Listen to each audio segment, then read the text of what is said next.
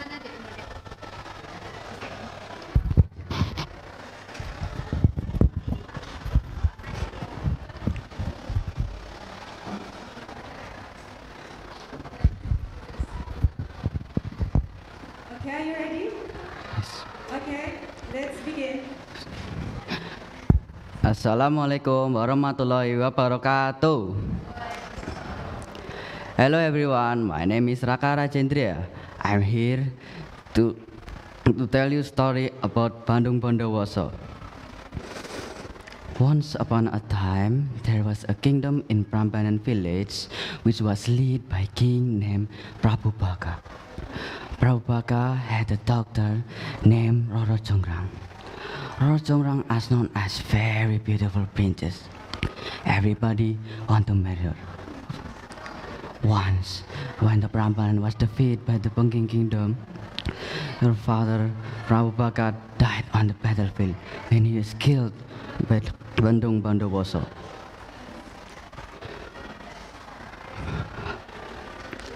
Ha ha ha, I finally kill you, Baka. I'm the ruler of this kingdom now. Then, Bandung Bondowoso occupied the very magnificent Prambanan Palace. When Bandung Bondowoso walking around the palace, he accidentally saw the beautiful daughter of Prabu Baka. That girl is so beautiful. I want her to be my wife. Then, finally, Bandung Bondowoso meet Roro Jongrang, and then he confessed his feeling towards her. I want to marry you, Roro Jongrang. I am the lord of this palace now. Roro Jongrang was silent and shocked. She knew that Bandung Bondowoso is the one who killed her father. Then, because of it, she made a reason to reject it. Then, she proposed the 1,000 temples and 2 deep wells will be built and all should be overdone by a single night. I want to marry you, Roro Jongrang, as long you make the 1,000 temples and 2 deep wells and all shall be overdone by a night. Ha ha ha ha ha. All right, princess. Your request is easy to me to be granted. Finally, Bandung Bondowoso accepted the Roro Jongrang proposal. Then he asked his father help and mobilized the Jin army to help him. At 4 in the morning, the 5 temples were unfinished and 2 deep wells left almost finished. Knowing that, the Roro Jongrang was frightened. What should I do to stop it? She thought anxiously at the top, maybe accepting the Bandung Bondowoso proposal. Then she decided to went to the Prambanan village and wake the girls on there, ordered them to light the torches, burning the straw and beating a pestle on a mortar. You guys have to help me to light the torches, burning the straw, and beating a pestle on mortar. Shit. Then, suddenly, the atmosphere at the same time became bright and boisterous. The reddish-yellow color radiates like the sun.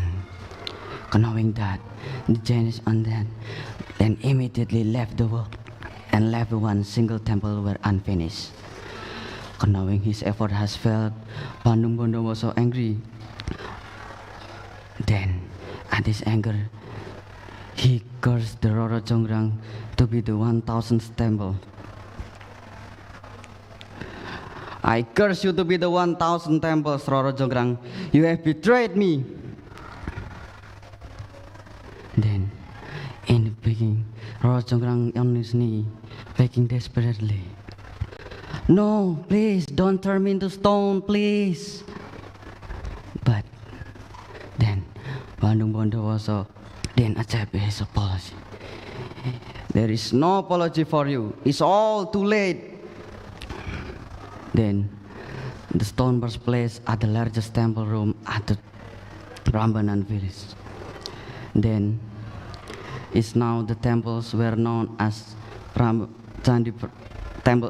temples. The moral value of the story is don't be selfish, don't be arrogant, and know your limit, and be a person who can be useful for the others. Thank you. Okay. Number 18. Time is 5 minutes, 8 seconds. 5 minutes, 8 seconds.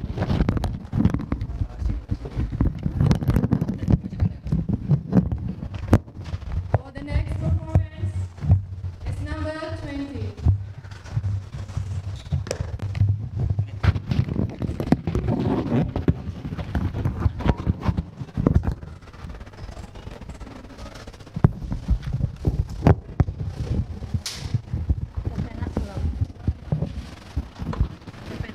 Sudah.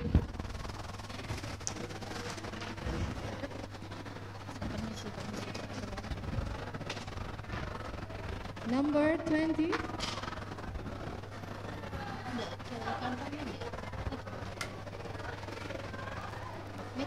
Yeah. Okay, please welcome number 20.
Assalamualaikum warahmatullahi wabarakatuh.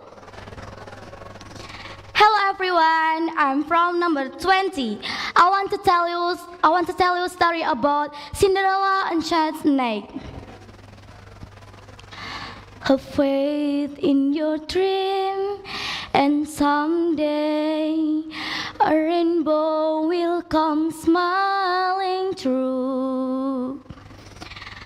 No matter how your heart is grieving, if you keep on believing, a dream that you wish will come true.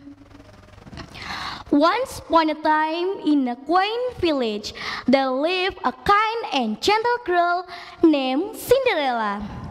She lived with her rich stepmother and two stepsisters, Anastasia and Drizella. Cinderella was forced to the old course where her stepsister enjoyed a life of luxury. One day, the royal palace announced a grand ball, inviting all eligible maidens. Cinderella heard fluttering with the hope of attending, but her stepmother had other plans. When all hope seemed lost, a magical transformation occurred. Cinderella's fairy godmother appeared.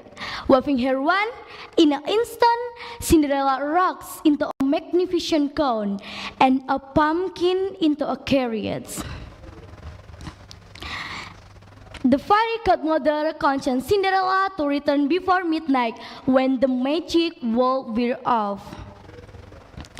Cinderella arrived at the royal ball, captivating everyone with her beauty and grace.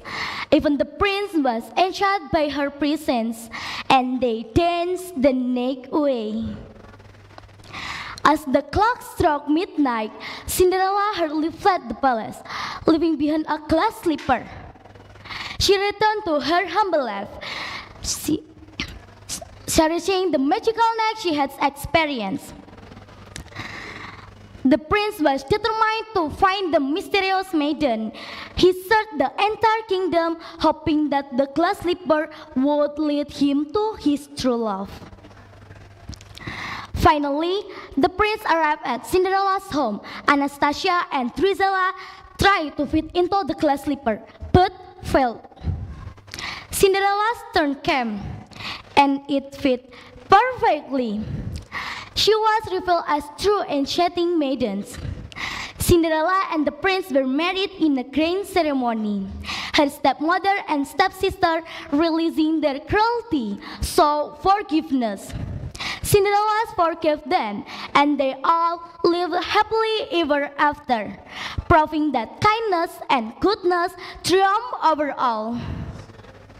And so, the tale of Cinderella teaches us that no matter how dear our circumstance may be, kindness and little sprinkle of magic can lead to happily ever after. Thank you for attention. Wassalamualaikum warahmatullahi wabarakatuh. Waalaikumsalam warahmatullahi wabarakatuh. Class number 20. The time is 3 minutes 31 seconds. 3 minutes 31 seconds.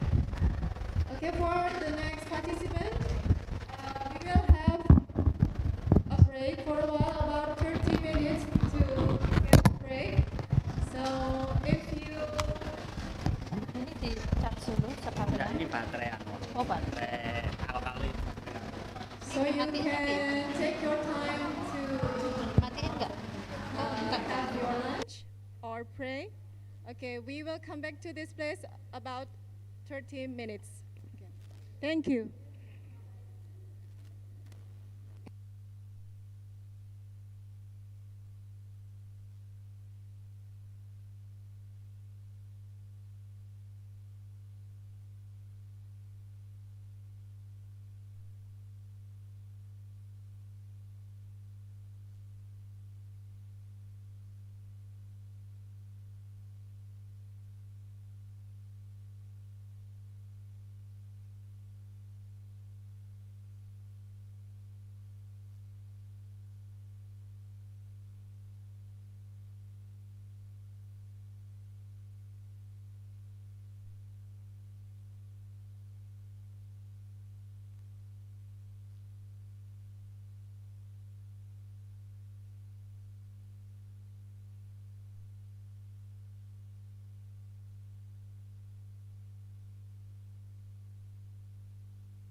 This is not from your daughter. Many things happen when I'm far away, Mother.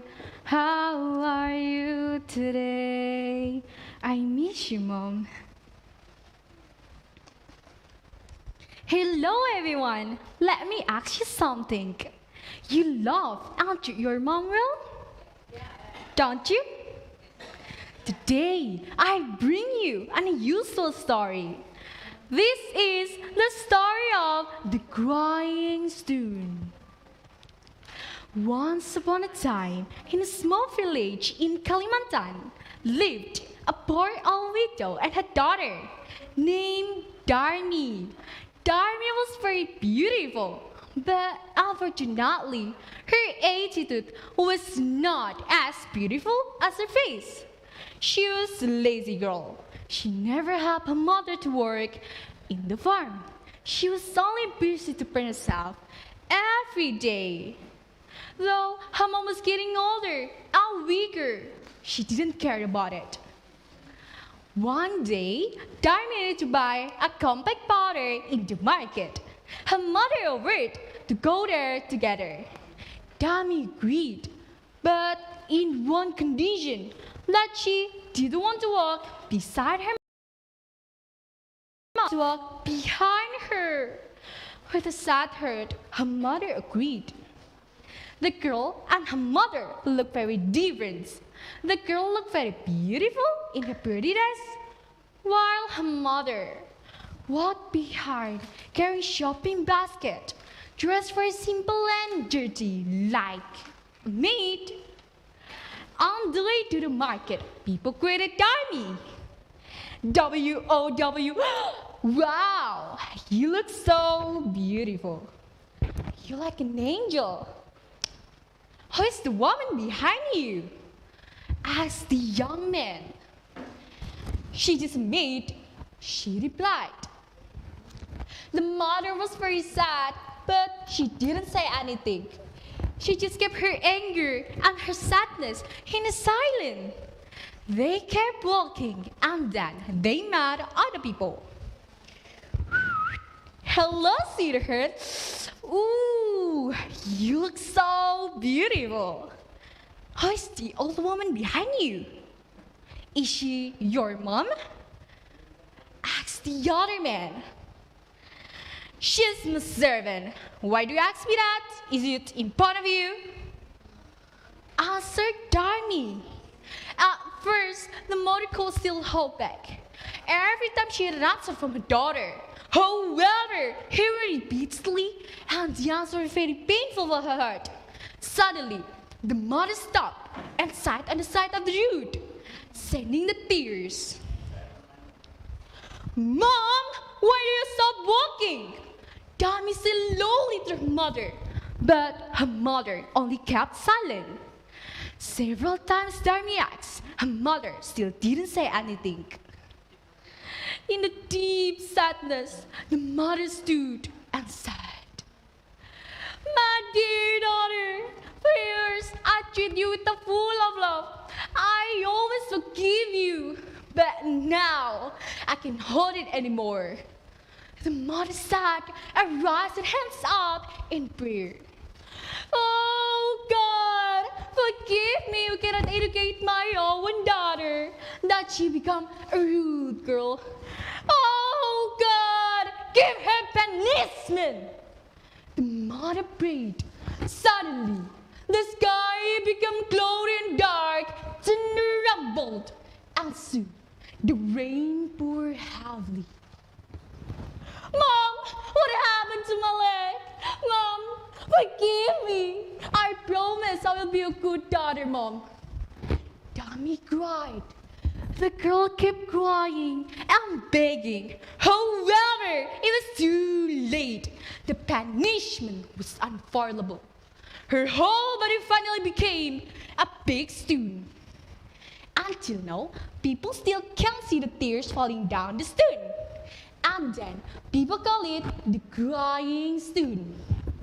Or in Indonesia means batu menangis. Dear everyone, that's the end of story. Let me tell you what we can learn from this. 1. Respect and love our parents because our success and happiness greatly depend from the prayer of our parents. 2. Be honest. Honesty is more than not lying. It is truth telling, truth living, and truth loving. Well, before closing, let's sing together. Many things happen when I'm far away. Together, Mother, how are you today? My name is Aulia. Thank you for listening. Wassalamualaikum warahmatullahi wabarakatuh. Waalaikumsalam warahmatullahi wabarakatuh. Okay, that was the performance number 21.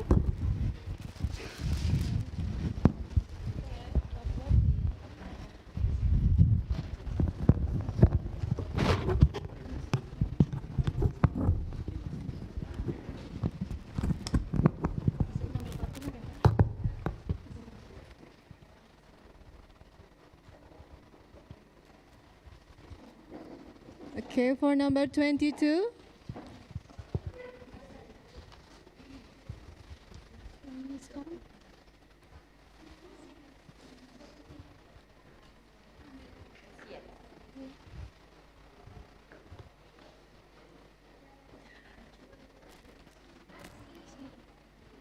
Okay, the next performance, number 22. Number 23, please be prepared. Okay, are you ready? I'm ready. Okay, good. Let's start. Assalamualaikum warahmatullahi wabarakatuh.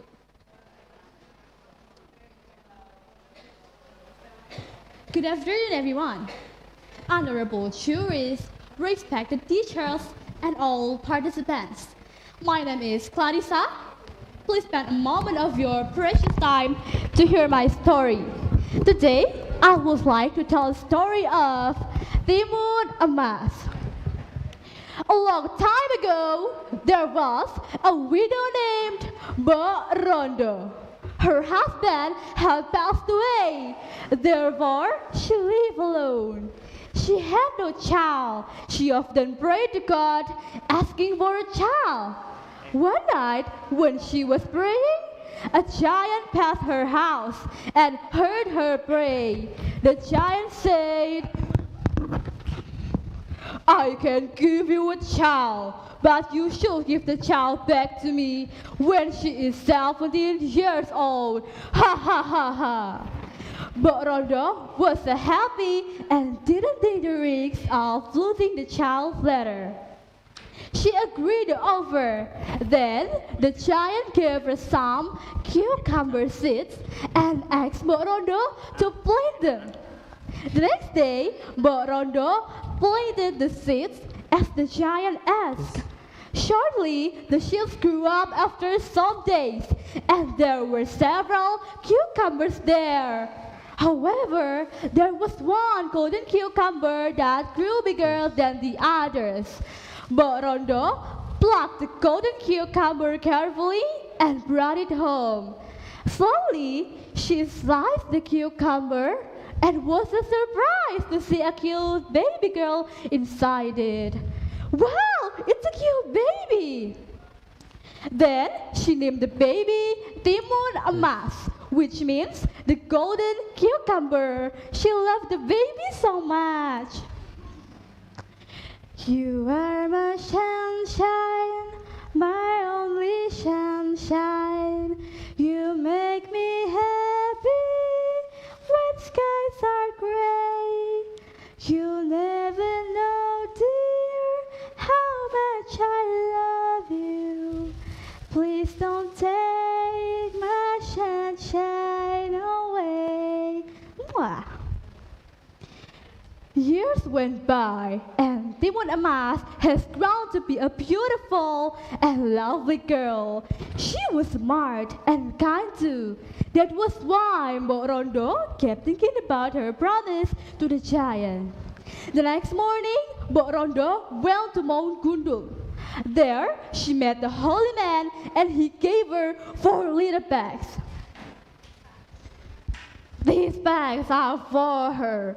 Tell her to open and use it one by one, he said. Mbok Rondo nodded as a sign that she understood the command. Few days later, the giant came to Mbok Rondo's house and asked for the child. Mbok Rondo told her daughter to run from the back door and took the bags from the holy man. I came to collect the promise. Where is the child? Said the giant. Please, the little girl. Please, the woman is girl. Oh my goodness. Unfortunately, it gave the giant more strength to chase the girl. Then she opened the first bag containing cucumber seeds. She threw the seeds, which instantly grew into a large cucumber field. The giant rested a while and ate the cucumbers.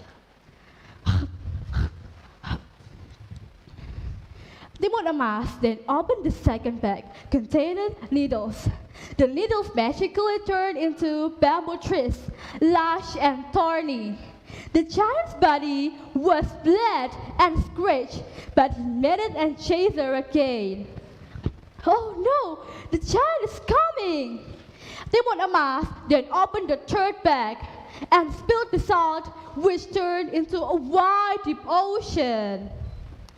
Timon Mas opened the last bag and threw it. It was a shrimp paste. Suddenly, the land changed into a swamp of boiling mud. The giant was trapped in the mud and drowned. And the giant met his death. Finally, Timon Mas returned home and lived happily ever after with Mbok Rondo. Well, my friends, that is the end of my story.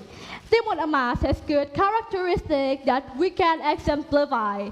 She is smart, kind, and courageous. She also loved and obeyed her mother. Those are what we should have also in our daily life.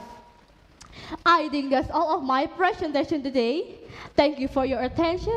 Wassalamualaikum warahmatullahi wabarakatuh. Bye. Waalaikumsalam warahmatullahi wabarakatuh. That was the performance number 22. The time is 5 minutes 38 seconds. 5 minutes 38 seconds.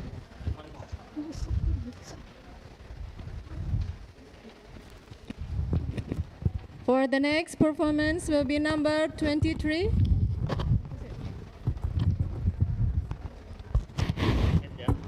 Number 24, please be prepared.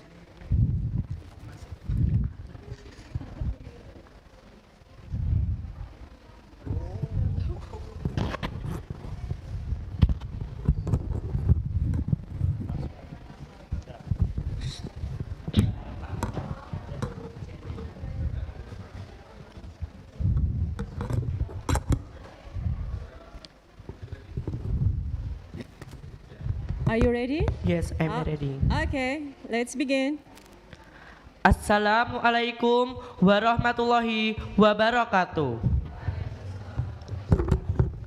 Good afternoon, ladies and gentlemen. In this occasion, I will tell you about story. The title is Beauty and the Beast. Once upon a time, there lived a handsome prince in beautiful castle. He was so arrogant, he claimed that he had everything in this world.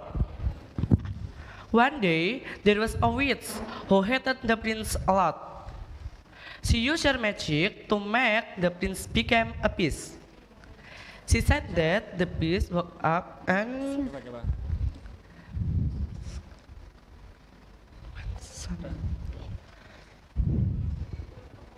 she used her magic to make the prince become a beast.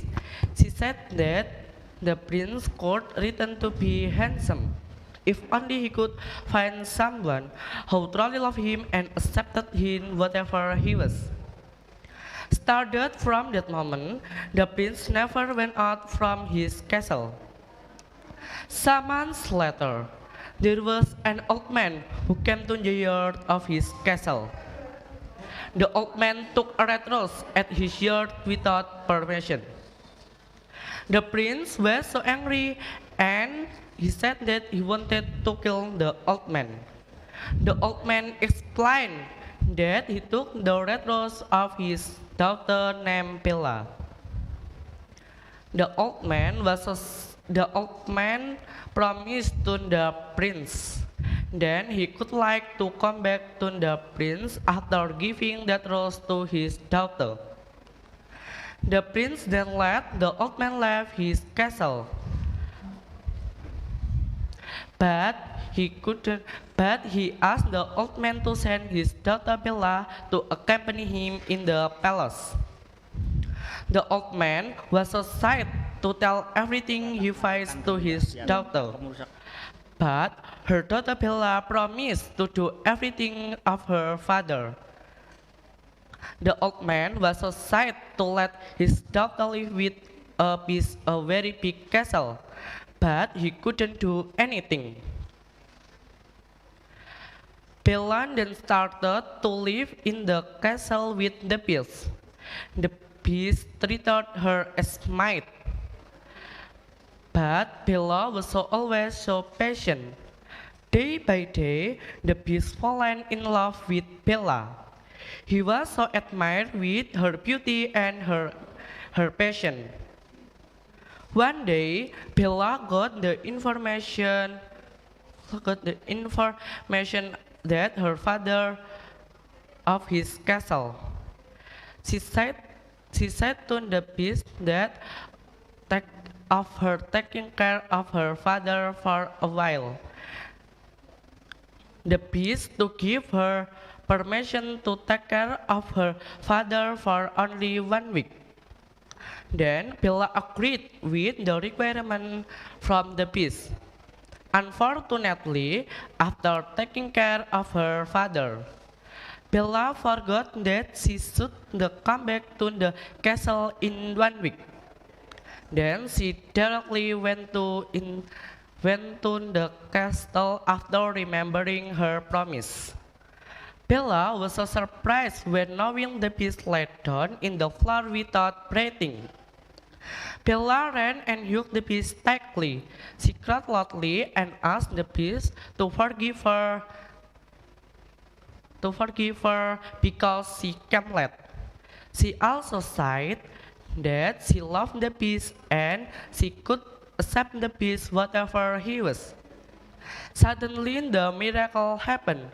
Surprisingly, the beast woke up and he became a very handsome prince. Bella was so surprised. The prince told to Bella about how actually he was. Finally, they got married and everyone lived happily ever after. The moral value of the story is inner beauty is greater than physical beauty. I think that's all. Thank you. Wassalamualaikum warahmatullahi wabarakatuh. Okay, that's the performance from contestant number 23. Now we move to contestant number 24, and the time for contestant number 23 is 4 minutes 50 seconds. Please welcome contestant number 24.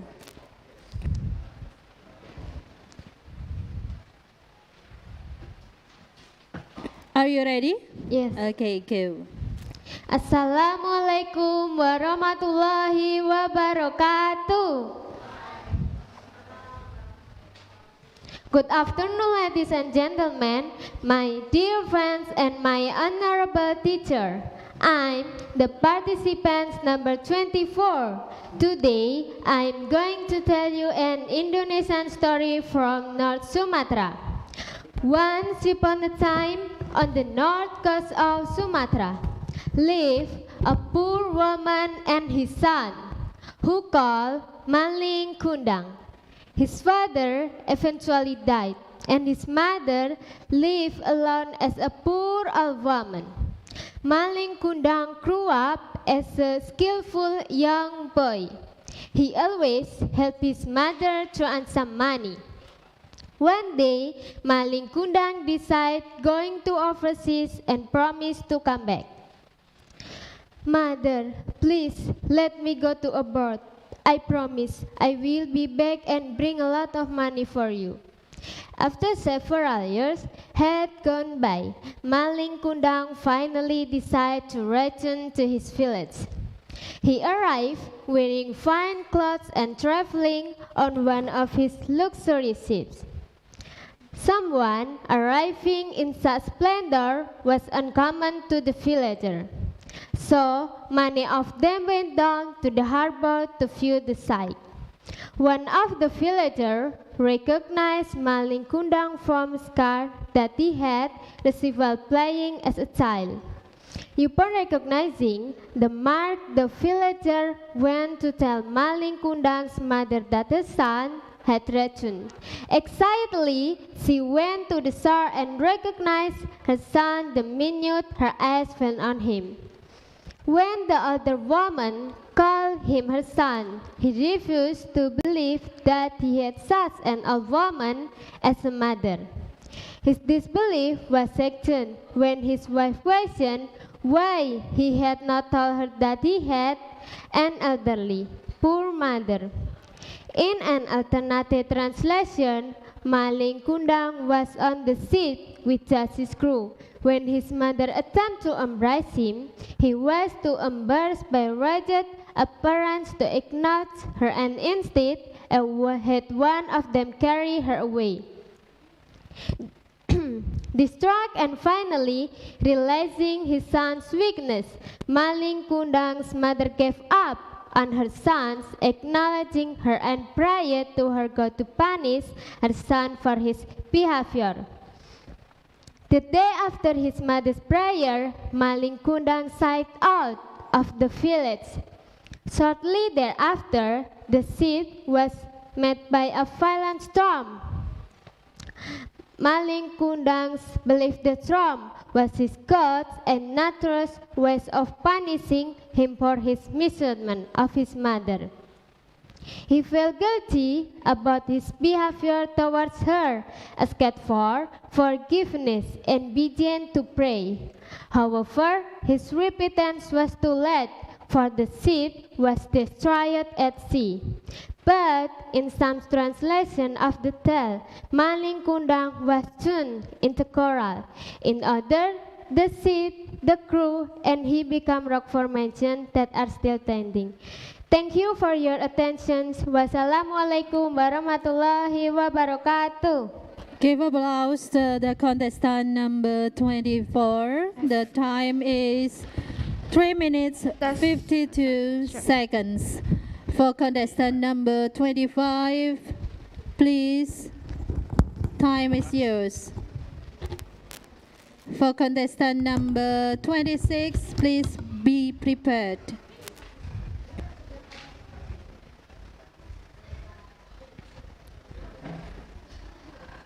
Okay.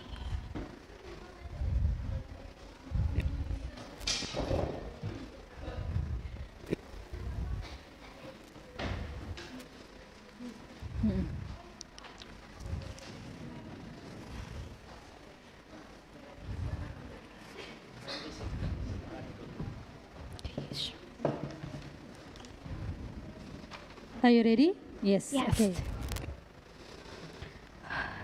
Assalamualaikum warahmatullahi wabarakatuh. Good afternoon, the honorable juries.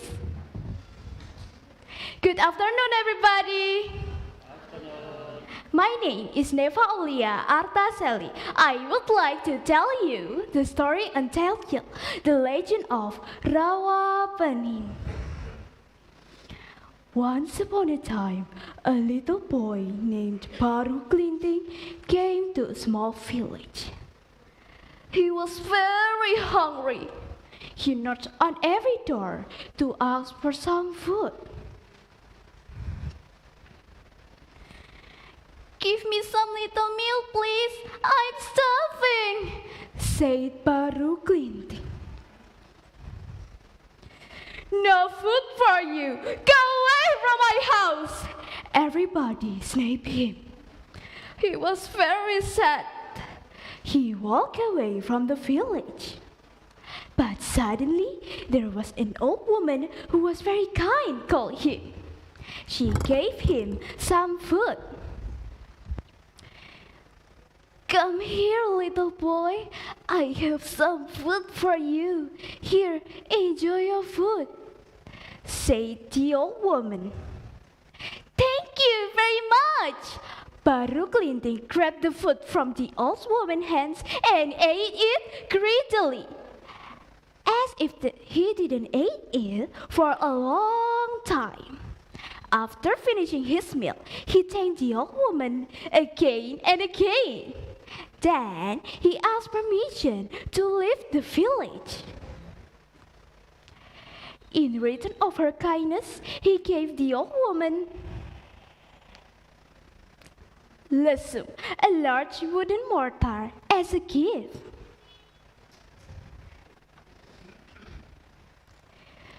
One day, Baru Glinting was passing through a village. He saw many people gathered and having party there. Then he went to celebrate and asked for some food to the host. Whoever he expelled by the host, all the people were laughing. They mocked on his ugly clothes. Baru Glinting went away with anger. He decided to give them lesson. Then he plucked a stick into the ground and told to everyone there to revoke the bamboo stick. Hey, villagers! I told you to revoke the bamboo stick from the ground. If one of you are able to do so, I will leave and never bother you again. But if nobody are able to do that, I will sink your village in the lake, said Baru Glinting loudly and angrily.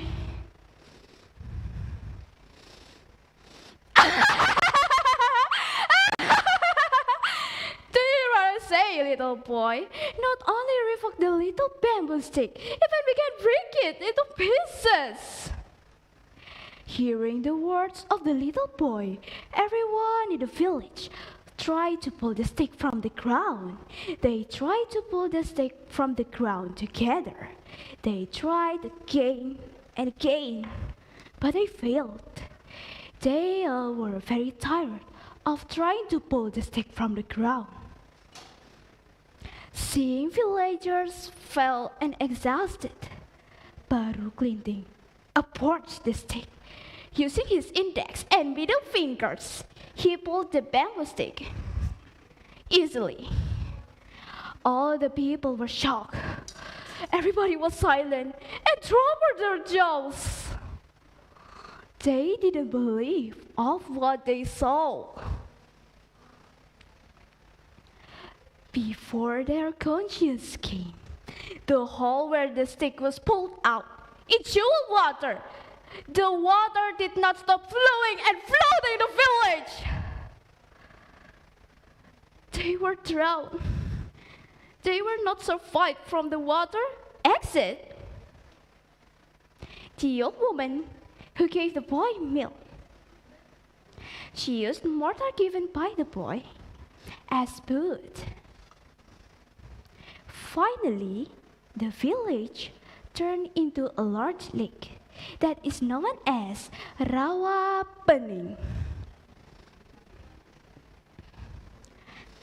My friend, from this story, we can get some lesson. Don't underestimate others. Don't be arrogant. Let us share what we have to others. I'm Deva Aulia Artaseli. Thanks and see you. Wassalamualaikum warahmatullahi wabarakatuh. Give applause for contestant number 25.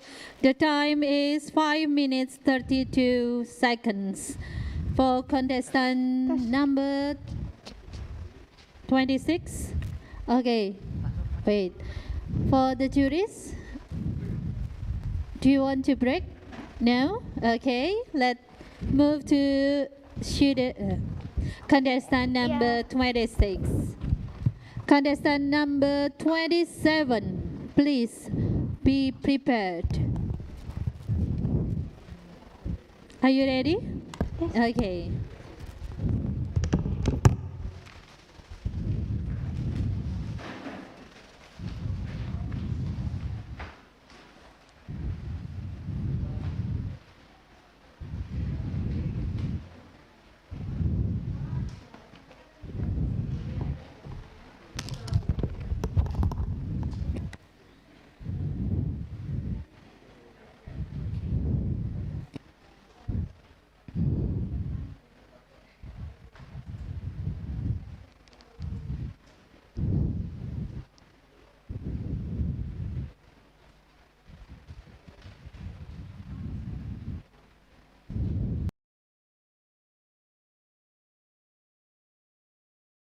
Number 26.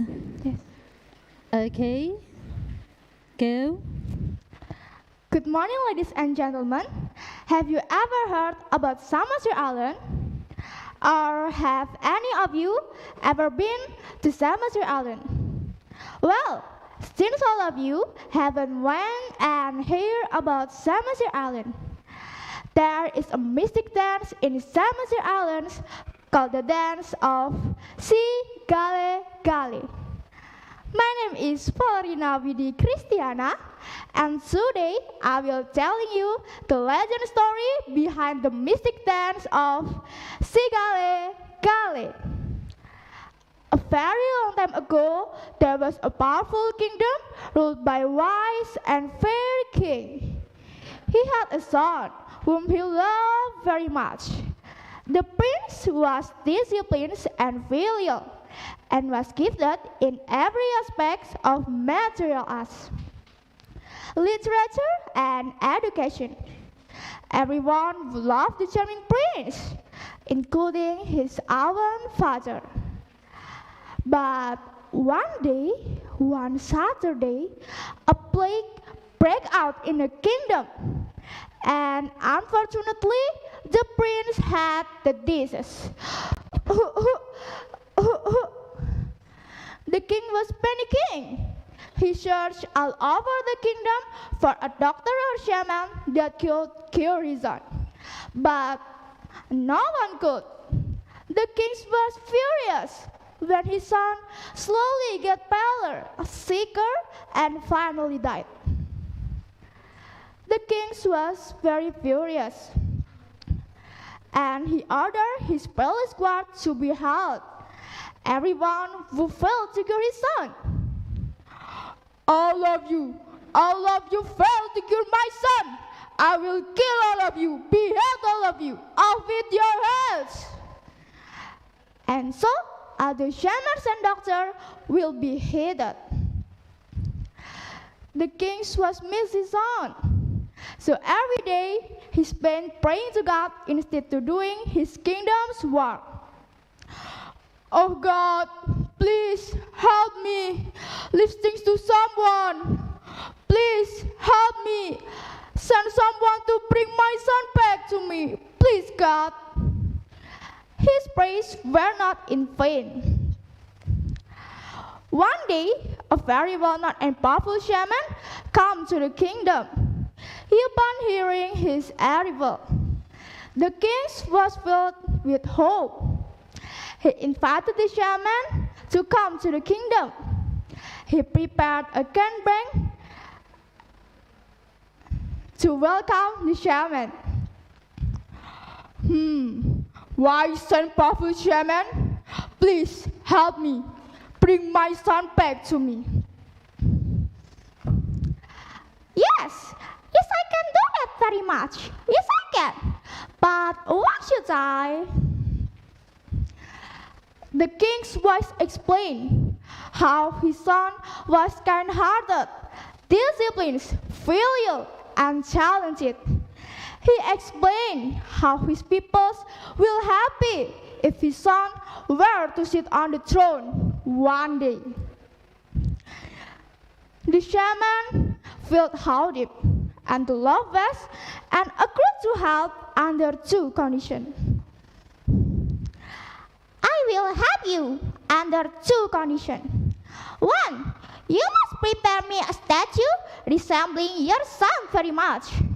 And two, you must never ever close to the statue. The king was displeased, and he prepared a statue resembling his son very much. The shaman began chanting. Male mula jadi nabolon tangian matangyankan Marshala mau para maton ini pangeran dugananggana Jala mula mau tudaman pasiluanmu. Out of nowhere, the statue moving by itself. Was the king's son was in tears. He missed his son so much, and we didn't notice him running and hug his son.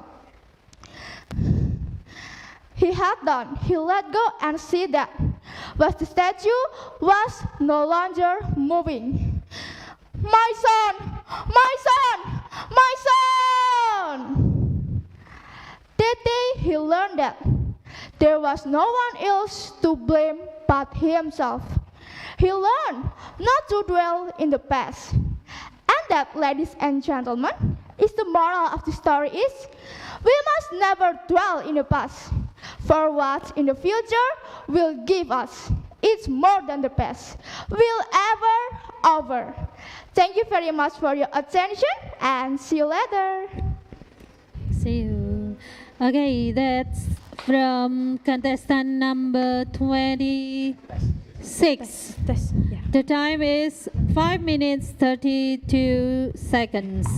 For the contestant number 27, please come to the stage. Contestant number 28, please be prepared. Yes, thanks for the time giving to me. Assalamualaikum warahmatullahi wabarakatuh. Hello everyone, my name is Monica. I want to deliver my storytelling entitled The Legend of Maling Kundang. Long time ago, in the small village near the beach in West Sumatra, lived a woman and his son named Maling Kundang. His dad died when he was just a baby, so Maling and his mother must live here than before. One day, when Maling went to the beach, he heard our voices wanted the help. Maling needed to run out the voice and guess what? He found a merchant ship that could row with a pirate. Maling immediately fight with the pirate, and he win, of course. The merchant was very thankful to Maling. To thank him, the merchant asked Maling to bring him to sail with him. And Maling, who heard that, was very happy. But he must ask a permission first to his mother. Mom, can I go sail with the merchant? Said Maling. No, Maling, you cannot go. If you go, who's gonna be with me? I'm scared if I be alone, said his mom. But Mom, don't you understand? I must have bright future, said Maling. Okay, sweetie, I understand. But remember, if you become a successful man, don't ever forget your own mom, okay? Said his mom. Okay, Mom, I will, said Maling. After he had a permission from his mom, he joined the sail, and few years later, he became a successful man and have a beautiful wife too. One day, when Maling and beautiful wife visit his old village, and of course, his mom knew about that, So she ran off to meet Malin on the beach. Malin, is that you? My son, I miss you, said his mom. Who are you? I don't even recognize you. Go away, said Malin. But Malin, I'm your own mom. Don't you remember your promise? If you become a successful man, don't ever forget your own mom, said his mom. Sweetie, is that your mom? You said that your mom died when you just a baby, said his beautiful wife. That's true, my love. Go away, little grandma. Go away, said Malin. Malin, you really hurt my feeling. You said a terrible things to me. I curse you, said his mom. As if, said Malin. When his mom said that, suddenly a cloud and a storm come up from nowhere, and boom! Malin suddenly become a rock. But he was late to promise to forgive his mom. He become a rock, and the story ends. 8 seconds. Now, contestant number 28. Kesana posisi. 9, please be prepared.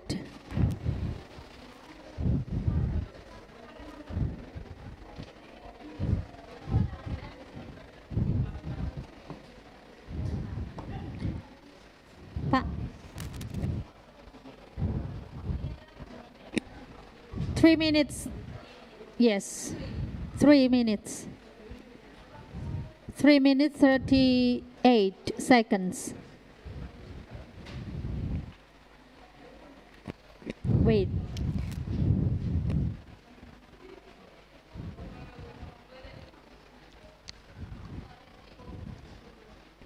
Are you ready? Yeah. Okay, go. Certain as the sun rising in the east, tale as old as time, song as old as rhyme, beauty and the beast. Can you ever imagine an ugly beast could turn into a handsome young man? Hi, hello, my name is Liana. Here's the story of the cursed prince. In a land far away, there lived a merchant with his beloved daughter. As he set off for market, he asked her what present she likes on his return. Her daughter, whose name was Belle. Look, there she goes, the girl is so peculiar. I wonder if she's feeling well. With a dreamy far-off look and a nose stuck in a book, what a puzzle to the rest of us is Belle. Belle, the most beautiful lady in the village, said to his father, Father, I like rose she picked specially for me. After finishing, he left for home. But a sudden storm blew up and he got lost. He saw a bright light shining in the middle of a wood. He came closer, and it was a castle. He shouted, Hello? Anybody here? Excuse me? Anybody here? Nobody came to greet him. He went inside and saw delicious dinner was already served. He shouted, but still no one came. After that, he went out. Suddenly, a large rose bush caught his eyes. Remembering his promise, he picked a rose.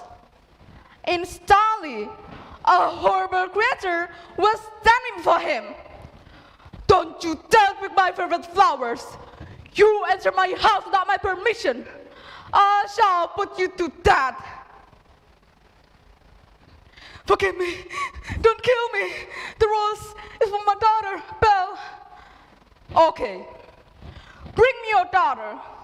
When he reached home in tears, he told her everything. And Belle was willing to pay the punishment. So she led to the castle. In the beginning, Belle was frightened of the beast. Later, she was amazed and discovered that she enjoyed conversation. The day passed. Beast started to fall in love with her.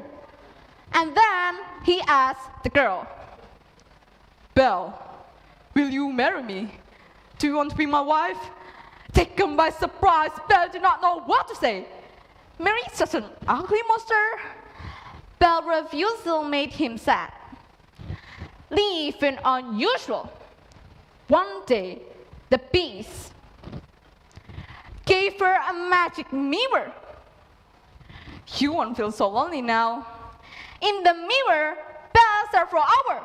She felt worried. Then, one day, the beast found her weeping beside the magic mirror. My father was ill and close to dying. Oh, how could I see him before it's too late? The beast refused the request. However, a few seconds later, he agreed. If you swear that you will return here at some day's time, I'll let you go and visit your father. So, Belle stayed beside her father for hours. Finally, her father got recovered, but she forgot that the 7 days had gone by. One night, she dreamed the beast was dying and calling for her. Come back to me. The dream made her leave home soon. In the castle, she rushed up the stairs and calling, but there was no reply. Her heart in her mouth. Belle went into the garden and there crouched the beast. His sometime I'll marry you. At these words, a miracle happened. Oh, isn't this amazing? It's my favorite part because you'll see, here's where she met Prince Charming. But she won't discover that is him till chapter 3. The beast's ugly face turned into a handsome young man. They married and lived happily forever. The underlying truth behind all of this is not what's on the outside, but what's on the inside that counts. Once again, my name is Layana. Thank you for your time and attention. I hope this story will be enjoyable to you. Wassalamualaikum warahmatullahi wabarakatuh. That's the performance for contestant number 28. The time is 5 minutes 46 seconds. Now, please welcome contestant number 29. For contestant number 30, please be prepared.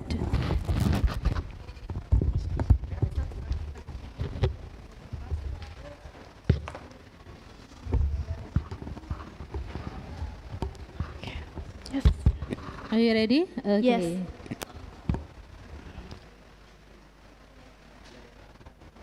Assalamualaikum warahmatullahi wabarakatuh. Good afternoon, the honorable juries and audiences. My name is Atika Rahma Inayati. Thanks to Almighty God for His mercy and blessing, so we can meet in this blessing place. Today, I will tell you a famous story, and the title is The Legend of Maling Kundang.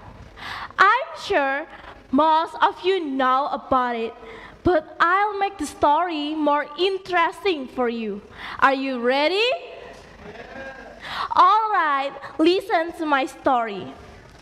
Long time ago, in a small village near the beach in West Sumatra, lived a woman and her son. They were Maling Kundang and his mother. Maling's mother was single parent. Maling had to live hard with his mother. One day, Maling met his mother and asked her to allow him to find a job in a big city. Maling said, "Mom, I wanna go to big city to find a better job, so we'll have a better life. Please allow me, Mom. His mother answered sadly. Please don't leave me alone, son. You are my only son. I love you so much. Malin replied, but I have to go now, Mom. I promise I'll come back for you. Malin was eager to change their life. Finally, with a hard feeling, his mother said, all right, son, I allow you to go, but you must bear your promise. Malin answered happily, all right, Mom, I'll beg and make you happy someday. In the early morning, Malin went to a big city by a ship. In a big city, Malin worked in a big ship. He was good-looking and diligent boy, so many women fell in love with him, including the daughter of the richest merchant.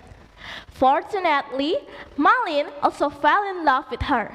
In order to marry the girl, Malin worked harder and harder until he got success and married the girl. Audiences, don't always have negative thinking about Malin. Actually, as a human being, he also has positive things. He is diligent and never give up to get success. It's proof, wasn't it? But how was his mother? She was getting old and sad. She always came to a shore every morning, waiting for her son, while murmuring, where's Malin, my son? But nobody knows about him. Malin's mother was upset and went to her house. It happened again and again. Well, years passed. Malin became a rich merchant and had a beautiful life. But he forgot his promise to his mother. One morning, Malin's wife asked him to go vacation. So Malin prepared his big luxurious ship and everything to sail. They sailed to island where Malin was born. Many people came to see a big luxurious ship, including Malin's mother. They saw Malin in that ship. They shouted, Malin comes! Malin comes! Malin's mother heard that. She shocked and wept happily. She runs to meet Malin. She cried, is that you, Malin? Is that you, my beloved son? Thanks God, you go home, Malin. I'm your mother. Do you remember me? Malin's wife shocked and said, son? She said that you're her son? Is that true, Malin? Malin became ashamed to admit his mother. He answered arrogantly, Mother? Oh, no. My dear, I don't know this poor old woman. Hi, you poor old woman. Get off of my ship. Malin's my son. Don't you remember your promise? Why are you so cruel? I'm your mother. Malin cried loudly. No, you're not my mother. My mother was dead. The old woman was really hurt. She got off the ship while crying and knelt on the ground. Audiences, suddenly the wind blew hard, the sky was getting dark, and the storm destroyed Malin's ship. Malin cried loudly, Mother, Mother, please help me. Forgive me, please, Mother. But it was too late. He crashed into a stone. Now you can see the stone in West Sumatra. Okay, audiences, I think that's all for my story. Thank you for your attention and have a nice day. Wassalamualaikum warahmatullahi wabarakatuh. That's the performance from contestant number 29. The time is 5 minutes 53 seconds. And now, let's welcome The contestant number 30. Contestant number 31, please be prepared.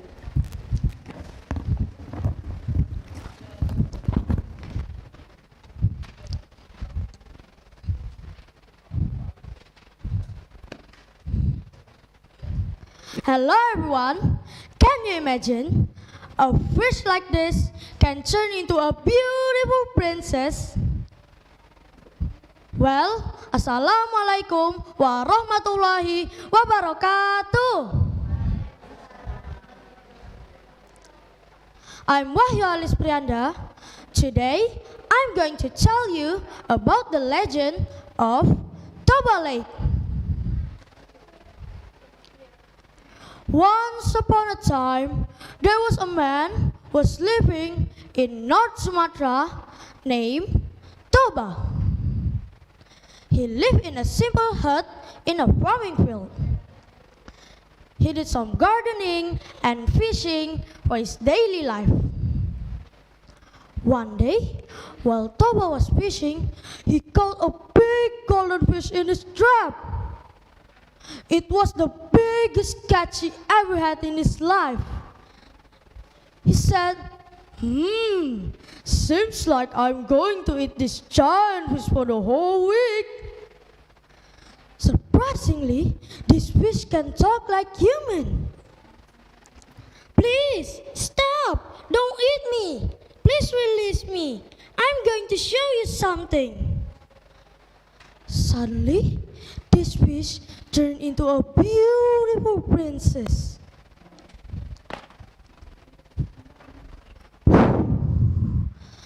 As a gratitude, I'll become your wife and cook delicious food for you every day.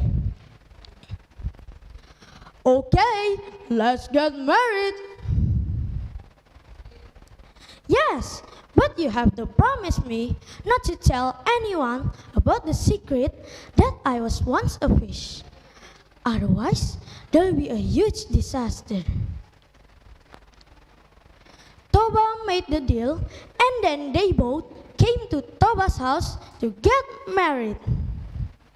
They lived happily and has a son named Samosir. Time flies. This son had grown up, but he became a lazy boy, and he likes to eat. One day, her mother told him to bring his spoiled lunch to the field. Say, wake up! Go bring this food to your father at the field. He must be hungry right now.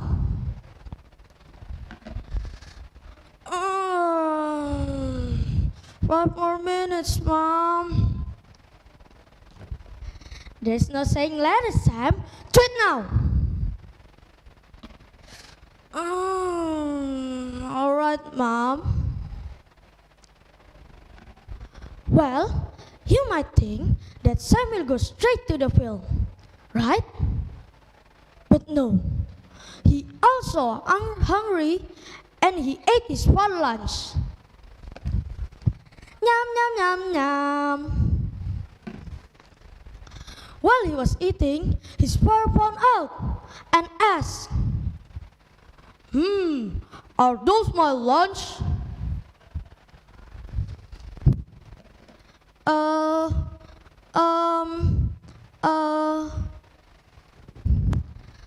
Samosir panicked and couldn't answer. How dare you eat all my lunch, you son of a fish! Samosir ran home, crying, and asked her mother, Mom, am I a son of a fish? Who said to you like that, Sam? Father said it to me, Mom. Is it true? Her mother started crying, feeling sad that her husband had broken his promise. Then she told her son to go run up to the hill. Son, go run up to the hill. But why, Mom? I'm scared. Just go. When the sun left, she prayed, and disaster was about to come. Soon, there was a big earthquake, followed by non-stop pouring rain.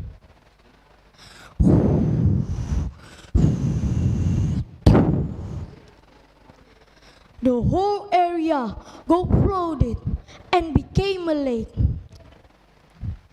She turned into a fish again and disappeared. The hill became an island. Soon, the lake was called Toba Lake, and the island was called Samosir Island. Alright, from the story you just heard, we can conclude. First, we should never break our promise.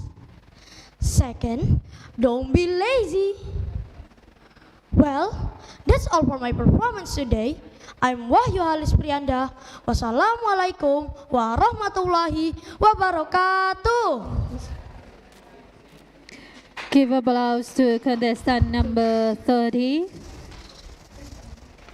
Now, let's continue to the next contestant, but before that, the time for contestant number 30 is 5 minutes 56 seconds. Now, this is contestant number 31.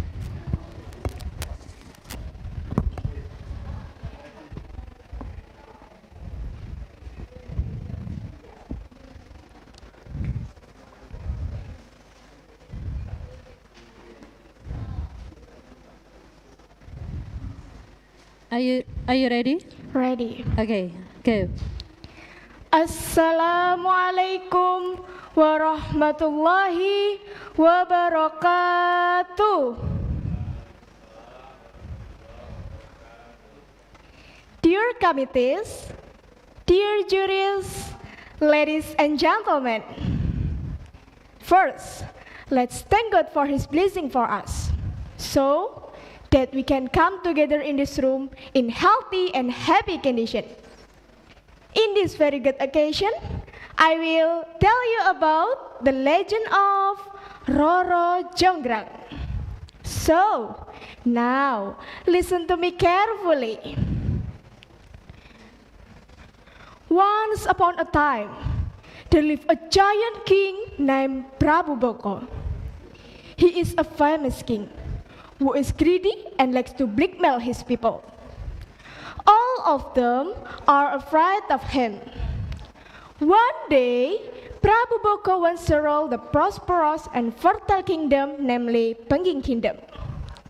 So war was unavoidable. Prabu Boko ran amok and beats the troops of the Pengging Kingdom. The son of Pengging Kingdom, Bandung Bondowoso, was furious when he found out that his kingdom was suddenly attacked by Prabu Boko. So, Bandung Bondowoso prepared his troops and led an attack to Prabu Boko's palace. In the midst of the battle, Bandung Bondowoso met Prabu Boko.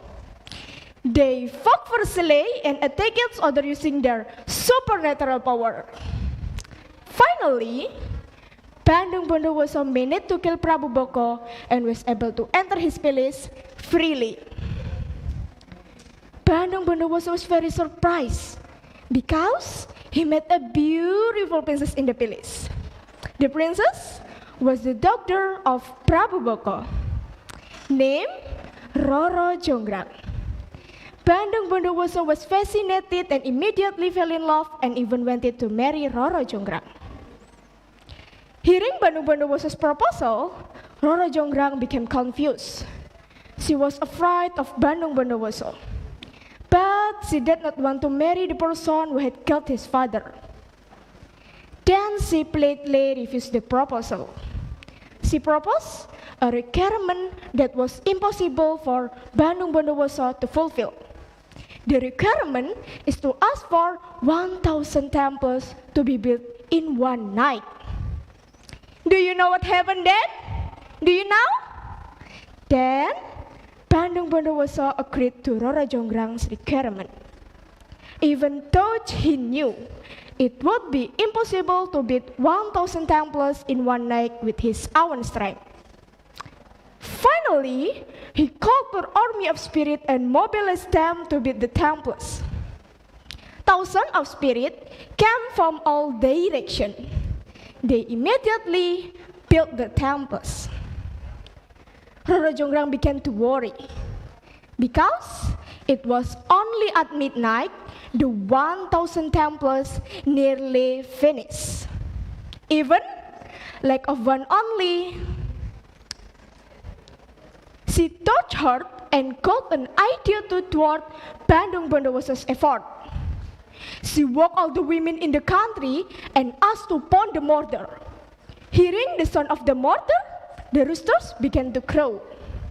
Troops of spirits thought that the morning had come.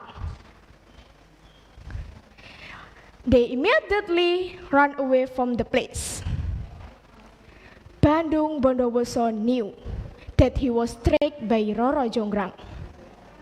Even Bandung Bondowoso could manage his anger. Even Roro Jonggrang couldn't either.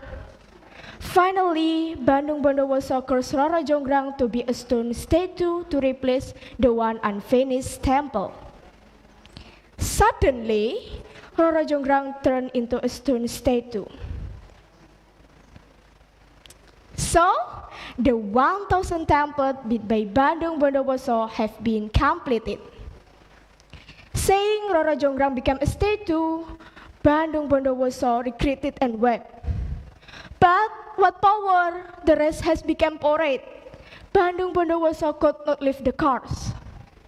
Nowadays, the temple built by Bandung Bondowoso still exists and stands in Yogyakarta. The name of the temple is Candi Sewu, which means 1,000 temples. Well, audience says, the moral value of this story is we must be honest.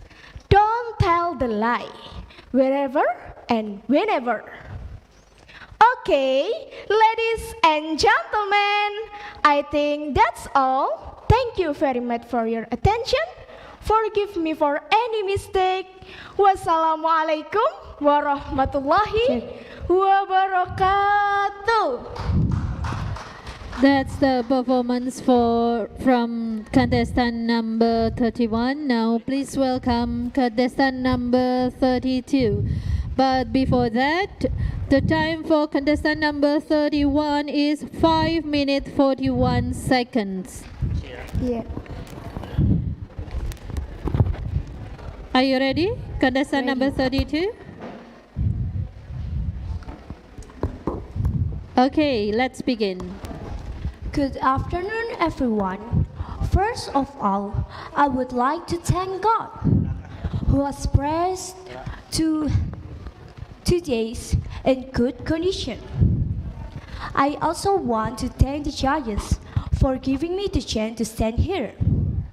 My name is Abhinaya Krisharutanti. Today, I would like a story about Cinderella. Once upon a time, a beautiful girl named Cinderella lived with her weak stepmother and the stepsister. The stepmother made her do all her work and was very cruel to her. One day, the stepmother and stepsister went to a bulking palace, leaving Cinderella behind. Actually, Cinderella wanted to attend the ball and felt very sad that she had been left behind. Suddenly, a very godmother appeared in a burst of fright.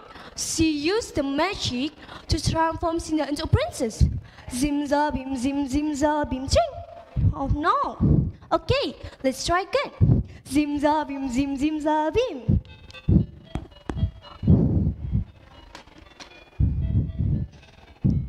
Wow! Wearing a lovely dress and glass slipper. She also turned a pumpkin and so mice into carriage horses, respectively. Now Cinderella could attend the ball. The fairy godmother warned her that the magic will wear off at midnight and that Cinderella should return home before that. When Cinderella arrived at the ball, everybody was awed by her beauty. She was the oldest girl. The prince saw her, and they fell in love. They danced together until midnight.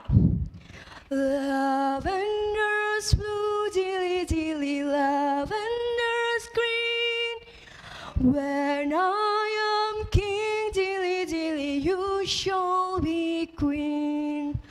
Hold on, you soul, dilly dilly, hold on, you soul. Twice my own heart, dilly dilly, that told me no. The older girl was jealous of her. When the clock struck 12, tick tock, tick tock, tick tock, Cinderella rushed to her carriage, leaving behind one of her glass slipper. The prince searched every house in town for the mistress girl, whose foot fit into the glass slipper. He reached the witch grandmother's house and found the shoe belonged to Cinderella. Finally, the prince and Cinderella lived happily ever after. Everyone, from this story, we know that kindness will be rewarded, but selfishness will not. I think that's a note. Thank you. That's the performance for contestant number 32. The time is 3 minutes 42 seconds. For contestant number 33, please welcome. Time is yours. And be prepared for contestant number 34. Assalamualaikum warahmatullahi wabarakatuh. Honorable the judges, honorable the audiences. First, I would like to introduce myself. My name is Fatia Zakira Ramadhani as the contest number 33. I would like to tell you about the legends of Crying Stone. Pay attention, please. Long time ago lived a girl with her mother at a mountain near a town in Kalimantan. The girl named was Suli. Suli was very beautiful. Every day she wears makeup and her best clothes. Her hobby is shopping. She always wants to be rich and beautiful, but she never helped her mother. She was very lazy and spoiled girl. One day, she asked to her mother to accompany her to a big mall in her town. Mother, please accompany me to the mall, but I don't want to walk beside you. You have to walk behind me, okay? Because I don't want everybody knows about our relationship. With a sad heart, her mother agreed. So, Suli walked in front of her mother, and her mother followed behind her. The girl and her mother looked very different. The girl looked very beautiful with her pretty dress, and her mother looked very old with her simple dress. On the mall, Suli and her mother met Suli's small maid. They greet beautiful girl and asked who is the old woman behind her was. Hello, Suli. Who is the woman behind you? Is she your mother? Of course not. She is not my mother. She is my servant. Do you have any problem? Oops, sorry. I think she's your mother. By the way, we just have bought some beautiful brand bag and expensive, of course. Oh, really? But I already bought it too. Look at it. Her mother was very sad, but she couldn't do anything. She opened to the insult and said to Suli, Suli, how could you keep telling those people that I'm not your mother? Mother, I have to do that because I don't want they look at me. If they find out you are my mother, I will be very shy. We look so different. Do you understand? Enough, Suli. You hurt me so deep that I can't stand on it any longer. Whoever and whatever I am, you must honor me as your own mother. Her mother couldn't bear the pain anymore. She prayed to God to punish her daughters. My dear Lord, I can't stand on my daughter's behavior. He has been too far in hurting me. Please give her a punishment to make feel sorry about what she has done to me. And God answered her prayer. Slowly, Suli's leg turned into stone and process continued to upper part of her body. The girl began to be panicked. She felt sorry and cried for her mother's help.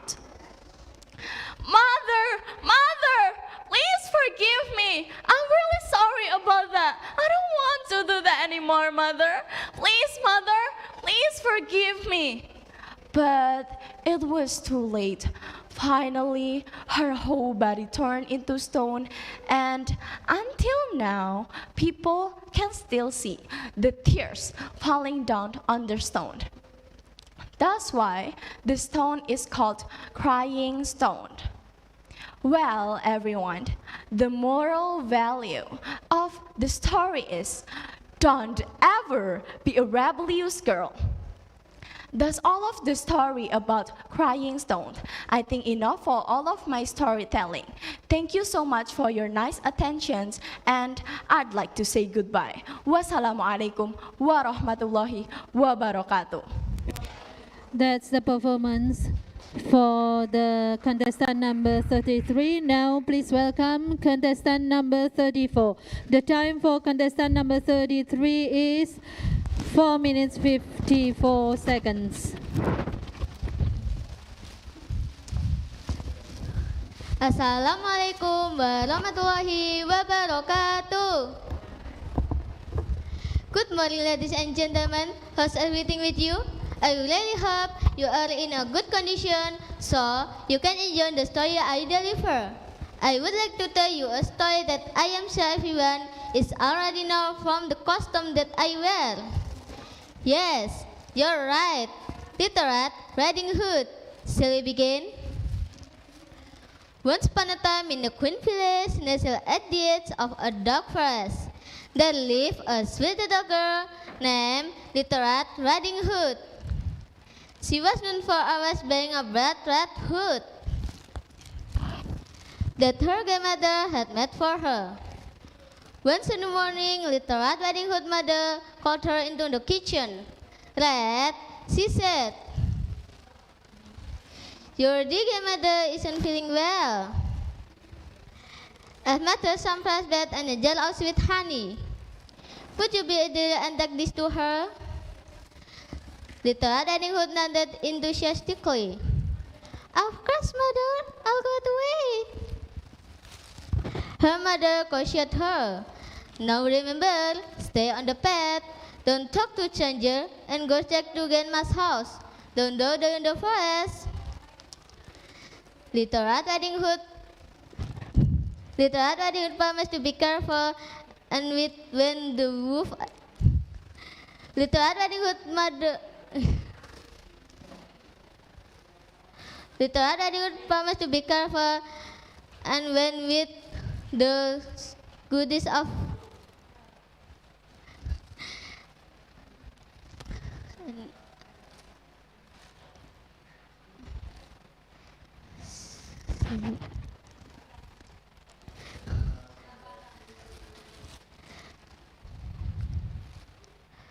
Little rat riding promised to be careful and went with basket of goodies. As she entered the dark and looming forest, she hummed a little tune to herself.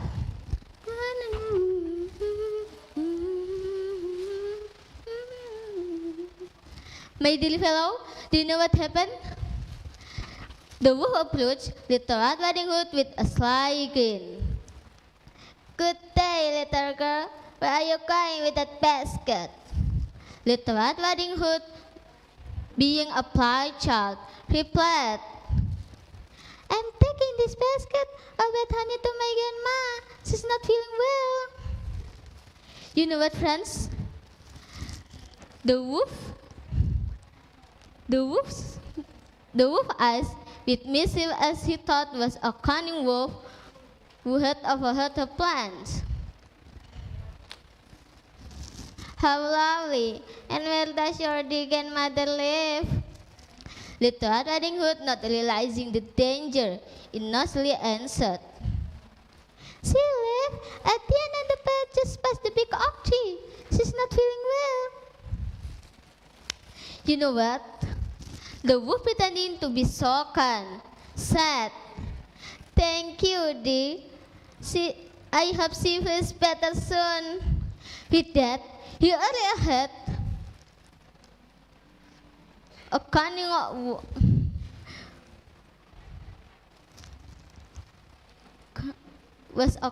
wolf.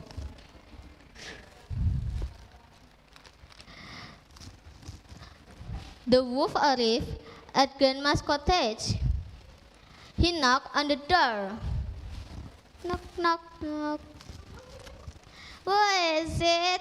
Called Grandma from her bed. It's me, Little Red Riding Hood. The wolf mimicked that voice.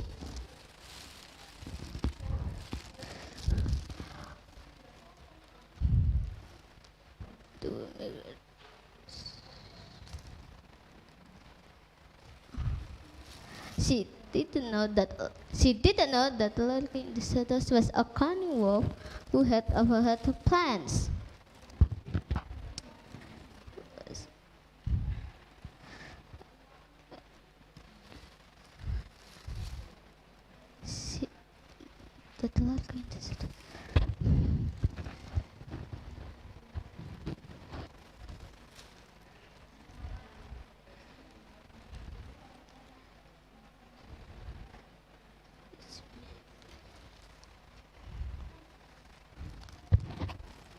It's me,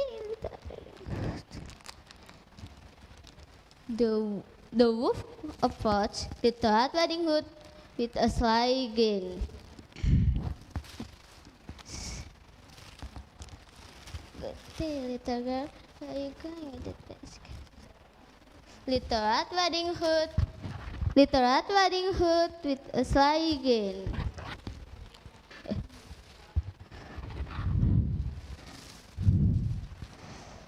Little Red Riding Hood.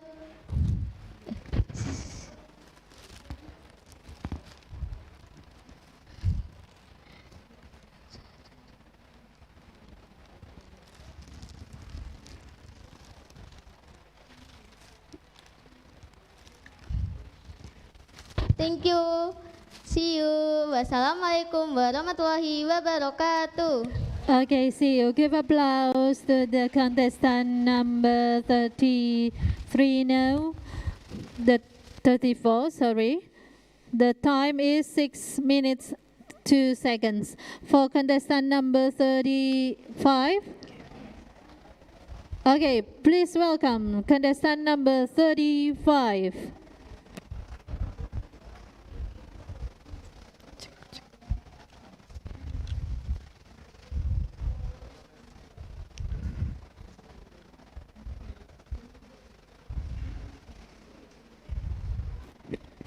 Are you ready?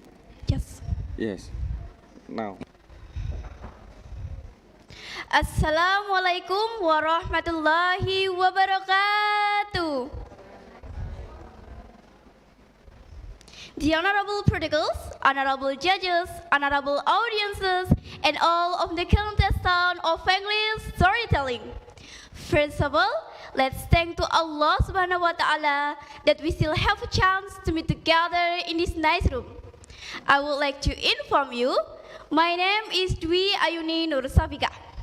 Ladies and also gentlemen, in this occasion, I will deliver my storytelling entitled Rapunzel. All those days watching from the windows, all those years outside looking in, all that time never ever knowing just how blind I've been. Once upon a time, there was a man and his wife who had the bad luck to live next door to a witch. They longed to have a child, and at last their wish was granted. One day, the wife had a craving for some wild garlic growing in the witch garden. Her husband picked some for her, and she ate it. The next day, he went back for more. And on the third, the witch pounced on him. "Why are you stealing my wheat garlic?" she asked. The man explained that his wife had a craving for the plant. "Well, I won't harm you, but you must give me the baby she is going to have." The man, fearing for his life, agreed. When the time came, the wife gave birth to a lovely baby girl. But the witch came to take the baby away. She was called Rapunzel, just like the wild garlic plant. The witch brought up Rapunzel, and when she was 12, locked her in a high tower that had no door or stairway. Rapunzel had beautiful long hair. When the witch came to visit her, she stood at the foot of the tower and called out, "Rapunzel, let down your hair." And then she would climb up Rapunzel's hair. Years later, a prince was reading by the tower, and he saw a lovely young woman at the window. Then he heard the witch's rusty voice calling, and watched her climb up her hair. The next day, the prince came back and called out, "Rapunzel, let down your hair. I would climb up without stair." Rapunzel lowered her hair as usual, but how surprised she was to see the prince. After that, he came to see her every day, and soon they were in love. The prince promised to bring a shield so that Rapunzel could weave a ladder and escape from the high tower. But one day, silly Rapunzel said to the witch, "I wonder why you are so much heavier than the prince." The witch was very angry and cut off her lovely long hair. How sorry Rapunzel was for her foolishness. The witch left her in a desert. Meanwhile, when she heard the prince call, she let down the golden tresses as usual. The prince climbed up and tumbled down from the high tower. The witch made him go blind. He crawled away, unable to see where he was going. For years, the prince wandered around the world, searching for his lost love, Rapunzel. After a long time, he found himself in a desert. He was hot, tired, and thirsty. And then he heard a lovely voice singing, such a sad song that it made him weep. Flower gleam and glow, let your power shine. Make the cloak reverse, bring back what once was mine. Rapunzel, he cried. Rapunzel, can it be you? It was Rapunzel. She ran over to the prince and threw her arms around him. When she saw that her prince was now blind, she cried. Her tears fell into his eyes, and suddenly he could see again. Rapunzel and her prince were married, and then never saw the witch again. And Rapunzel's hair grew almost as long as beaver. The moral value are: first, the importance of courage to take risks in seeking freedom and achieving our dreams. Second, someone should not steal, because it can be bad, as in this case of Rapunzel's parents who lost their beautiful daughter because of stealing garlic. Thank you very much for your attention. Wassalamualaikum warahmatullahi wabarakatuh. Thank you, contestant number 35. The time, give applause please. The time is 6 minutes 10 seconds. Now, please welcome contestant number 36. Contestant number 37, please be prepared. Yeah.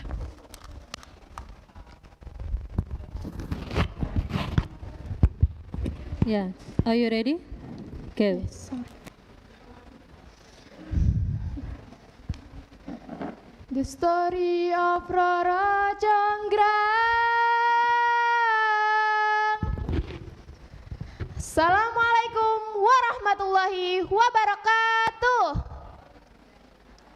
Hello everybody, I am Askia. It's very nice to meet you. I hope you are all fine today. At the moment, I want to entertain you with a very nice story. It's an Indonesian folklore from Central Java. And the title is Roro Jonggrang and Prambanan Temple.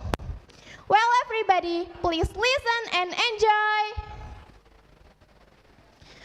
Once upon a time, there were two Hindu kingdoms. There were Pengging and Kraton Boko. Pengging kingdom was led by Prabu Damar Moyo, who had a son named Raden Bandung Bondowoso. Raden Bandung Bondowoso had great supernatural power. His soldiers were not only humans, but also genies. Meanwhile, Kraton Boko was a part of Pengging kingdom. However, Prabu Boko had a very beautiful daughter named Roro Jonggrang. Prabu Boko said, "Ha ha ha, Patiku Polo. I want reform and have control over Pengging kingdom. I want to be the strongest king in this land. Ha ha ha ha." "All right, your majesty, I will execute your command." Then the war between Pengging kingdom and Kraton Boko happened. The result, Prabu Boko died. Roro Jonggrang was very sad because of the death of her father. But Raden Bandung Bondowoso came at Kraton Boko. He was surprised when he saw Princess Roro Jonggrang. "Oh, beautiful lady, who are you?" "I am Roro Jonggrang, the daughter of Prabu Boko. Is that you who have killed my father?" "I'm so sorry, Roro Jonggrang. I didn't mean to." "Oh, Roro Jonggrang, would you be my queen, please?"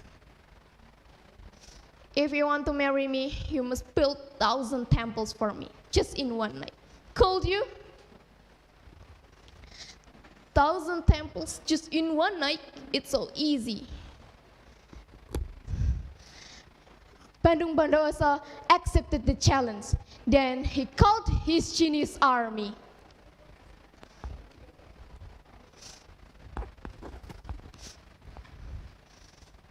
"Come to me, genius army.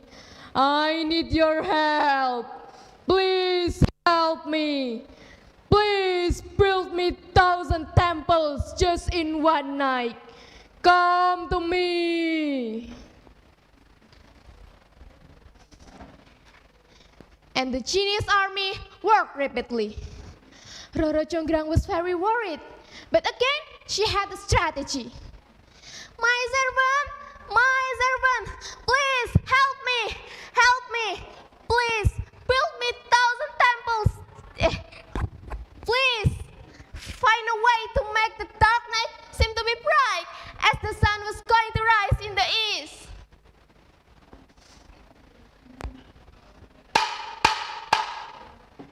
Oh look, the sun is coming, we have to go. Bandung Bondowoso was very angry because the temples didn't finish. He knew that Roro Jonggrang had tricked him. Roro Jonggrang, I have built 999 temples. I just need one more temple, and the last one, it will be your turn. Oh no!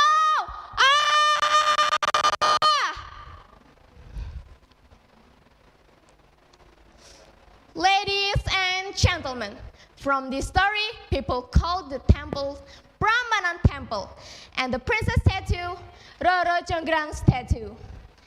And the moral value can be learned is, don't be a cruel person like Bandung Bondowoso, because nobody will like you. And don't give false promises like Roro Jonggrang, who was willing to marry Bandung Bondowoso, even though she was not. It could be bad consequences. Thank you. Wassalamualaikum warahmatullahi wabarakatuh. Yeah, that's the performance for contestant number 36. The time is 5 minutes 11 seconds. Now, please welcome contestant number 37. Go, man.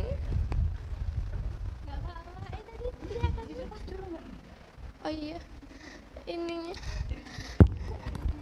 Assalamualaikum warahmatullahi wabarakatuh.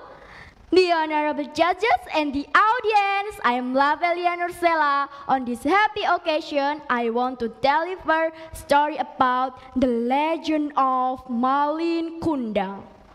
Once upon a time, there was a woman named Manderubaya and her son named Maling Kundang, who lived in a village by the beach called Air Manis.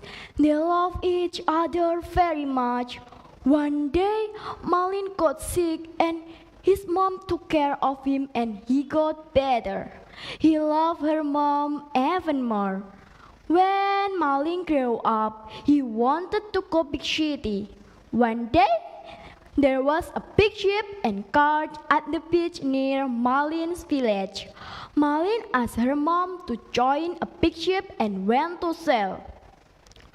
Mom, I want to sail with a big ship. May I go? Maling, don't go. I'm afraid something will happen on your big city. Don't worry, Mom. I'll be careful. This is great opportunity for us. I won't change our life. Okay. You can go, but come back soon. I'll be waiting for you. I will. I promise, Mom. One day, Maling heard some news. Her son had married a beautiful girl from a rich family. Mother was overjoyed and couldn't wait her son to come back and see her. She thought to herself every night, Maling, hurry up and come back home. Your mother waiting for you. One sunny day, a big and pretty ship came into a village port. The villagers thought Prince a Sultan ship. Mother was so happy and went to go to the port to the ship. When the ship docked, she saw two young people standing on your deck. They looked very happy and their clothes were shining in the sun. Mother was beating fast when she saw of the young man. She knew it her son, Malin. She ran to him and hugged him tightly. Malin, my son, you are really my son. Why did you come back home or send any news? Malin wondering and said, I'm sorry, lady, but who are you? Malin was surprised when a lady dressed in odd clothes hugged him. He couldn't believe that she was his mother. Before he could talk, pretty wife said, This odd lady your mother? Why did you lie to me? You said your mother was as important as me? Malin felt embarrassed and pushed his mother away. Crazy lady, you are not my mother. Mande Rupaya couldn't believe that her son was talking to me like that. Malin, my son, why are you talking to me like this? I'm your mother. But Malin didn't listen to her. He was ashamed of his front of his wife. He kicked her and said, Crazy lady, my mother is not like you, poor and dirty. Mande Rupaya felt very sad and hurt. She looked up to the sky and prayed, Dear God, if Malin is not my son, I forgive for he died. But he is my son, Maling Kundang. I ask for your justice, God. She cried while saying this. The weather was nice and sunny, but suddenly it got very dark and it started to rain very hard. A big storm came and it hit Malin's ship. There was a loud thunder and lightning and the ship was destroyed. The ship carried by to half to the beach. The next morning, the sun came up and a big storm was over. At the foot in the hill, people saw pieces of his throne in stone. It was Malin's ship. It looked like a rock that looked like a human body, that a human body of Maling Kundang, a son who crushed by his mother and turned into stone because he was disobedient. The moral value is story, we must not disobedient child. I think that's my story. Thank you for attention. Wassalamualaikum warahmatullahi wabarakatuh. Okay, give applause for contestant number 37. The time is 5 minutes 23 seconds. The next contestant is contestant number 38. Okay, time up. Yeah, Pak. Oh, yeah. We will have a break for a while.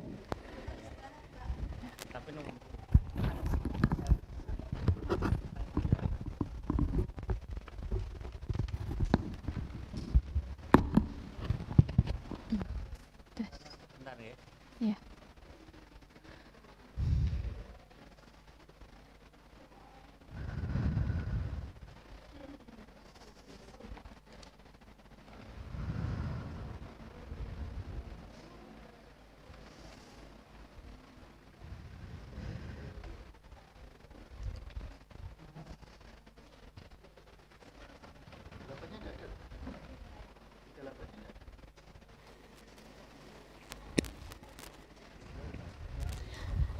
I will call you contestant number 38. Contestant number 38. I will call you once more. Contestant number 38. I will call you 4 seconds. 1, 2. Contestant number 38. 3, 4. Okay. The chance is over. So this is the time for contestant number 39. Please welcome contestant number 39. Give applause.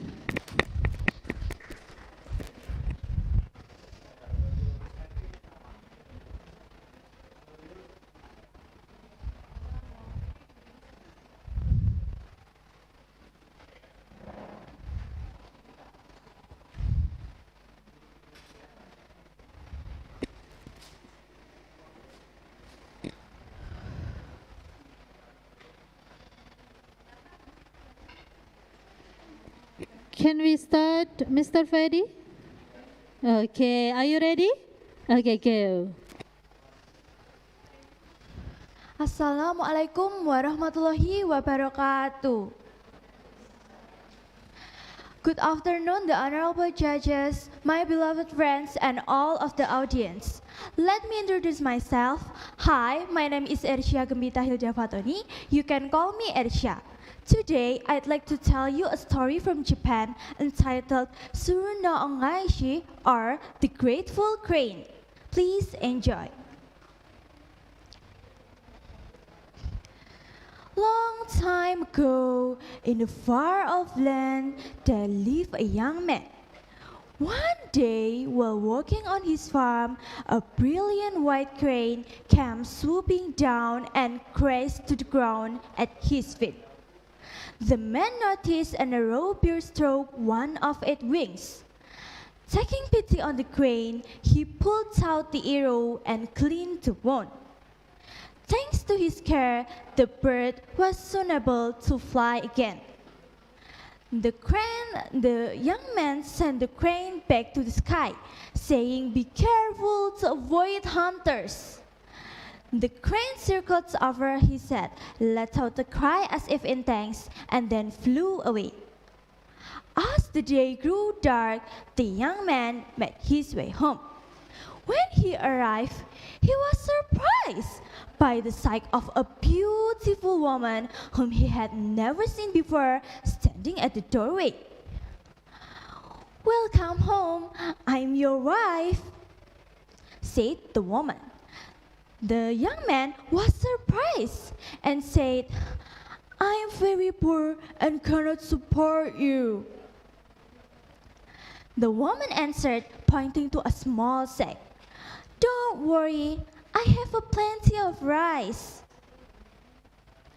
The young man was puzzled, but the two began a happy life together, and the rice sack mysteriously remained full always. One day, the wife asked the young man to build her a weaving room.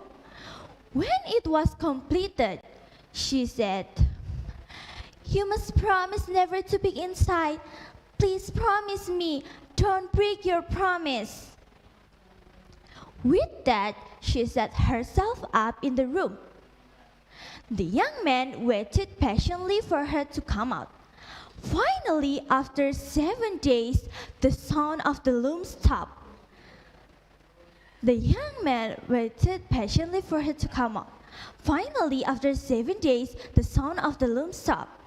Soon, he could stand it no longer, and desperate to know his wife's secret, peeked into the room. Do you know what he saw? To his great shock, his wife was gone. Instead, a crane sat intently at the loom, weaving a cloth, plucking out its own feathers for thread. The bird then noticed the young man peeking in and said, "I'm the crane that you saved. I wanted to repay you, so I became your wife. But now that you have seen my true form, I can stay here no longer." Then, handing the man the unfinished cloth, it said, "I leave you this to remember me by." The crane then abruptly flew off into the sky and disappeared forever. "Goodbye, my lover. Goodbye, my wife. You have been the one, you have been the one for me. Brothers and sisters, what can we learn from the story? Yes, the story gives us lessons not to break our promise. We must keep our promise so that nothing bad happens. Thank you for your attention. I'm Erisha. Wassalamualaikum warahmatullahi wabarakatuh. Yes, thank you. Number 39, that's the performance from contestant number 39. And the time is 4 minutes 28 seconds. Please give applause. Now, please welcome contestant number 40.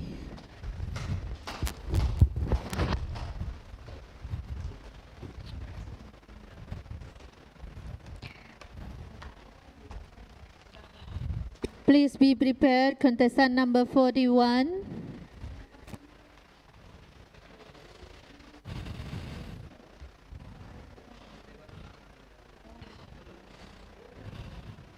Are you ready? Yes. Yes, go. Assalamualaikum warahmatullahi wabarakatuh. Well, ladies and gentlemen, good afternoon. Thank you very much for the thanksgiving to me. Now, I'm Farida, would like to tell you a story entitled The Legend of Situ Bagendit from Garut, West Java. Have you heard the story before? Okay, let me tell you, and please listen to me carefully. Once upon a time, in a small village in West Java, lived a favorite young woman. She lived in the very luxurious house filled with a lot of job worry. Her wealth was plentiful. However, she was really greedy and stingy. So the villagers called her Bagendit. She was known for bad attitudes. I'm the richest woman in this village. There is nothing I love more than my wealth. I'm happy with all my wealth. This jewelry is so shiny. The gold, diamond, and all of mine. And all I care is only all my wealth. 'Cause every night I lie in bed, the brightest colors fill my heart. A million dreams are keeping me awake. I think of what the world could be, a vision of the one I see. A million dreams, it's only it's gonna take. The young woman admired her wealth. She didn't care with the poor people around her. One day, the old woman came to her for asking help. Bagendit, please help me. My son has never had any food for days. We are starving. Would you share some food to us? Begged the old woman while praying sadly. Hey, the ugly old woman. Food? My food is just for me. Get away from my house. I don't care with you or your son. Whether you are starving or even dying, it is not my business. Said Bagendit. After that, the old woman went by. A few days later, a very old man with stick to work came to Bagendit and asking for some water. Have mercy on me, Bagendit. Please give me some water. I'm so thirsty. If you don't mind, I will take the water from your well. Asked the oatman. Hey, the oatman. I have a lot of water in the well, but I don't want you to take my water. Any drop of my water is only for me. No one can take anything. Go away. Shouted Bagendit. With a heart, the old man went by. He stopped by Bagendit's whole shirt. He put his stick and shouted, Bagendit, if you want to lose any drop of your water, now I will give you more water. He put his valve on the ground. Suddenly, water came out and burst into the air. Continuously, water kept coming out and floating out. What is this? Where does all water came from? No, my treasure will drown. Help me! Somebody please help me! Shouted Bagendit while she was trying to save her wealth. Bagendit was drowned with all of her wealth. So now people call it Situ Bagendit or Lake Bagendit. Well, ladies and gentlemen, from this story we can learn greatness led us into the direction. Well, ladies and gentlemen, that's all about my story. Thank you very much for the kind attention and have a good day. Wassalamualaikum warahmatullahi wabarakatuh. Okay, that's the performance from contestant number 40. The time is 6 minutes 6 seconds. Now let's move to contestant number 41, but it apparently that contestant number 41 has not registered for their coming, so we directly move to contestant number 42. For contestant 42, time is yours. Be prepared for contestant number 43.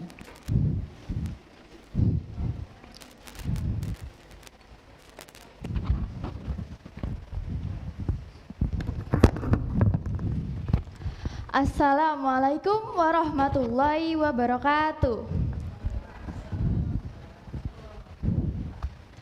To the honorable judges, to the honorable teachers, and to the honorable audiences, good afternoon. Let me introduce myself. My name is Belinda Diaguna.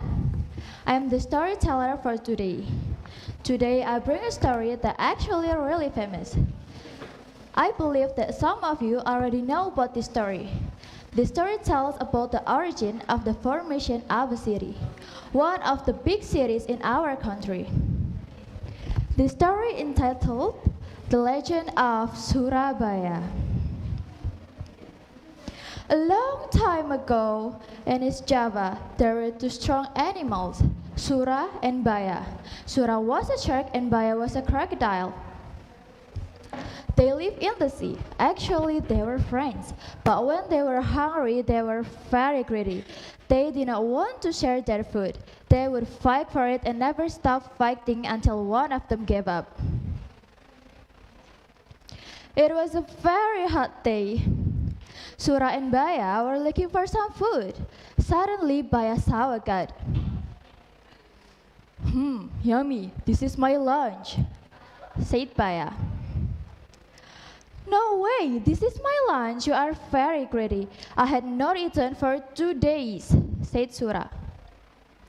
Then Sura and Baya fought again. After several hours, they were very tired.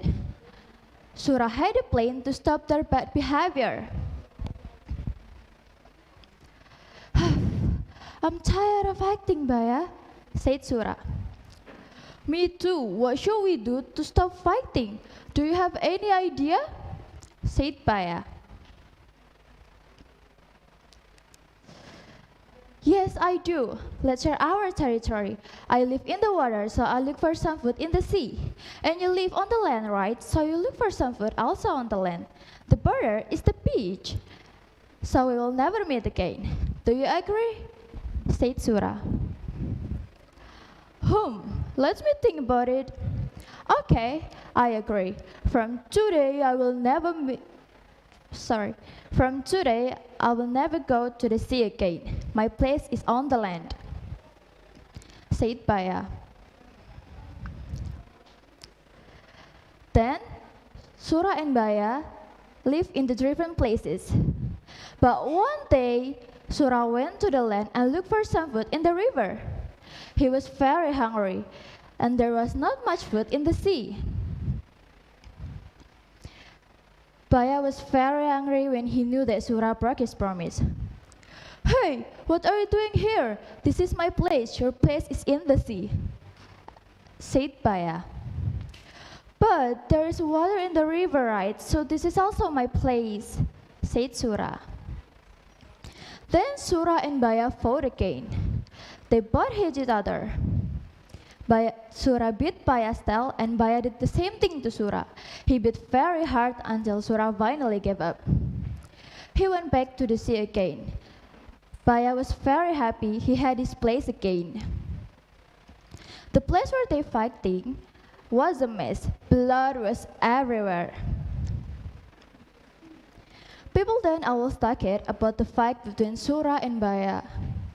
They then named the place of the fight as Surabaya. It's from Sura the shark and Baya the crocodile.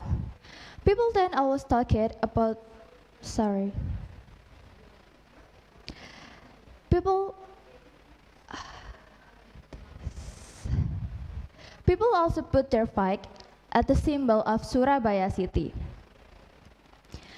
And there is the end of my story. Thank you for your attention. Wassalamualaikum warahmatullahi wabarakatuh. Okay, that's the performance for contestant number 42. Please give applause. The time is 4 minutes 20 seconds for contestant number 42.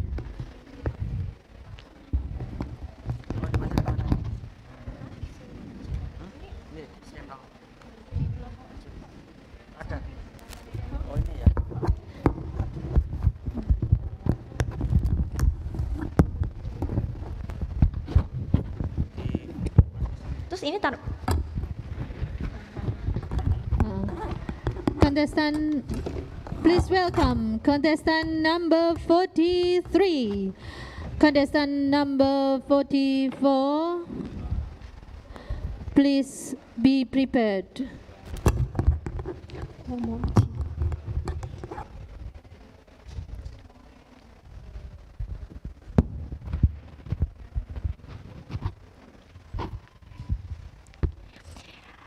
Assalamualaikum warahmatullahi wabarakatuh. Hi everyone, how are you today?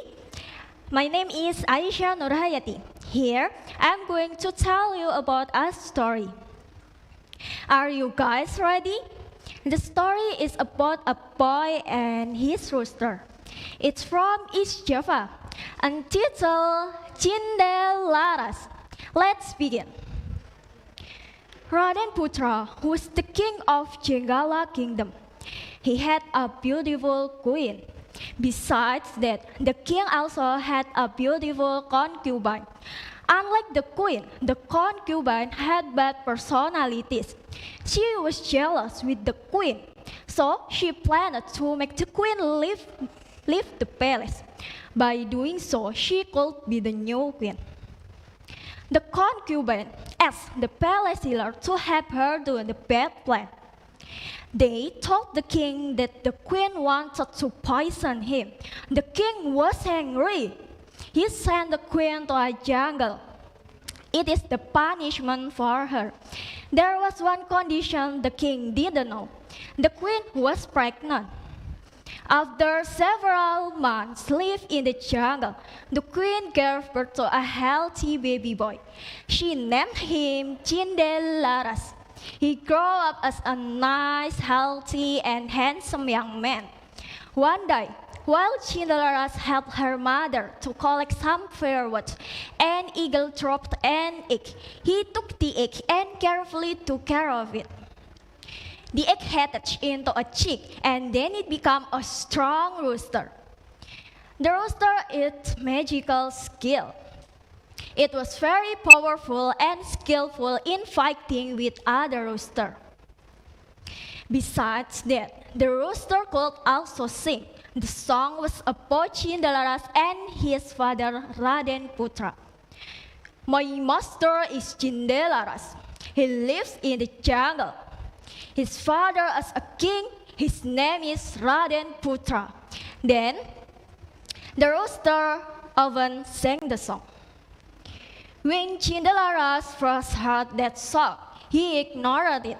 However, he could not stand it anymore. He talked to his mother about it. His mother told him the whole story. Cinderella was very surprised. He decided to go to the palace to meet the king, his father. Cinderella also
say anything. She could understand that her daughter was ashamed. At least her mother cannot hold her pain anymore. She prayed to God to punish her child.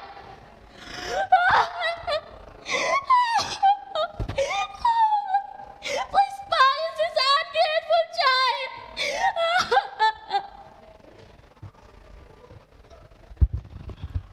After saying that, her mother was crying. Dar! Dar! Dar! God answered her prayer. Slowly, Darmi's leg turned into stone. What's wrong with me? Oh my God, Mom! What's wrong with me? Please help me, Mom. I'm sorry, Mom. Please help me. Please help me, Mom. I'm sorry. I will be a good child for you.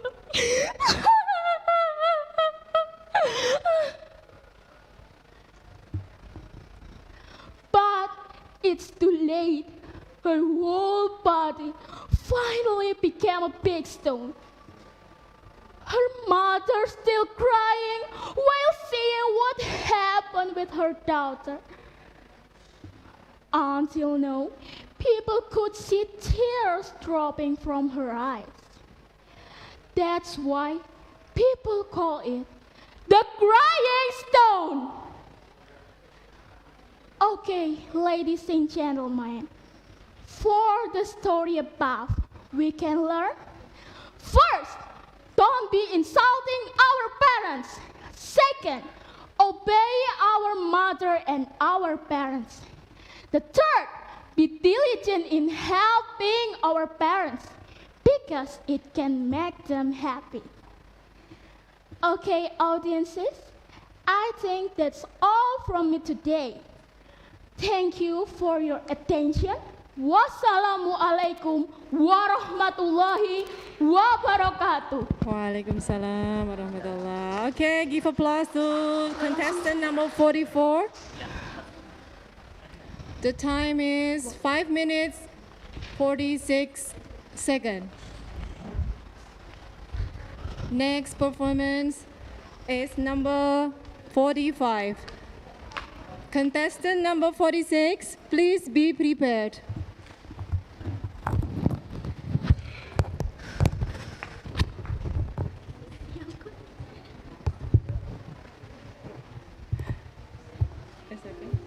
Are you ready? Okay, let's start. Assalamualaikum warahmatullahi wabarakatuh. First of all, thanks to Allah Subhanahu wa Ta'ala who always give us health, blessing, and salvation. Secondly, my salawat and salam for our Prophet Muhammad Sallallahu Alaihi Wasallam. And thirdly, I'd like to say thanks for the honorable juries, committee, and our beloved audiences who have given me an opportunity to tell my story. Hi, Anastasia Putri Asinta, contestant number 45. I would like to tell a story about Situ Bagendit. Situ Bagendit. Once upon a time, there was the richest widow named Nyai Bagendit. She was the richest person in the village. She had a very big house with a lot of jewelry. She also had many servants working for her. But she also known for her bad attitude and didn't like help other people. Whenever the villager needed money, they borrowed from her. But when they returned, they had to pay a double. If they're not able to pay the debt, she will ask the servant to take the villagers' belongings. And she had the beggar too. She thought the beggar was a lazy people. Someday, the old beggar come to her house. Nyai Bagendit immediately executed. Go away, you lazy old woman! Get off of my house! Please, Nyai, give me a little money or food. I'm so hungry. Food? You asked for food? This is my house. This is not restaurant. Go! I don't want to see you. The old beggar was sad. Then she said, Nyai Bagendit, I know you are the richest person in the village, but you never help others. You're not grateful to God. Wait for the punishment from God. You will be punished.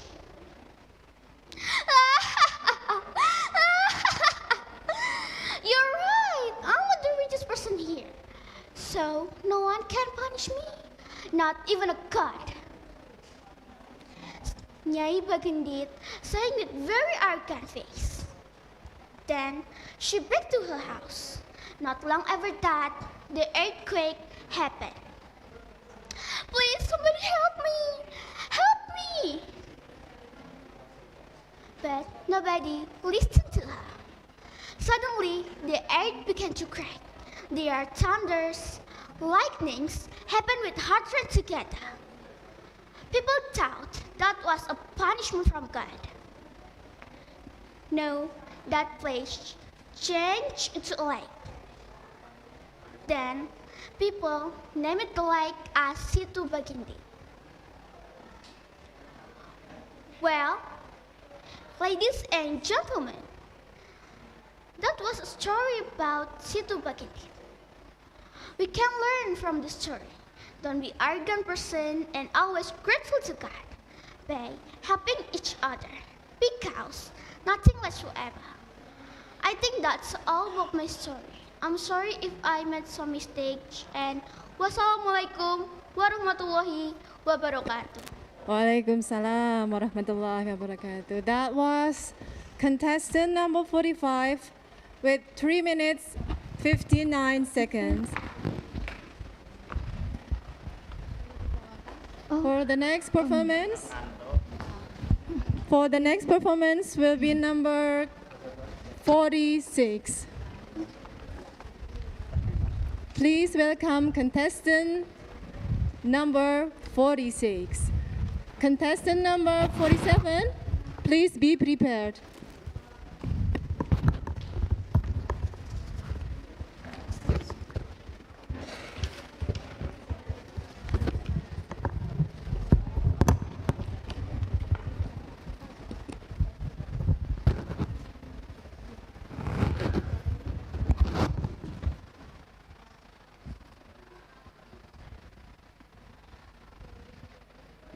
Are you ready? Yes. Okay, let's begin. To the honorable, all of the juries and the beloved audiences, Assalamualaikum warahmatullahi wabarakatuh. Good afternoon, everyone. My name is Sofia. In this opportunity, I would like to tell you an interesting story that comes from Prambanan. It is Roro Jonggrang.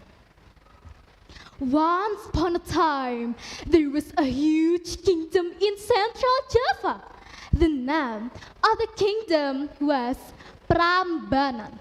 The king of the kingdom was Prabu Boko. He was so wise, kind, and clever. In his lady, Prambanan kingdom, and the citizens lived in peace. It was almost no fights and criminal there. In the other hand, there was kingdom which was huge as Prambanan kingdom. The name of the kingdom was Penggeng kingdom. Unlike Prambanan, Penggeng kingdom was well known as an arrogant kingdom, and they wanted to expand their territory. They had a powerful knight named Bandung Bondowoso. Bandung Bondowoso had a powerful weapon which had powerful magic.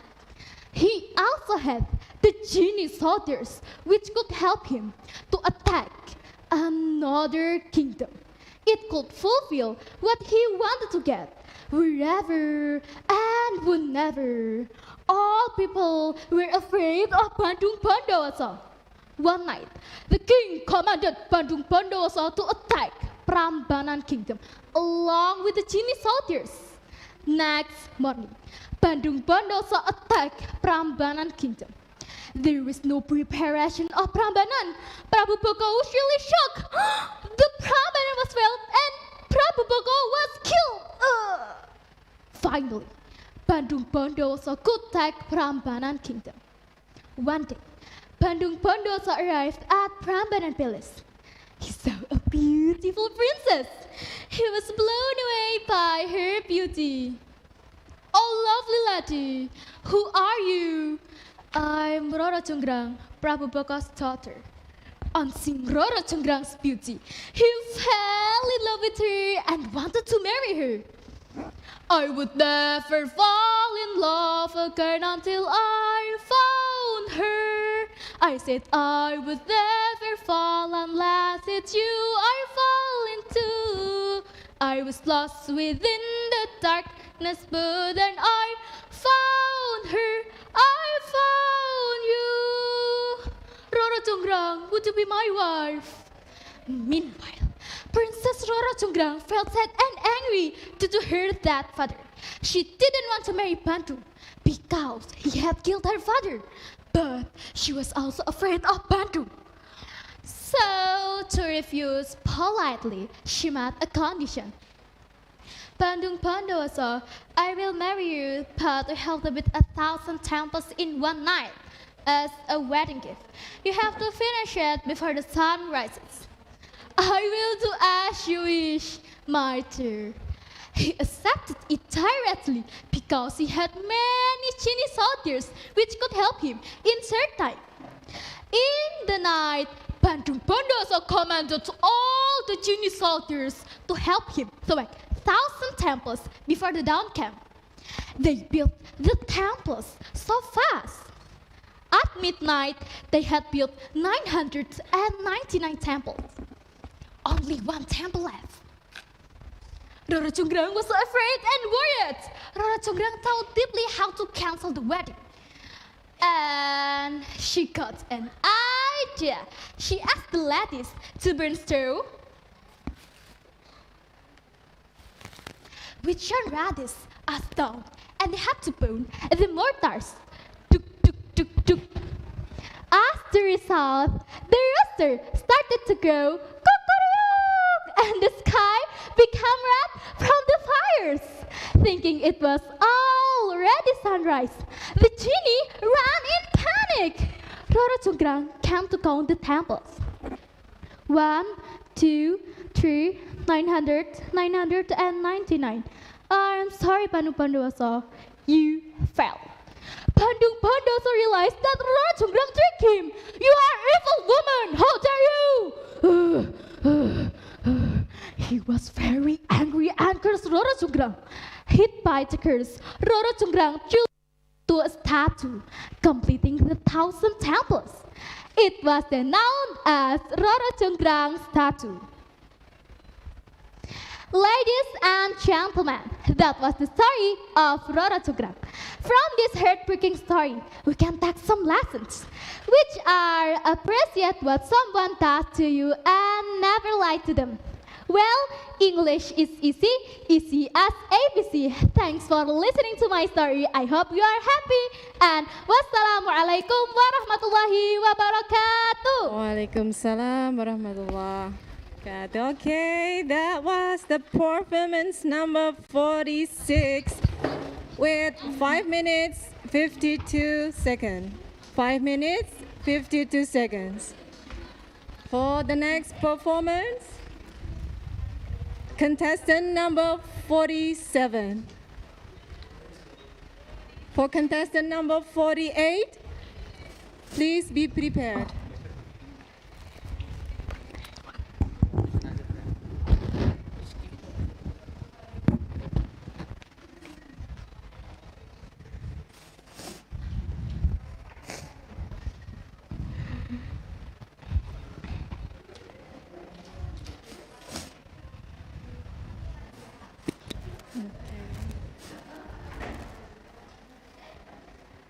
Okay, are you ready? Yep. Okay, let's begin.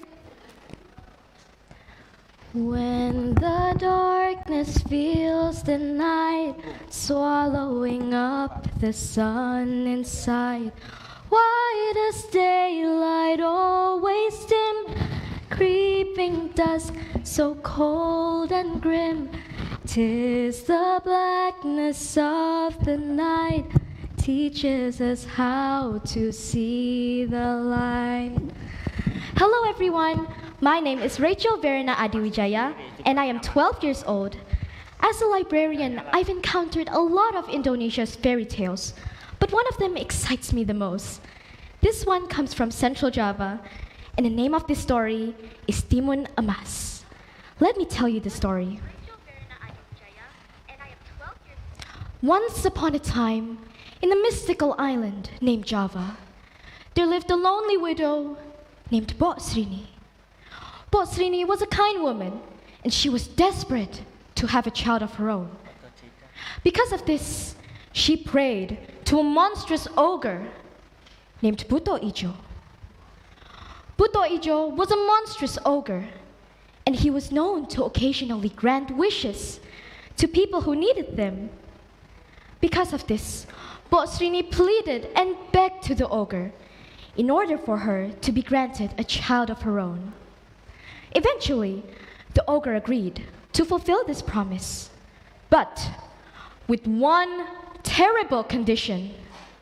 When the child turned 6 years old, the child must be given back to the ogre to become his meal. Despite the condition, the lonely widow agreed to fulfill this promise. The ogre then gave the woman cucumber seeds to be planted in her farm. Bok Srini quickly rushed back to her farm and planted the cucumber seeds. And in 2 weeks' time, the cucumbers grew and bore fruit. One of them was large and emitted a golden gleam of light. Carefully, Bok Srini split it open, and inside there was a beautiful baby girl. Filled with happiness, she decided to name her child Timon Mas. Tak lelo lelo lelo ledung, cap menengo ojo pijen nangis. And in a few years' time, the bond between the both of them grew, making the thought of losing the child too much to bear.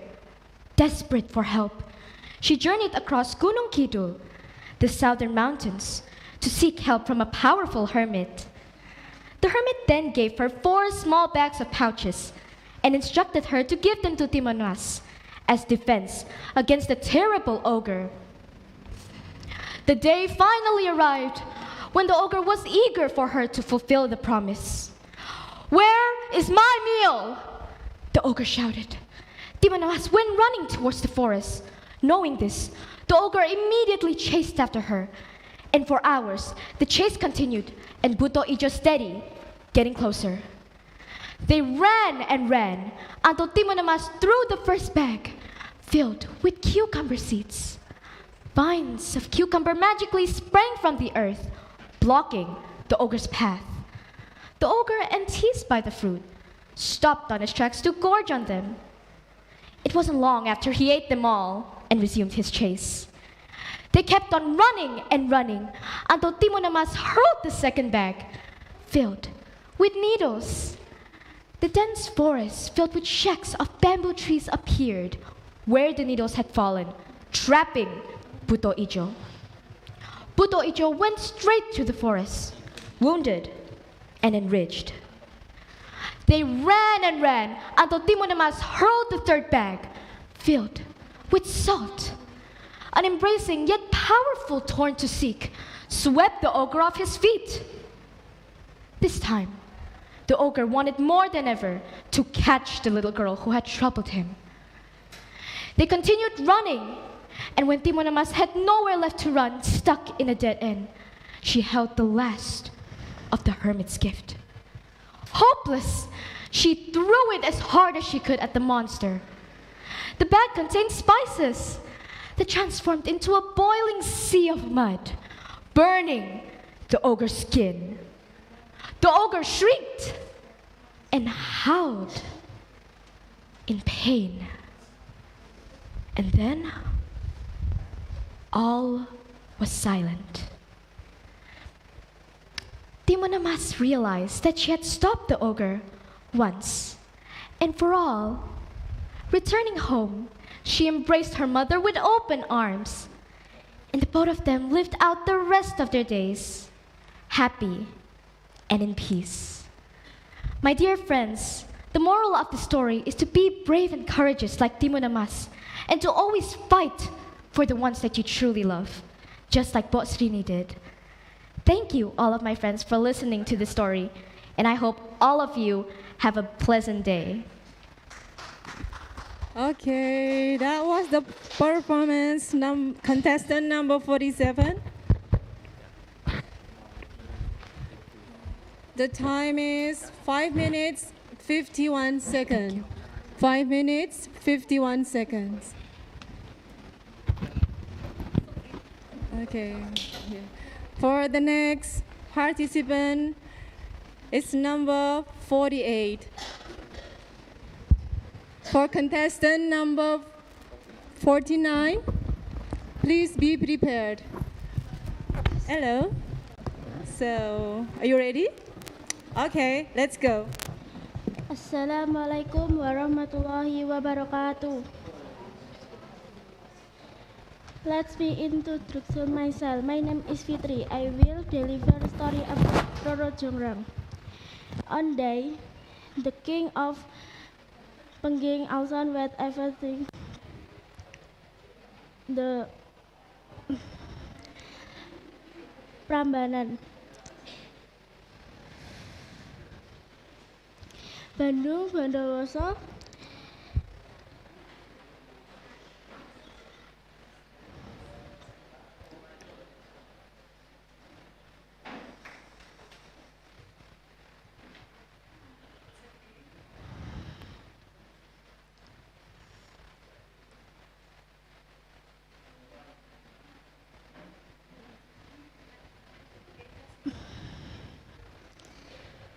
Also concerning the week evening the Prambanan Bandung Bondowoso week in the throne. Prince Eiffel in Bandung Bondowoso, I want to you delivered becomes the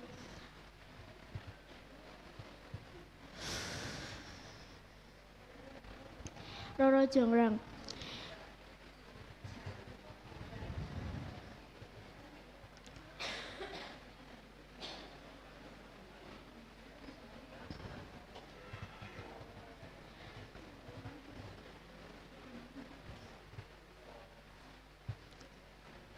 I want to be your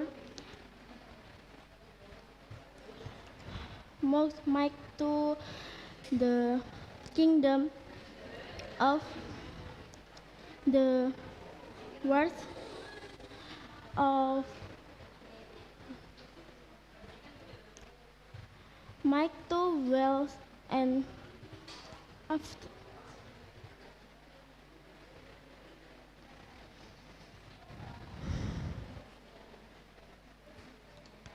awas to the of kingdom Prambanan Bandung Bondowoso of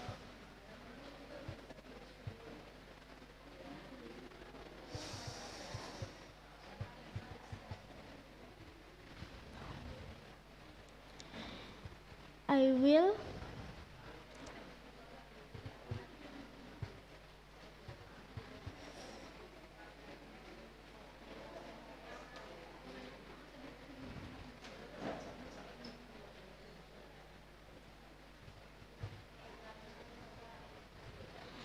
Bandung Bondowoso with beautiful and wonderful, and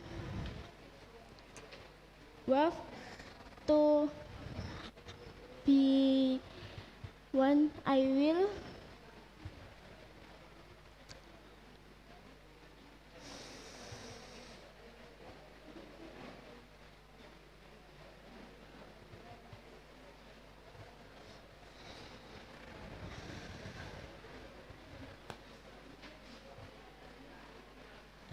do you definitely and your time. Bandung Bondowoso was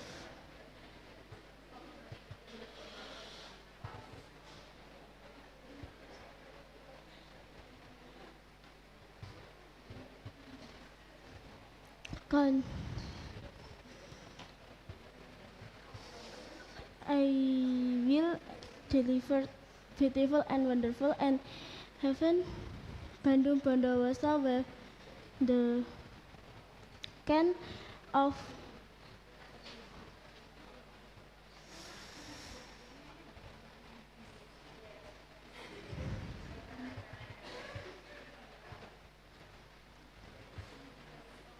the can Bandung Bondowoso was Prambanan what and you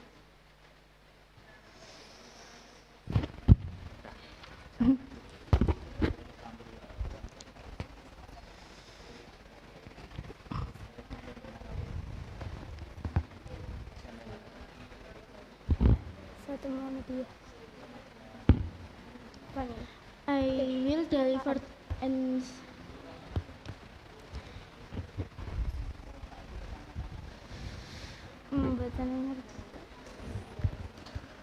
at Prambanan what and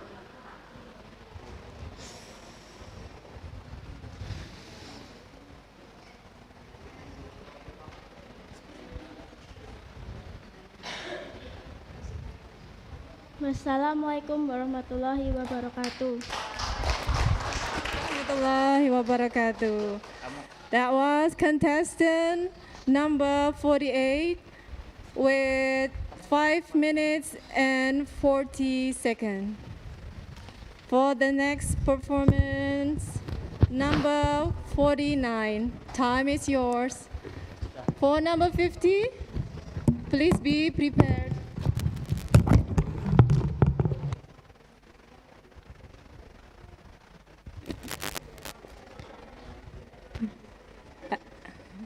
Okay, are you ready? Yes. Okay, let's go. Assalamualaikum warahmatullahi wabarakatuh. Good afternoon. Good afternoon, everybody. The honorable for the judges and the beloved for all the audience. Let me introduce myself. My name is Dewi Nur Rahmawati. Thanks to Allah Subhanahu wa Ta'ala, in this occasion, I want to tell you about the story from West Sumatra. I think all of you know this story. Yes, this is Maling Kundang story. The story begins in a small village near the beach in West Sumatra, where a woman and her son live. They were Maling Kundang and her mother.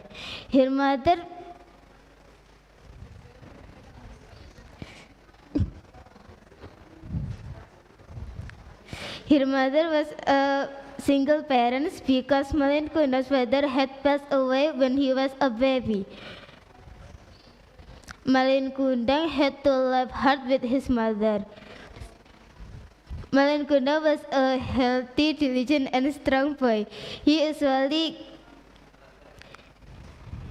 went to sea to catch fish.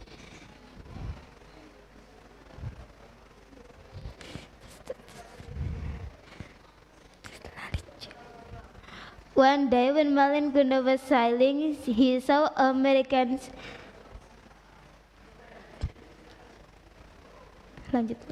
Terus. He saw Americans.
With his bravery and power, Maling Kundang defeated the British. The Americans was too happy, and thanks to Maling Kundang. And the Americans asked Maling Kundang to sail with him. To get a better life, Maling Kundang agreed. He left his mother alone. Many years later, Maling Kundang became wealthy. He had hook ship and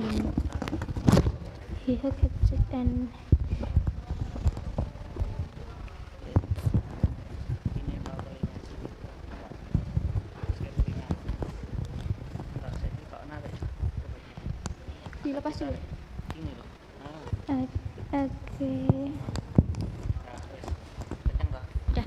Okay, I'm sorry. I got to close my storytelling. Thanks for your attention. Wassalamualaikum warahmatullahi wabarakatuh. Waalaikumsalam warahmatullahi wabarakatuh.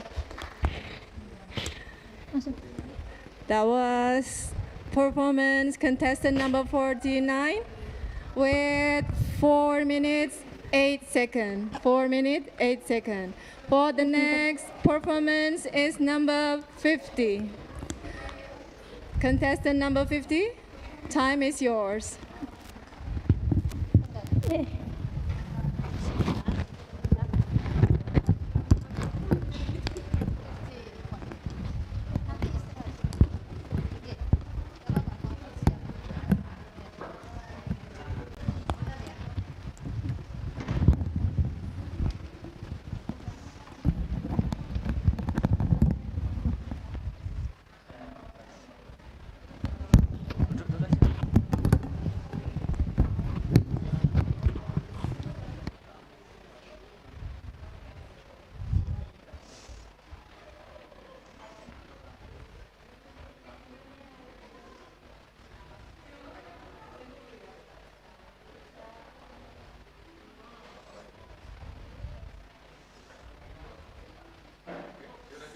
Yes. Assalamualaikum warahmatullahi wabarakatuh. Hi everybody, the honorable juries and audiences. First of all, let me introduce myself. My name is Rindri Kusuma Tunggadewi. Today, I want to tell you the story about the legend of Tangkuban Perahu. Once upon a time, in West Java, Indonesia, there lived a wise king who had a beautiful daughter. Her name was Dayang Sumbi. She liked weaving very much. One day, she was weaving a cloth. Suddenly, one of her tools fell to the ground. But she was very tired at the time, so she was too lazy to take it. Then she just shouted out loud, "Anybody there? Bring me my tool. I will give you a special present. If you are female, I will consider you as my sister. If you are male, I will marry you." Suddenly, a male dog, its name was Tumang, came. He brought her the falling tool. Dayang Sumbi was very surprised. She regretted her words, but she could not deny it. So she had to marry Tumang and leave her father. There, they lived in a small village. Several months later, they had a son. His name was Sangkuriang. He was a handsome and healthy boy. Sangkuriang liked hunting very much. He often hunted to the wood using his arrow. When he went hunting, Tumang always with him. In the past, there were many deer in Java, so Sang Kuryang often hunted for deer. One day, Dayang Sumbi wanted to have deer shot, so she asked Sang Kuryang to hunt for a deer. Then Sang Kuryang went to the wood with his arrow and his faithful dog Tumang. But after several days in the wood, Sang Kuryang could not find any deer. They were all disappeared. Sang Kuryang was exhausted and desperate. He did not want to disappoint her mother, so he killed Tumang. He did not know that Tumang was his father. At home, he gave Tumang's heart to her mother. But Dayang Sumbi knew that it was Tumang's heart. She was so angry that she could not control her emotion. She hit Sang Kuryang at his head. Sang Kuryang was wounded. There was a scar on his head. She also repelled her son. Sang Kuryang left her mother in sadness. Many years passed and Sang Kuryang became a strong young man. He wandered everywhere. One day, he arrived at his own village, but he did not realize it. There, he met Dayang Sumbi. At the time, Dayang Sumbi was given eternal beauty by God, so she stayed young forever. Both of them did not know each other, so they fell in love and then they decided to marry. But then, Dayang Sumbi recognized a scar on his Sang Kuryang's head. She knew that Sang Kuryang was his son. It was impossible for them to marry.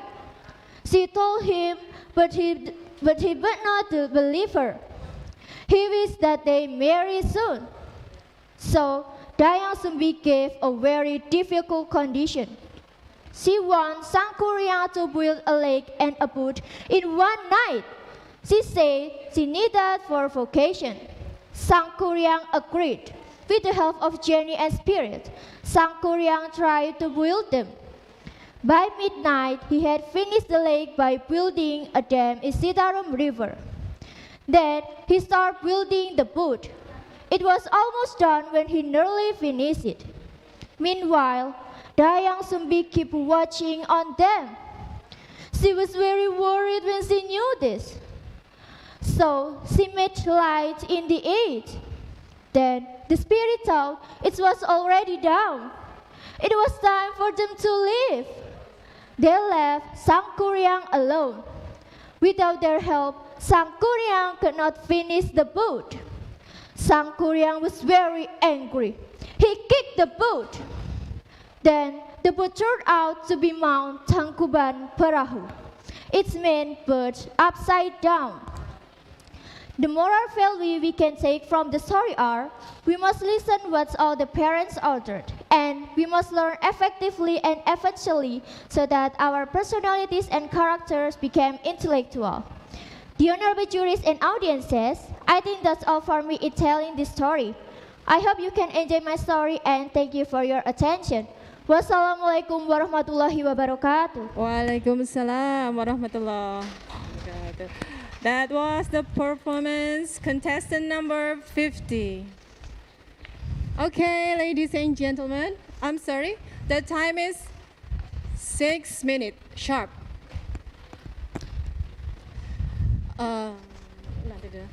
Okay, for the next contestant, please be patient because we will have a break about 15 minutes.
It seems that the time for break is up, so let's start the contest again. It starts from number 51.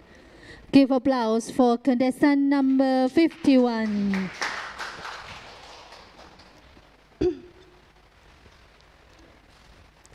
Assalamualaikum warahmatullahi wabarakatuh. The honorable judges, audiences, and all my friends, I'm Latifa Paraswati. I'm standing here because I want to tell you about my story. The title of my story is Goldilocks and the Three Bears.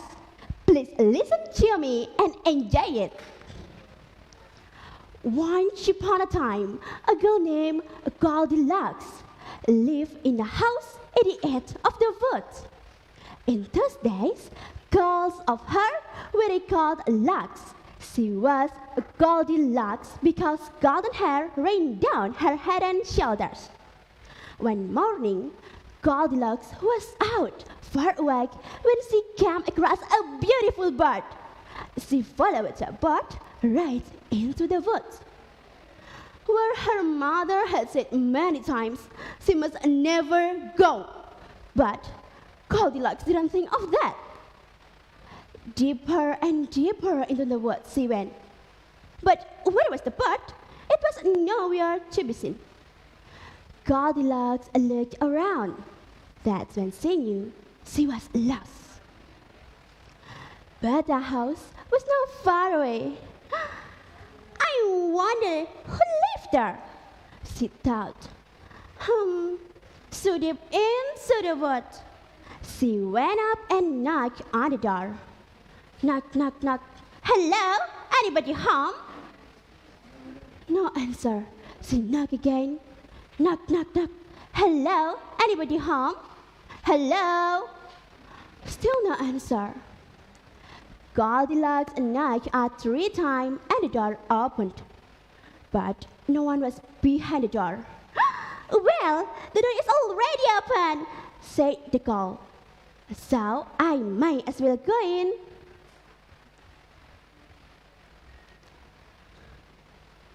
Goldilocks smelled a wonderful smell, and she knew why. On the table were 3 steaming bowls of oatmeal. All of a sudden, she realized how very hungry she was.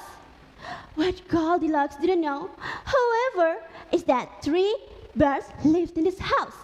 In fact, that very morning, the 3 bears had sat down to their bowl of oatmeal, but the cereal was too hot. So they had decided to take a short walk. They said to each other, by the time we return home, our oatmeal will be perfect. Gazing at the steaming bowl of oatmeal, Goldilocks thought, I'm sure whoever lives here wouldn't mind if I take just one sip. She sat at the first jar and took a sip. She said, it is too hot. She moved to the next bowl and took a sip. She said, it is too cool. She moved to the third bowl and took a sip. Yeah, it is just right. And before she knew it, the oatmeal was all gone. Goldilocks rubbed her tummy. I'm full. I must find somewhere to sit more comfortable. She went to the living room. 3 chairs were lined up in a row. 1 big chair, 1 medium-sized chair, and a wee little chair. I'm sure whoever lives here will not mind if I sit just 1 chair. She sat on the big chair, but it was too hard. The next chair looks good, said Goldilocks. She sat on the medium-sized chair, but it was too soft. The wee little chair looks better, said the girl. She sat on the wee little chair, and it was just right. But when Goldilocks lined it back a bit, crack! The chair broke into 1,000 pieces. She blubbered right on the floor. No! Goldilocks wailed. Then she yelled out there must be somewhere she could lay down for just a short nap. The girl saw a ladder and climbed it to an attic. In a row, 3 beds were lined up. 1 big bed, 1 medium-sized bed, and a wee little bed. Oh, I'm sure, however, Olivia won't mind if I lie down for just a short nap. She said. She lay down on the big bed, but it was too hard. She lay down on the medium-sized bed, but it was too soft. Goldilocks lay down on the wee little bed, and it was just right. As her head hit the pillow, Goldilocks was asleep. As Goldilocks was sleeping, the 3 birds come home. "Someone's been eating my oatmeal," said Daddy and Mommy Bear. Someone ate all of my oatmeal and someone broke my jar," cried Baby Bear. Suddenly, the 3 birds heard a noise coming from upstairs. Daddy, Mommy, and Baby Bear rushed up the stairs and into the bedroom. "Look, she's still there," said Baby Bear. Goldilocks woke up. She jumped out of the bed. She ran out of the house. She ran and ran, and finally she saw her house and her mother, and she promised to her that she never to the woods again by herself. Okay, friends, from the story we can learn that please obey and respect our parents. Okay, that's all I can say about Goldilocks and the 3 bears. Thank you for your attention, and I'm very sorry all my mistake. Wassalamualaikum warahmatullahi wabarakatuh. Thank you, contestant number 51. It is 6 minutes 27 seconds. For contestant number 52, time is yours. For contestant number 53, please be prepared.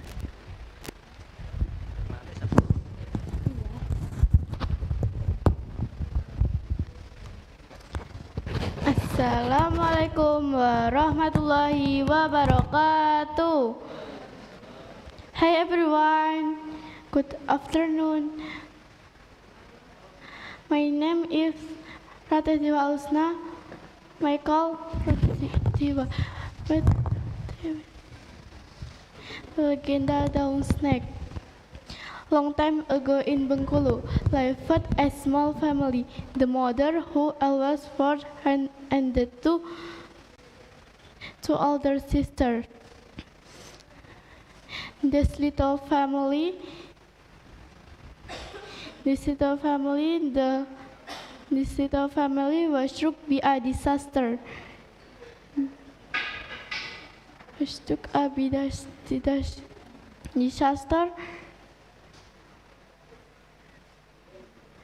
The mother suffered from in the mountain.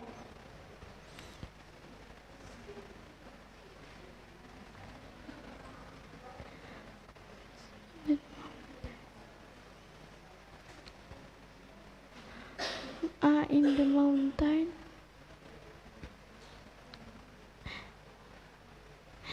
In gereja sekuler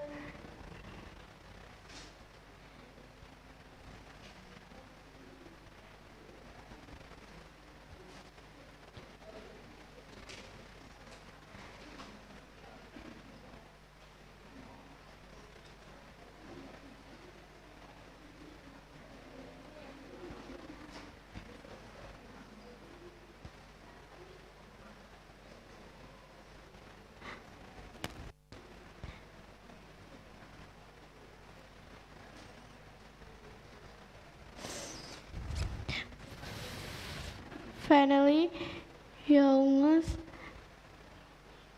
married and the Prince Abdul Rahman Al Musa and happy ending. Thank you. Wassalamualaikum warahmatullahi wabarakatuh. Okay, ladies and gentlemen, that was from contestant number 52 with 2 minutes 15 seconds.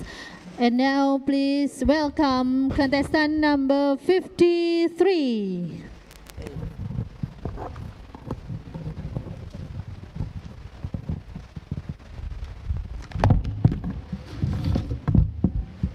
Contestant number 54, please be prepared.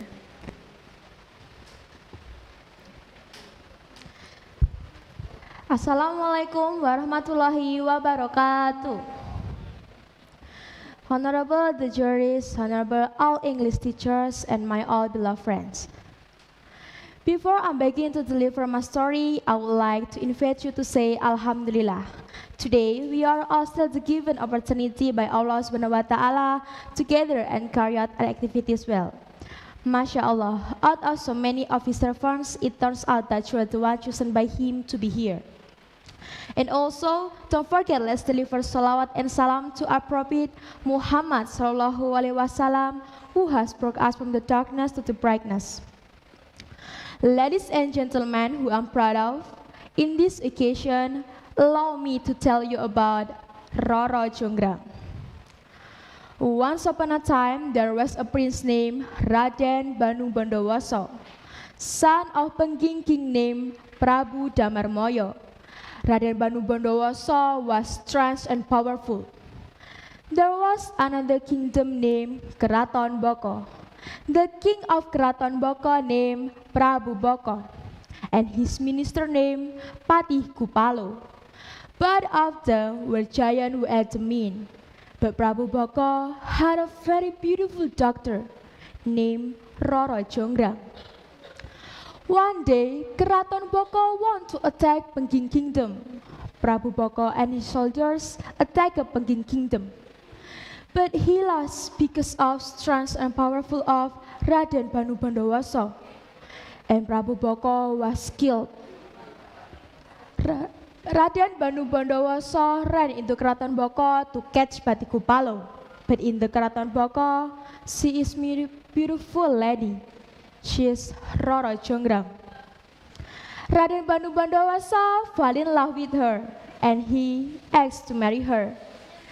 But Roro Jonggrang rejected because she knew that Raden Bandung Bondowoso who had killed her father. To reject Bandung Bondowoso's proposal, Roro Jonggrang asked him something. If you want to marry me, you have to make a well and 1 temples in 1 night. Raden Bandung Bondowoso said, okay, and start to make a well known as Jalatunda and 1 temples, helped by genies. Worried that Bandung Bondowoso will finish on them, Roro Jonggrang ordered the girls to burn stubbles and pour rice in the east. As sign, the morning had came.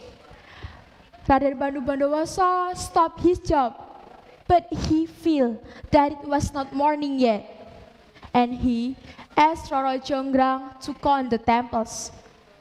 But the total was only 999 temples.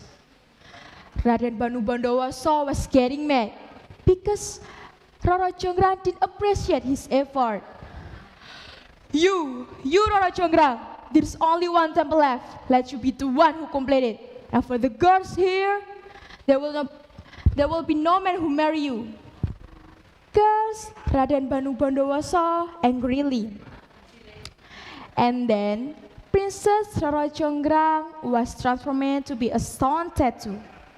And now the statue of Roro Jonggrang is still in Jejeran di Prambanan.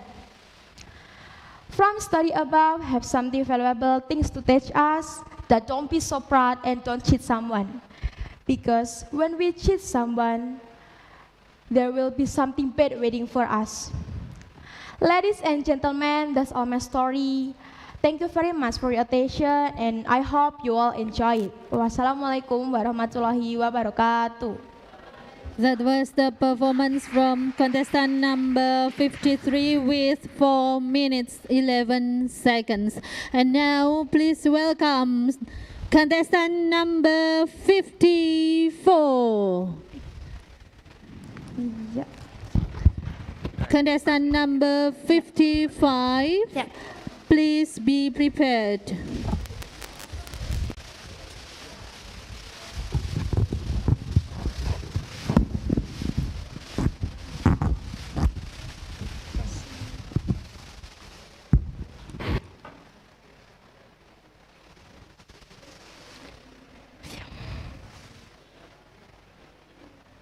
Good afternoon, everyone. The Honorable all of the judges, teachers, and all my friends who I love. Let me introduce myself first.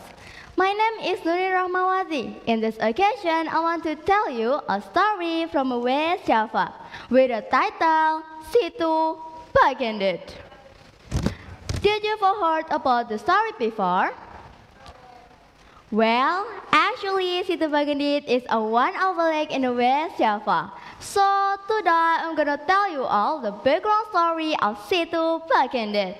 Are you ready, guys? Ready. Okay, let's start the story with the once upon a time.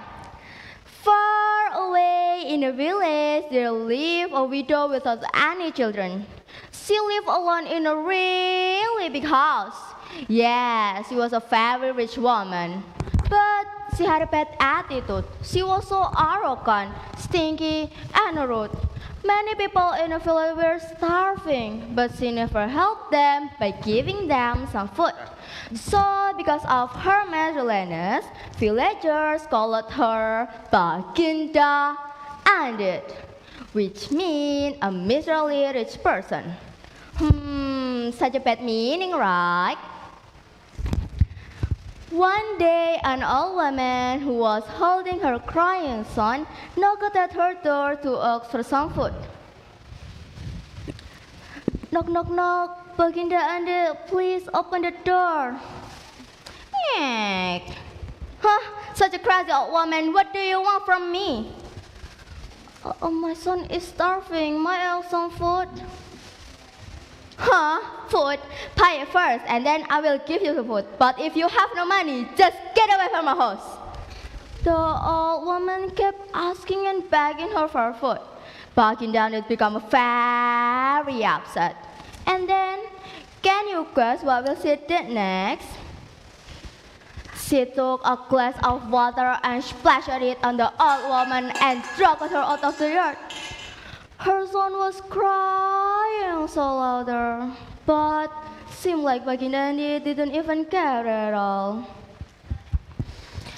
Until an extreme drought had hit that village, many villagers came to Baginda Andit's house begging her for food. Baginda, we are starving, Baginda. Yes, Baginda, please help us. How pity you are, but I won't give you any. While she was looking at those poor villagers outside the fence, suddenly an old man who was holding his stick and tried to take a water. Have a mercy on me, Baginda. I want to take a water just for a drink. But Baginda Andit ignored the old man's word. She grabbed his stick and started to beating him. Book, book, book. Such a crazy old man. Oh, Baginda, I'm so thirsty. Please stop. The old man tried to get up his stick. After that, he walked closer to Baginda Andit and pointed his stick. Such a cruel and miserly woman, you'll have to pay for this. And suddenly, whoosh, pure splashes of water emerged from the ground. Not long after that, the water was flooding up. Baginda Andit couldn't save herself. She cried out for help. Help me, somebody help me, please. But nobody listened her cry out for help. Give me one more night, I will make things right. Give me one more day, let me chance away. All I need is time. But it was too late. The land was open, the entire Baginda Andit's house, and all of her will be gone. The thing that left only a white and a deep black. The lake was named Situ Bagendit. Situ means a wide lake. It was named Situ Bagendit because the wide lake came from a well that belongs to Bagendit. Well, my dearest audience, what we can take from this story is, as a human being, we always together, help each other, and also don't be arrogant, nor miserly and greedy, or you'll end up like a Bagendit. I think everyone don't want to be like that, right? Okay, it's all from me. Thank you very much for your kind attention. Since the weather quite cool right now, I hope you can stay healthy, stay warm, and hydrated. I am off. See you guys next time. Thank you, contestant number 54. It was 5 minutes 48 seconds, and please welcome contestant number 55.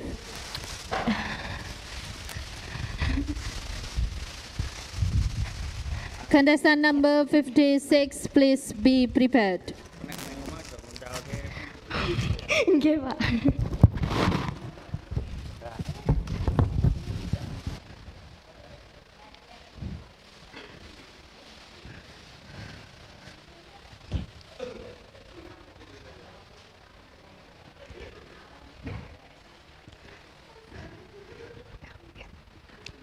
Ugly, ugly, ugly. No. You can't do that. When we say bad things to others, it will hurt their feelings. Good afternoon, judges and all the participants. Today I'm going to tell you the ugly duckling story. On a farm long ago, a mama duck sat on her nest. How long must I wait for my babies to hatch? I can't wait any longer to see my babies, she said. Mama duck then stayed calm again and kept her eggs warm till they hatched. At last, the eggs began to crack. One by one, yellow ducklings stepped out of their shells. They shook their wings and said, "Quack, quack." "Oh, look at all of you," said Mama Duck with joy. "You are all so cute." "Quack, quack," they said. Mama Duck said, "Come and line up. We will go down to the lake for your very first swim." She counted. 1, 2, 3, 4, 5. "Oh dear," she said, "I should have 6 ducklings." But one large egg was still in the nest. "Oh well," said Mama Duck. "It looks like that big egg will take more time." So she had to go sit on her nest again and wait some more. The next day, the big egg started to hatch. Out came a baby bird, but if one may say so, it was an odd-looking thing. This bird was much bigger than the others. She was not yellow at all. She was dark gray from her head to her feet, and she walked with a funny wobble. One of the yellow ducklings pointed. "What is that? She cannot be one of us." Mama Duck said, "Nuh-uh." Yet the other ducklings quacked. "Ugly, ugly, you're so ugly, you don't belong here." The ugly duckling was very upset. She thought all the ducks hate her. "No one ever wants me. I'm so ugly," said the ugly duckling with a tear in her eye. "Maybe they're right. I should go." Soon she went away and found a new lake. Looking into the water, the ugly duckling saw a reflection of a flock of large white birds flying. She looked overhead and could not believe what she saw. "Wow, what a beautiful birds they are." Time passed. Winter came. There was snow all over. The cold wind and the dark clouds made the ugly duckling feel even more sad. In a moment, 2 giant hands swept her up. "You poor thing," said the farmer. He held the ugly duckling close to him and took the bird home. Never was a warm fireplace more welcome. For the rest of the winter, the farmer cared for the ugly duckling.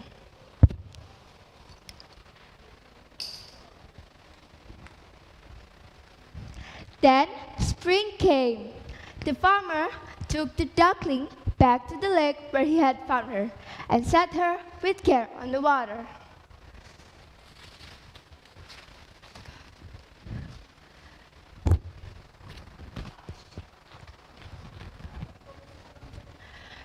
Gosh, I feel so strong. I never felt like this before, said the young bird, flapping her wings. She heard a flock of those same beautiful birds she had seen in the sky before, landed behind her on the water.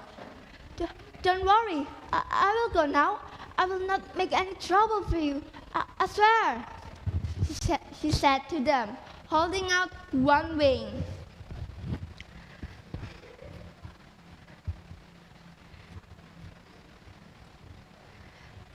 Then she cried and turned to go away. When she opened her eyes, she saw a reflection in the water of one of those same beautiful birds.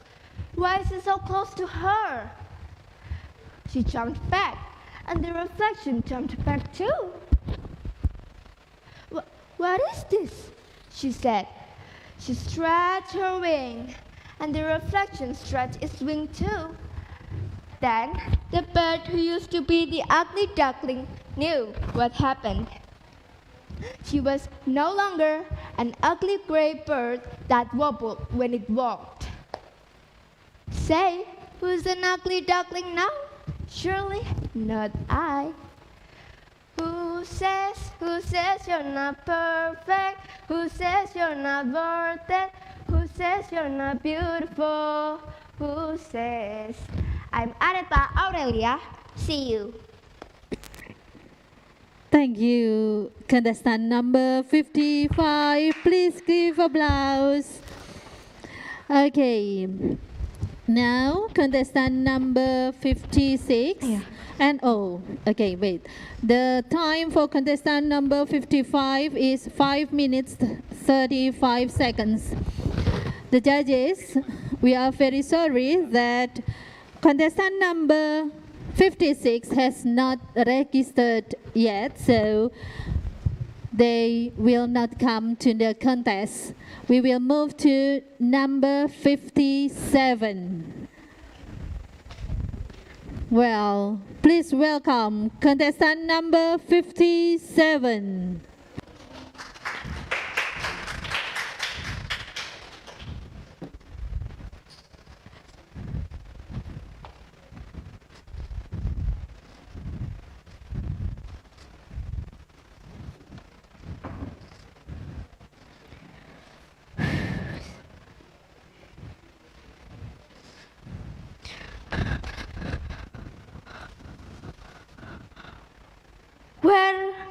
Where am I?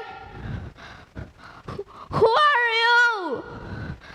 Why are you wearing that weird stuff? What? 2023? Oh my God. The last thing I remember, I was flung away from the past. I came from a great kingdom, the prominent kingdom. Don't you believe me? Please, believe me. I will tell you why I came here. So that I had a nice lord, a beautiful princess. She was Rorojongrang. She was a daughter of King Brahmanan, and me, as her servants, and also her close friends. Rorojongrang was famous for her beauty. Every man and nobleman were interested in her. They wanted to marry her. I still remember a man called Bandung Bondowoso. Yes, Bandung Bondowoso. He was the leader of Pengging State, and he was fascinated to marry Roro Jonggrang. But if Roro Jonggrang refused to marry him, he would threaten to kill the family and people of Prambanan. We were afraid of it. My princess, Roro Jonggrang, was very worried about us. Then she had an idea by giving him one condition. My princess said to Bandung Bondowoso, Bandung Bondowoso, I will marry you if you can build 1,000 temples in one night. And then what? Bandung Bondowoso replied, ha ha ha ha ha ha ha. It's easy. I even can build 1,000 heaven for you. We were surprised. He agreed to the condition. Bandung Bondowoso asked for help to the spirits. With the power of spirits, the temple was almost finished in one night. Roro Jonggrang was panicked. She didn't want to marry him because he had killed her father and occupied the Prambanan kingdom. She asked me to tell other friends. She asked to burn the hay and hid the mortar in the east. I use it. Dung, dung, dung, dung, dung. The burning hay created the color of sunrise. The spirits mistook it as the light of dawn. The spirits were startled and afraid of sun. They ran away. They stopped the temple construction. Bandung Bondowoso was confused. He wondered why the sun rose quickly. He found out that it was Roro's cunning. I saw him. He was furious. He was so sick of it. He could only build 999 temples. My princess said to Bandung Bondowoso, Bandung Bondowoso, you are not able to burn it. You had failed. I heard Bandung shout it. Enough! I knew it was your deed. Roro Jonggrang replied, you should keep your promise. It's already morning and you can't finish 1,000 temples. Bandung Bondowoso replied, shut up. If you don't want to marry me, just say it. I saw his face turn red. My friends and I hid behind the bush. Bandung tied Roro's hands by his power. I heard Bandung entreated, you are stubborn as a stone. Suddenly, Roro Jonggrang turned into stone. I ran to her. I shouted, no, Roro Jonggrang, my lord! But Bandung's power struck me. I was flung away, and unknowingly, I'm here. Then I knew that first, love and do everything for your nation. Second, Roro Jonggrang is my hero for my kingdom, and I love her. Friends, I want to go back. Thanks for everything, and goodbye, everyone. Yes, that's the performance from contestant number 57. The time is 5 minutes 47 seconds. And now please welcome contestant number 58.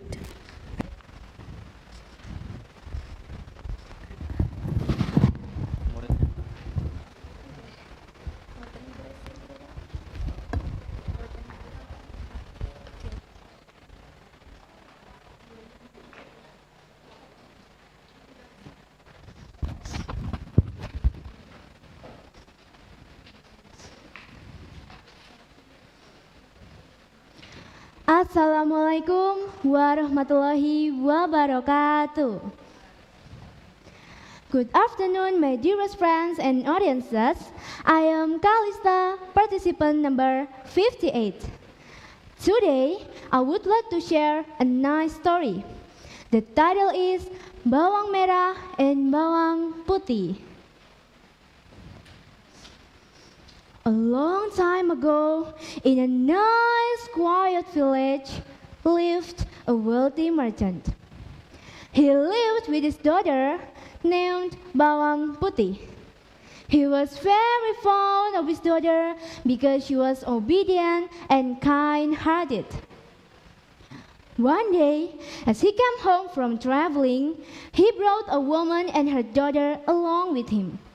He married this woman.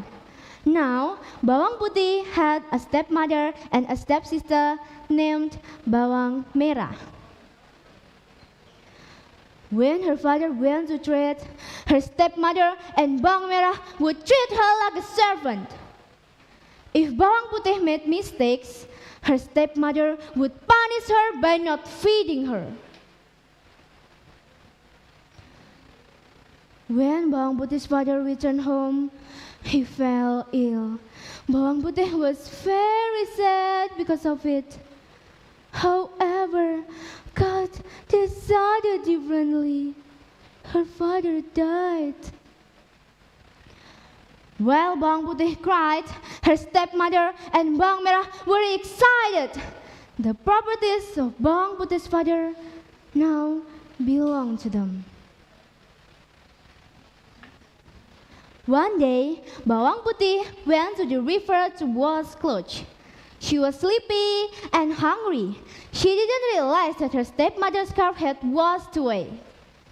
Mother's favorite scarf is gone! Oh no!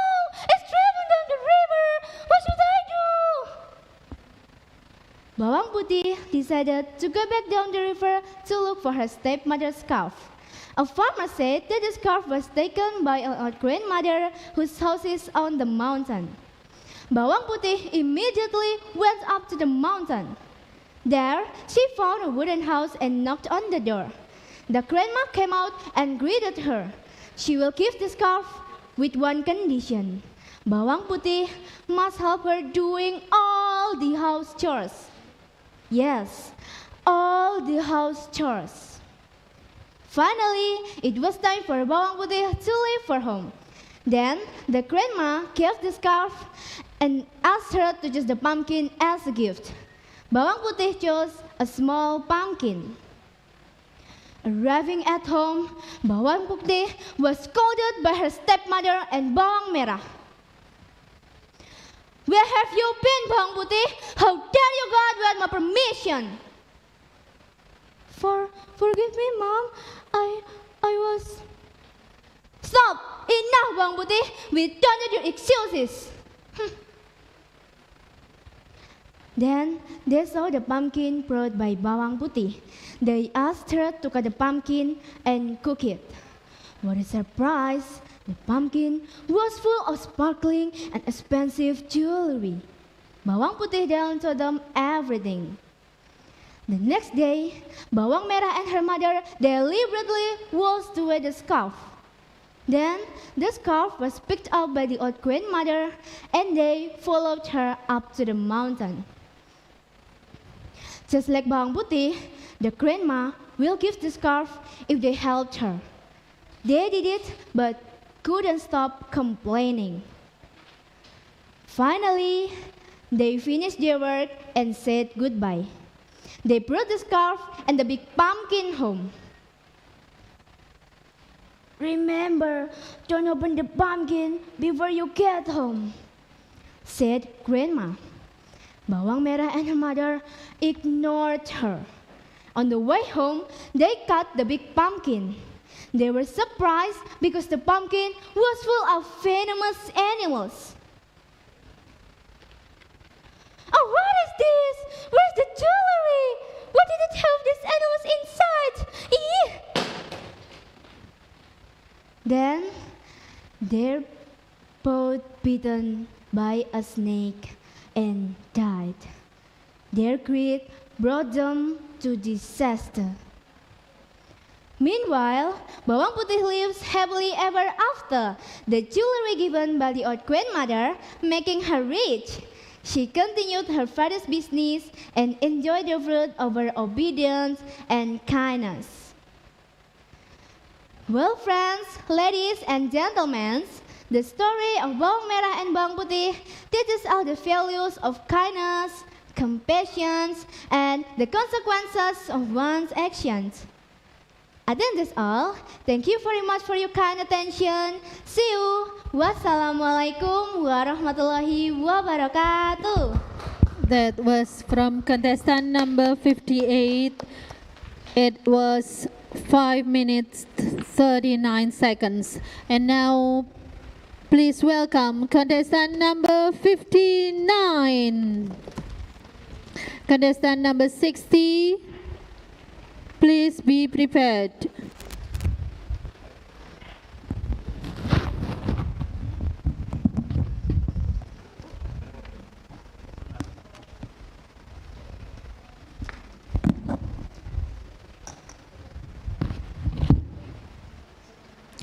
Assalamualaikum warahmatullahi wabarakatuh.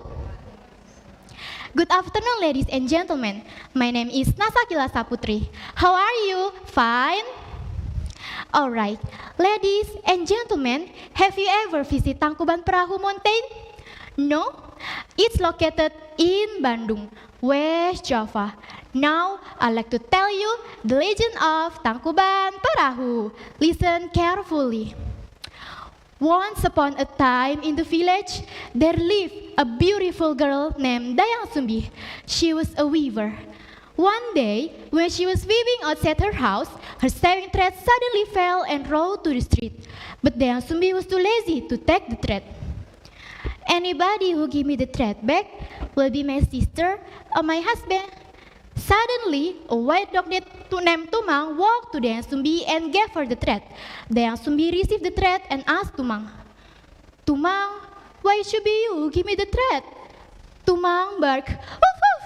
Dayang Sumbi was in dilemma. She had promised to marry, but Tumang was just a dog. I want to marry a man, not a dog, but I had promised. Oh, what should I do?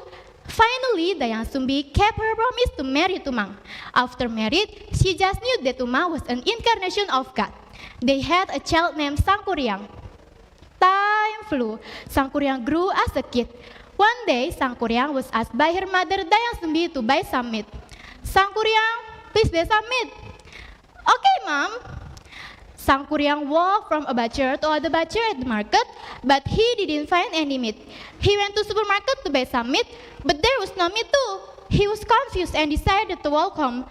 On the way home, Sangkuriang imagined Tumang face. He had an idea to kill Tumang. Then he met Tumang near his house. Sangkuriang called Tumang. "Tumang, come here." Sangkuriang killed Tumang fast.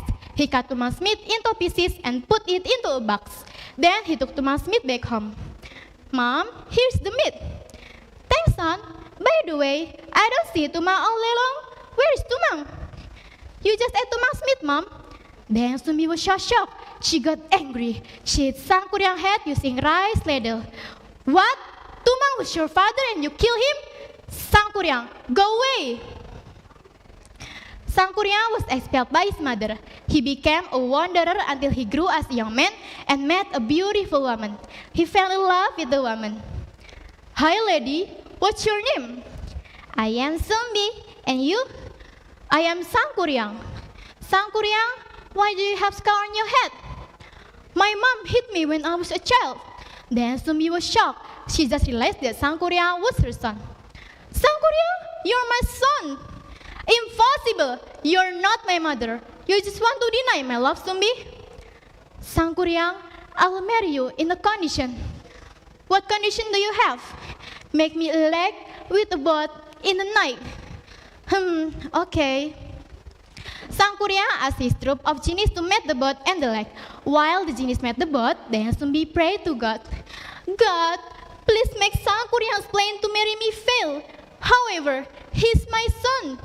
Suddenly, the sun rose faster than usual. The troops of genies ran away. Sang Kuryang got very angry. It's down. I'm failed to marry Dayang Sumbi. Sang Kuryang kicked the boat strongly, and the boat changed into a monk named Tangkuban Perahu. That's the legend of Tangkuban Perahu. From the story, we can learn that we should be careful to say anything. That's all from me. Thank you for your attention, and wassalamualaikum warahmatullahi wabarakatuh. Okay, give applause for contestant number 59. The time is 4 minutes, 2 seconds. And now, please welcome contestant number 61. Contestant number 61, time is yours. Contestant number 62, please be prepared.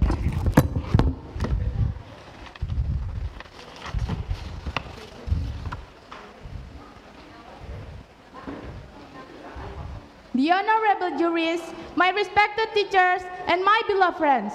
Assalamualaikum warahmatullahi wabarakatuh. Ladies and gentlemen, let me tell you my name. I am Anissa Febrianti.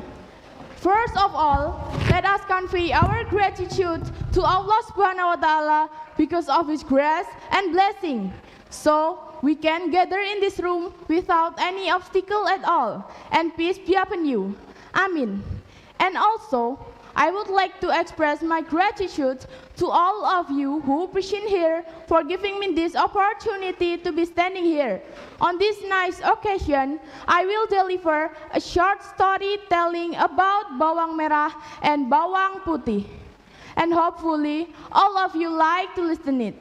Ladies and gentlemen, now listen to me.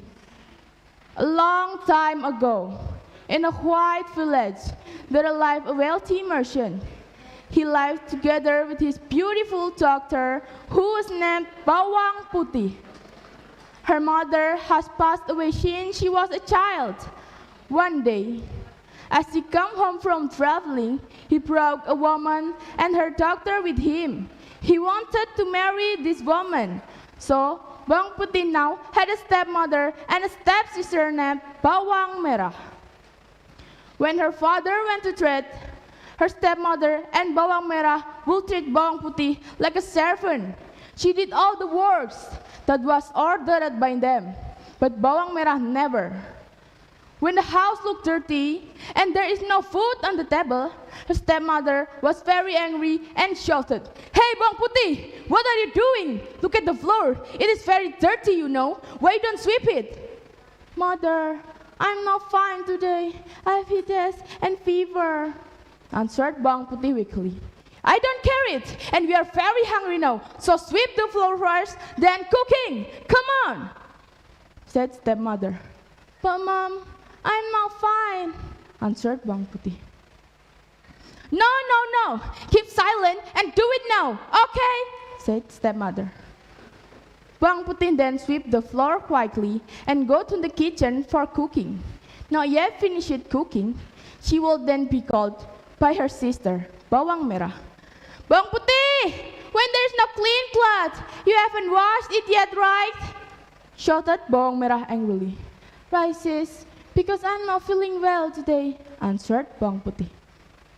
"You are really a lazy girl. Don't speak a lot, okay? Go to the river quickly and wash all the clothes, now," said Bawang Merah.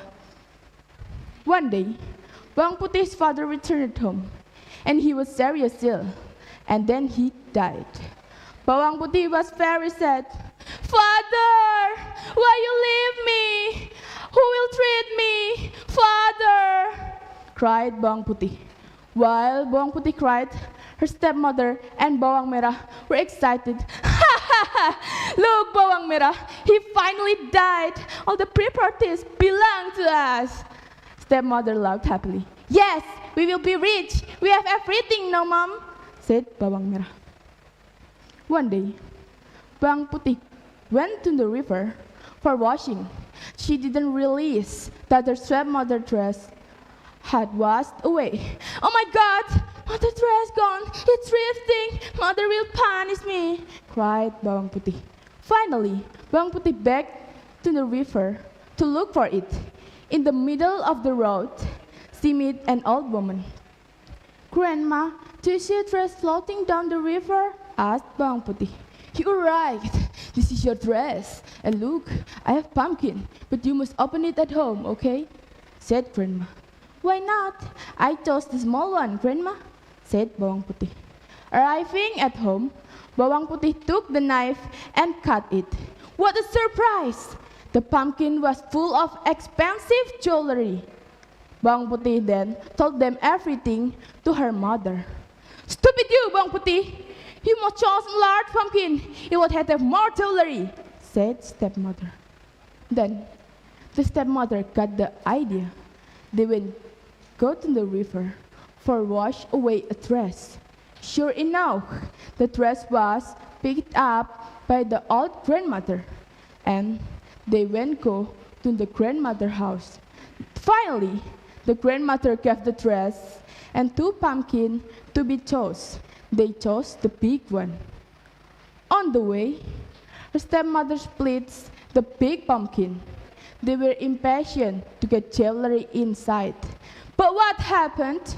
Inside the pumpkin were snakes, scorpions, and spiders. Finally, they were both bitten by the snakes and died. Bawang Putih be rich because the jewelry of the pumpkin. Bawang Putih lives happily ever after. Audiences, that's all for my story. And I wish you like to listen it. And we must take the moral value from it. Be a good people so you will get lucky. Okay, wassalamualaikum warahmatullahi wabarakatuh. Yes, that was from contestant number 61 with 5 minutes 8 seconds.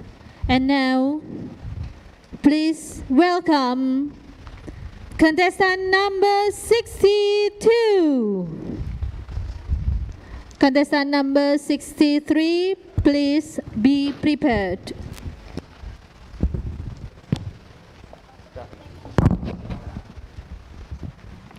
Assalamualaikum warahmatullahi wabarakatuh. The honorable juries, the participants of English telling story, and all audiences. I'm Salsabila Naila Putri. Today, I would like to tell you a story about the origin of Jambi. Once upon a time, on the island of Sumatra, there was a beautiful girl named Putri Mas. She was so enchanting, kind-hearted, and gentle. Many youth and prince wanted to marry her. One day came a marriage proposal from a very wealthy king of the Eastern Kingdom. Putri Mas did not like the king because he was old and had an ugly face. But she knew the king would be angry and furious if his proposal was rejected, and there might be a battle. Putri Mas was so confused, but then she got an idea. She said to the king's messenger, "Okay, I accept your king proposal, but on one condition." "Well, what is it?" asked the king's messenger. "Tell your king to build a magnificent and beautiful palace with its furniture in just one night, from sunset until the roosters crow." "All right, I will tell my king," said the king's messenger. "But if he failed to fulfill the condition, he must hand over his kingdom and all of his wealth to me." Upon hearing the condition, the king's messenger face turned red. Then he immediately returned home and faced the king to convey the requested condition. The king agreed with the condition. His advisor was shocked. "Oh my lord, are you aware of the risk if you fail?" asked the king's advisor. "I really love Putri Mas. I have been living alone for a long time. said the king. "But you can lose your wealth and kingdom," worried the advisor. "I am sure I can fulfill the condition and marry her." Soon the king ordered thousands of skillful craftsmen and workers to do the colossal work, built a magnificent palace in one night. "You must finish before the roosters crow," the king shouted to his workers. The construction began after the sunset. The king controlled and went around checking the work. He looked happy because at midnight half the palace was done. But Putri Pinamasa felt worried and anxious. She was afraid that the king will fulfill the condition. "Oh no! What should I do? The palace is almost done. I do not want to be that king's wife," cried Putri Pinamasa. Suddenly, Putri Pinamasa had an idea. Then she went to the chicken's coop and lit the torch to wake up the chicken. "Oh, oh, oh, oh, oh, oh, oh, oh." The roosters crowed. Hearing the crowing roosters, the king was surprised. With great reluctance, he said to all workers, "Stop the work." "Why? We feel almost done, Your Majesty." "We have lost. The roosters have crowed."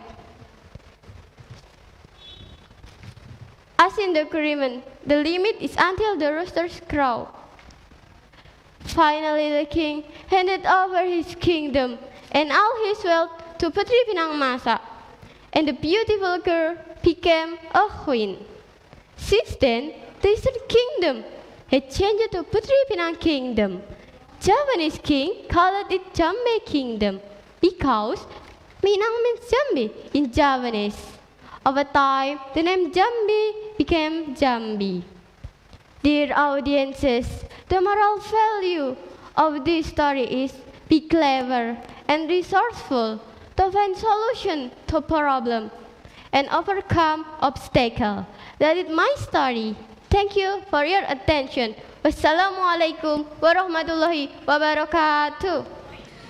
Thank you, contestant number 62. The time is 5 minutes 16 seconds.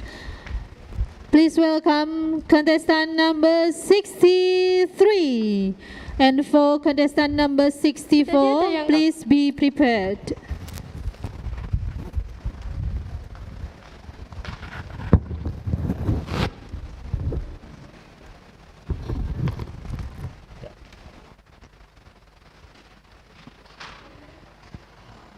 Good afternoon to all the judges and all the audience.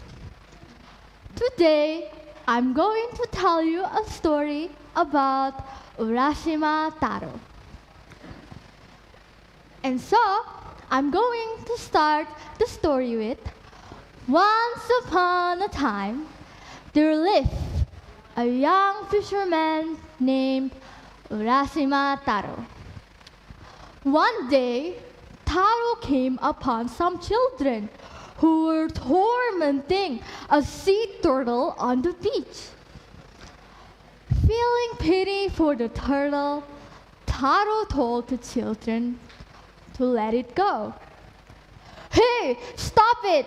You will hurt the turtle if you continue to do it. Let it go now." But the children ignored him. And Taro tried to tell the children again. Finally, Taro saved the turtle and let it return to the sea. Several days later, the turtle appeared before Taro once again and called to him, "Thank you for rescuing me the other day. You saved my life." The turtle then extended an invitation. "In return, please allow me to show you Ryugujo, the palace of the Dragon King. Come, ride on my back." Taro thought he would indeed like to see Ryugujo, so he seated himself on the turtle's back, and the turtle and Taro dove to the bottom of the ocean. In a few moments, the turtle and Taro had arrived at the magnificent gates of Ryugujo. At the palace, the princess Otohime gave Taro a warm welcome. Hello, welcome to Ryugujo. Please, make yourself comfortable. Taro then watched the sea bream and flounders dance, took part in many feasts, and had a wonderful time. After a few days had passed though, Taro grew homesick for his village and his mother. He told Otohime that he wished to go back home. I'm sorry, but I really want to go back. The princess was greatly distressed at his words. Why do you want to go back? I thought you were having a good time. Taro responded, I am enjoying my time, but I really need to go back. I missed my mother and my home so much. The princess then gave him a gift. I will give you this special box called a tama de bako, but please don't open it. Taro received the box and rode a turtle back to shore. When he arrived, however, the beach seemed completely different. Taro's home was gone, and so was his mother. Everyone that Taro knew was gone. When he asked the people nearby if they knew an Urashima Taro, they replied that they had indeed have heard stories about someone by that name who long ago sank beneath the ocean waves and disappeared. It was then Taro had learned that 300 years had passed since he had gone to Ryugujo. Thinking that all might return to the way it had been if he opened the tamate bako, Taro lifted the lid, despite what the princess had told him. When he did so, however, a puff of white smoke came out of the box. The white smoke engulfed Taro and left him an old man with white hair and beard. And that's so the journey ends there. Everyone, from the story, we can learn that we should never forget about the things we care about. Because sometimes when we wanted to do something and then had a good time, we then forget about the things we care. And finally, once we cared about it, it would be too late. That is all from me. My name is Maling Augusta Ferdinand. Thank you for listening to my story. Thank you, contestant number 63, with 5 minutes 42 seconds. Now, please welcome contestant number 64. And now, contestant number 65, please be prepared.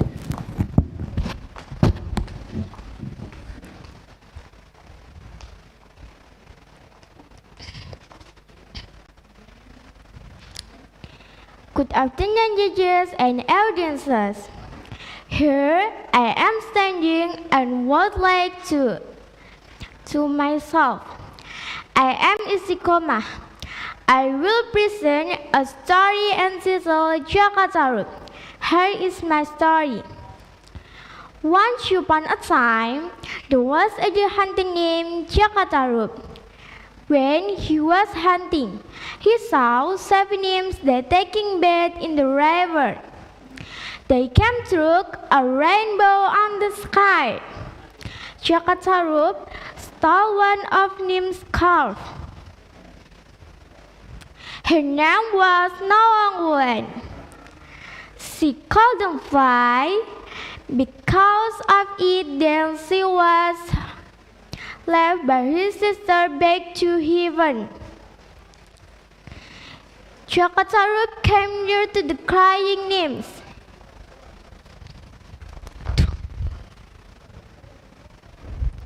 He tried to calm her. He introduced himself to the nymph's court. He introduced himself with him. He persuaded her to live in his house and took her to be his wife. The nymph agreed with him. Now when the nymph agreed with him,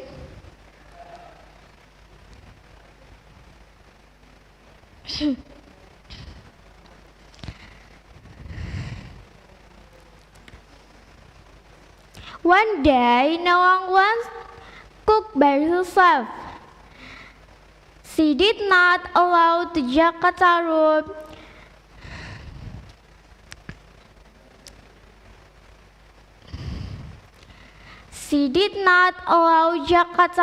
helping her. She was taking water.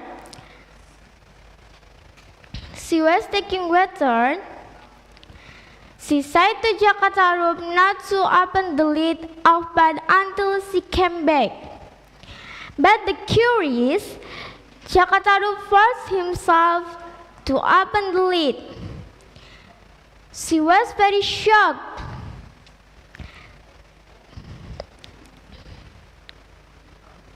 That the pot contained only a strain of rice.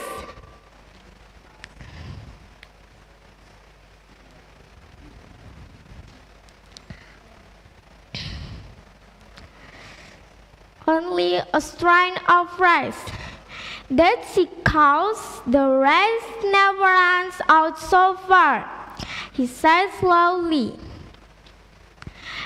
Nawangwan angry to Chakatarub.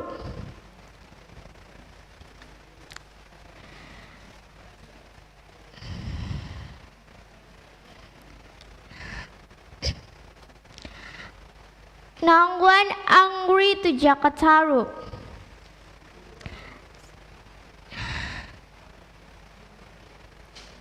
Because he broke his promise.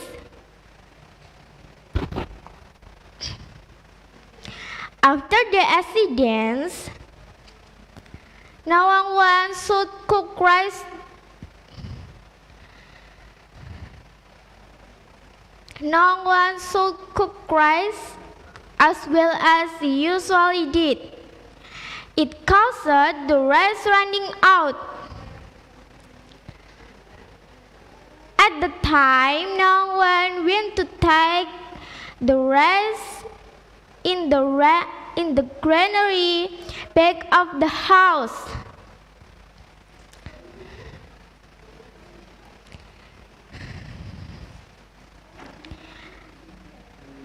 No one then found the scarf.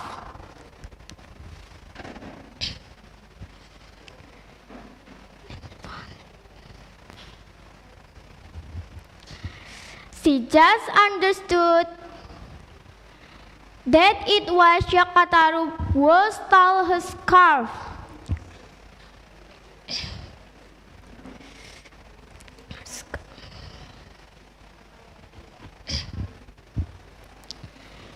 Why do you that? He was very sorry and disappointed to him. With angrily and disappointedly, Nawangwan then went out of the house.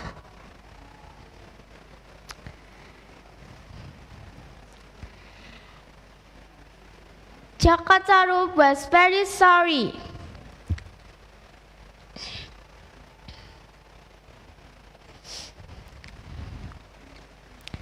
Chakataru was very sorry, regretted and dishonesty. Because of the behavior, his love, his wife, doctor, and be sorry his doctor. Thank you for attention. See you. Goodbye. Thank you, contestant number 64.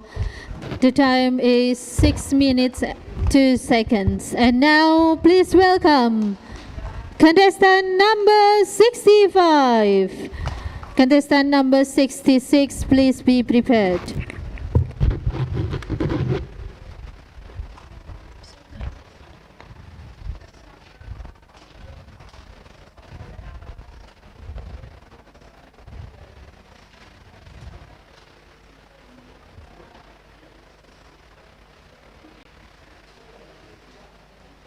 Good afternoon, honorable judges, friends, and everyone. Assalamualaikum warahmatullahi wabarakatuh.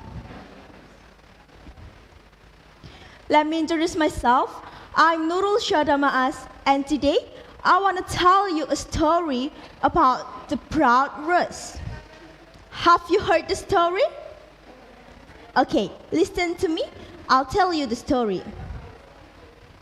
Once upon a time, in a forest far away, there was a red rose who was so proud of her beautiful looks. Her only complaint was growing next to an ugly cactus. As the rose looked around, a pine tree nearby said, "What a beautiful flower! I wish I was that lovely."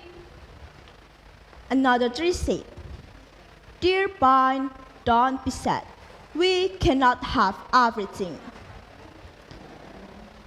The rose turned its head and remarked, Don't you know, I'm the most beautiful in this place. Ha ha, don't you know, I'm the most beautiful in this place. Ha ha. A sunflower raised its yellow head and asked, "Hey Rose, why do you say that? In this forest there are many beautiful plants. You are just one of them." The red rose replied, "I see everyone looking at me and admiring me." Thus, the rose looked at a cactus and said, "Look at that ugly plant full of thorns. Ew." The pine tree said, "Hey, red rose, what kind of talk is this? Who can say what beauty is? You have thorns too." The red rose looked angrily at the pine and said, "I thought you had a good taste. You don't know what beauty is at all. You cannot compare my thorns to that of the cactus." What a proud flower, thought the trees. The red rose tried to move its roots away from the cactus, but it couldn't move. Well, judges, friends, and everyone, can you guess what happened to the proud rose then? Okay, I'll continue my story. As the days passed, the red rose would look at a cactus and say insulting things. "This plant is useless. How sorry I am to be its neighbor." The cactus never got upset, and he even tried to advise the rose, saying, "Rose, God didn't create any form of life without a purpose."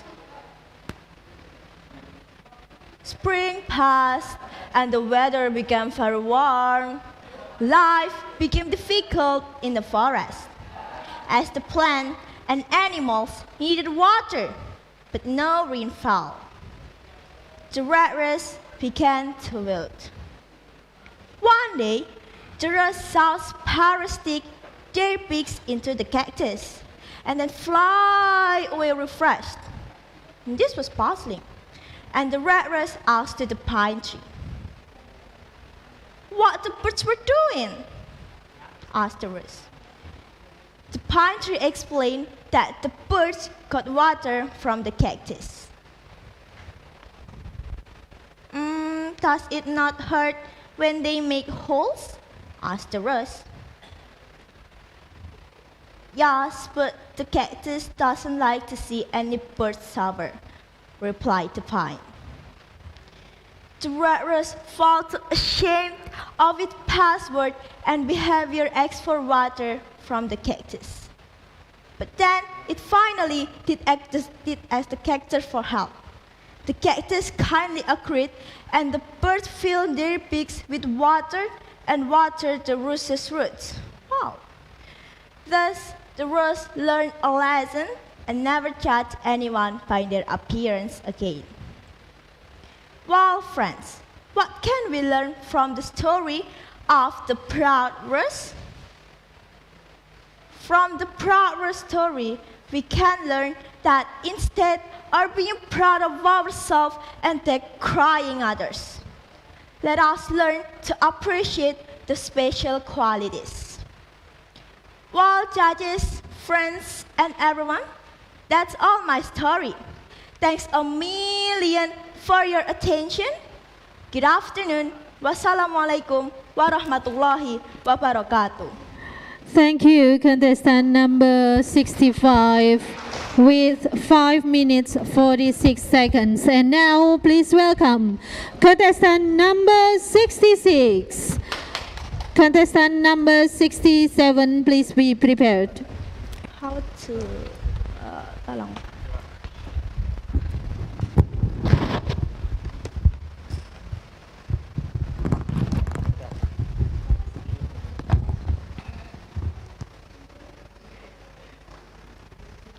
The honorable judges and all my dear friends, Assalamualaikum warahmatullahi wabarakatuh. Good afternoon, everyone. My name is Reka, and I'll tell you a story with the title Timon Mas, or Golden Cucumber. Do you know the story of Timon Mas?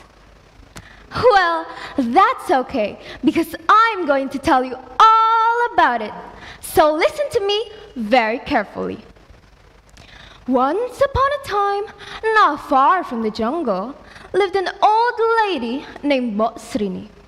Mbok Srini didn't have a child yet. So every day she prayed to God for a child.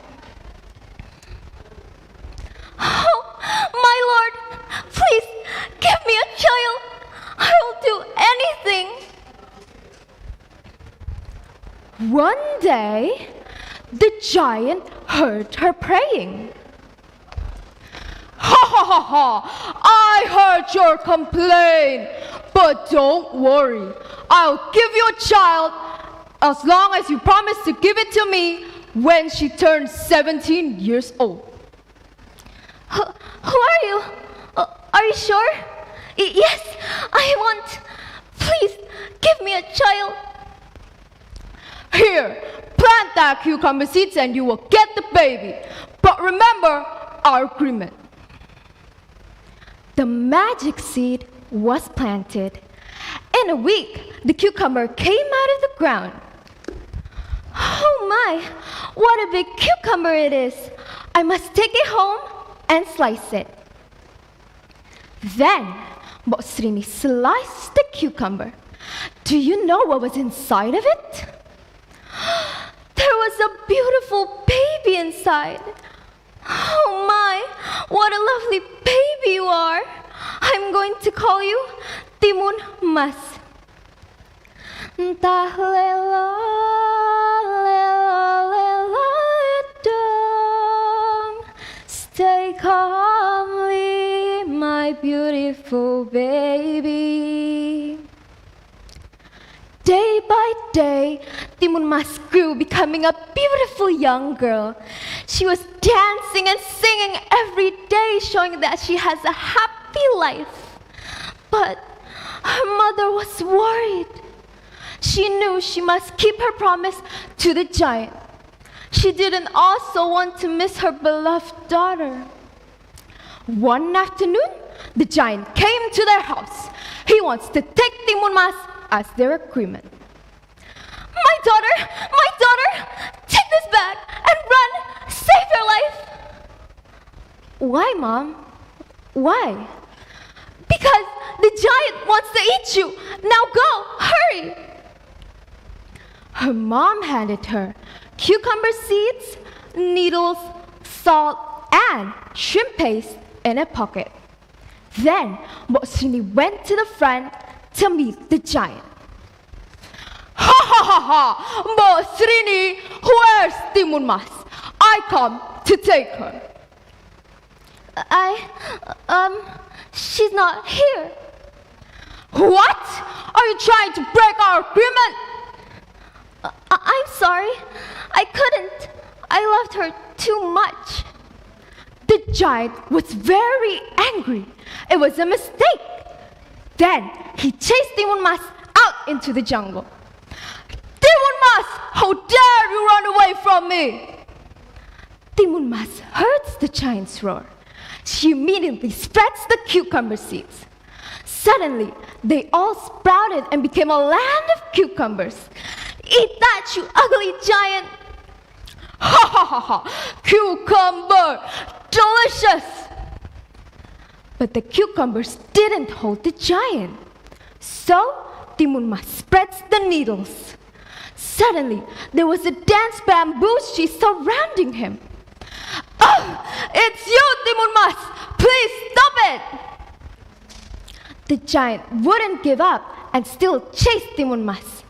When he almost got her, Timon Mas spreads the salt. And then the land became an ocean. Hey, Timon Mas, don't run away! Surprisingly, the ocean didn't drown the giant. Timon Mas was so scared. Finally, she spreads the shrimp paste. And then the ocean became a mud ocean. Hey, how could you, Timon Mas?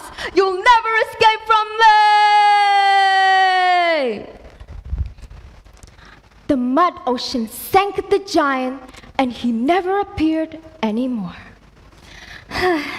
Finally, Timon Mas was saved from the giant and lived happily ever after with Mbok Srini. Well, friends, do you know what can we learn from the story? Yup, first is that we should never give up. No matter how hard the situations can be, always have hope. Second is that we should not trust others so easily. Okay, that's all from me. I hope you enjoyed it. Wassalamualaikum warahmatullahi wabarakatuh.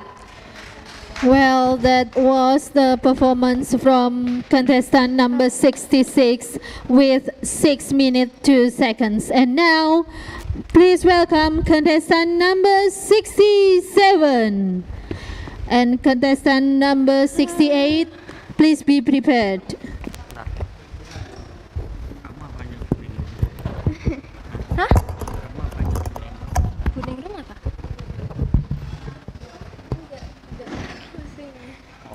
Hai. Assalamualaikum warahmatullahi wabarakatuh.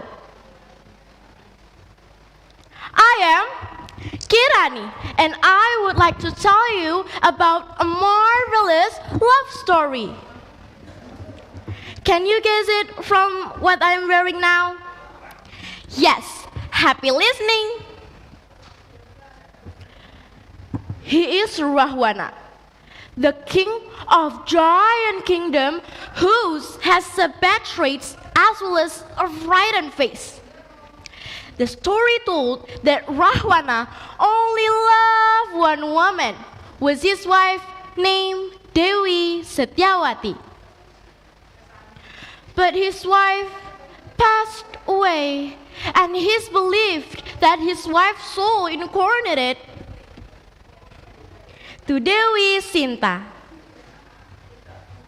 The time passing by, and Rahwana met Sinta. Unfortunately, Sinta was Rama's wife.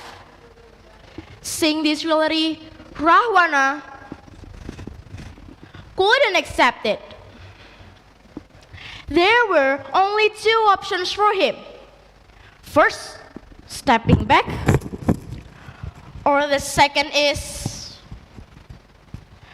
seizing Sinta from Rama's hand. He knew what he wanted, and he was ready to sacrifice his life to get his true love. Thus, he kidnapped Sinta and brought her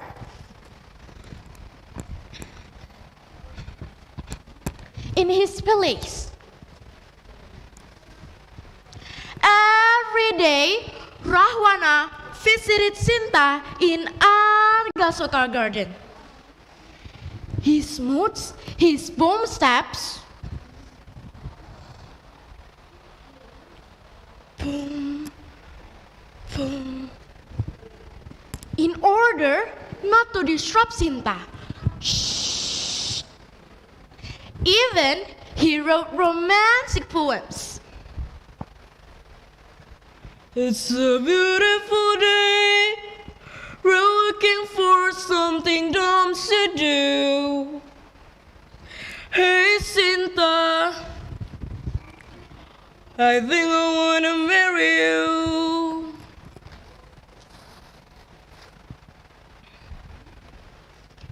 He did everything so that Sinta could accept his love and proposal to be her queen, the one and only in his heart. But the facts said differently. Sinta was refused his proposal. One day, Rahwana asked Sinta if she loved him even thought a bit. And Sinta replied him, "No, and never. It's very impossible for me to betray my lovely husband. But Rahwana, if you truly love me, please bring me back to the place that you took me and let me camp together with my husband in his palace." Day by day, Sinta was waiting for Rama at revolt, and the moment came. And the battle couldn't be avoided. With the hope of Hanuman, Rama managed to defeat Rahwana and successfully kill him. Sinta was very happy to be back with Rama. But Rama thought she was not pure. Then Sinta asked Lakshmana to prepare a pile of burning logs. "Rama, if I'm safe from this pile of burning logs, you can trust me." "I think I miss you forever, like the storm is the sun in the morning sky." And yes, she was still pure. Seeing this fact, Rama accepted her again. And their life happily ever after. The end. The moral of this story: don't judge book by its cover. Someone you think bad and cruel actually has good thing inside. Wassalamualaikum warahmatullahi wabarakatuh. Okay, that's the end of the story from contestant number 67, and the time is 5 minutes 26 seconds. And now please welcome contestant number 68 For contestant number 69, the last contestant, please be prepared.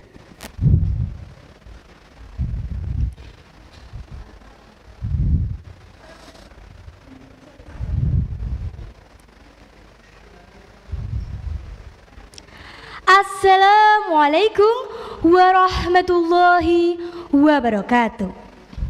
Hello everyone, my name is Mayana Harisa Shannon. You can call me Shannon. Today, I want to tell you a story about Putri Dayak and the Groot. Long time ago, there lived a beautiful princess named Putri Dayak, the wife of Prince Borneo.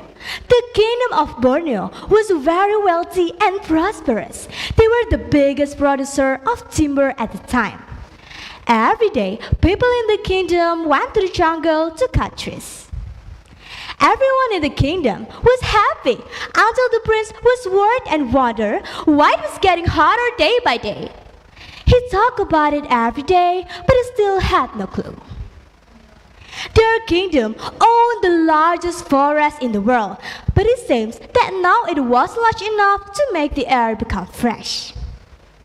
One day, Putri Dayak dreamed of seeing an old man who took care of a very huge and beautiful treasure in the deepest forest.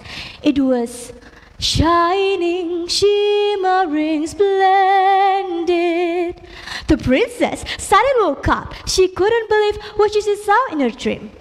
She had never seen or even imagined something extremely beautiful like that before. She really wanted to look for it. She wondered what she could do if she had it. On the next day, Putri Dayak told the prince about her dream. Prince Borneo then ordered the cart to take her to the forest. They broke the tools and wagons to carry out the big beautiful treasure.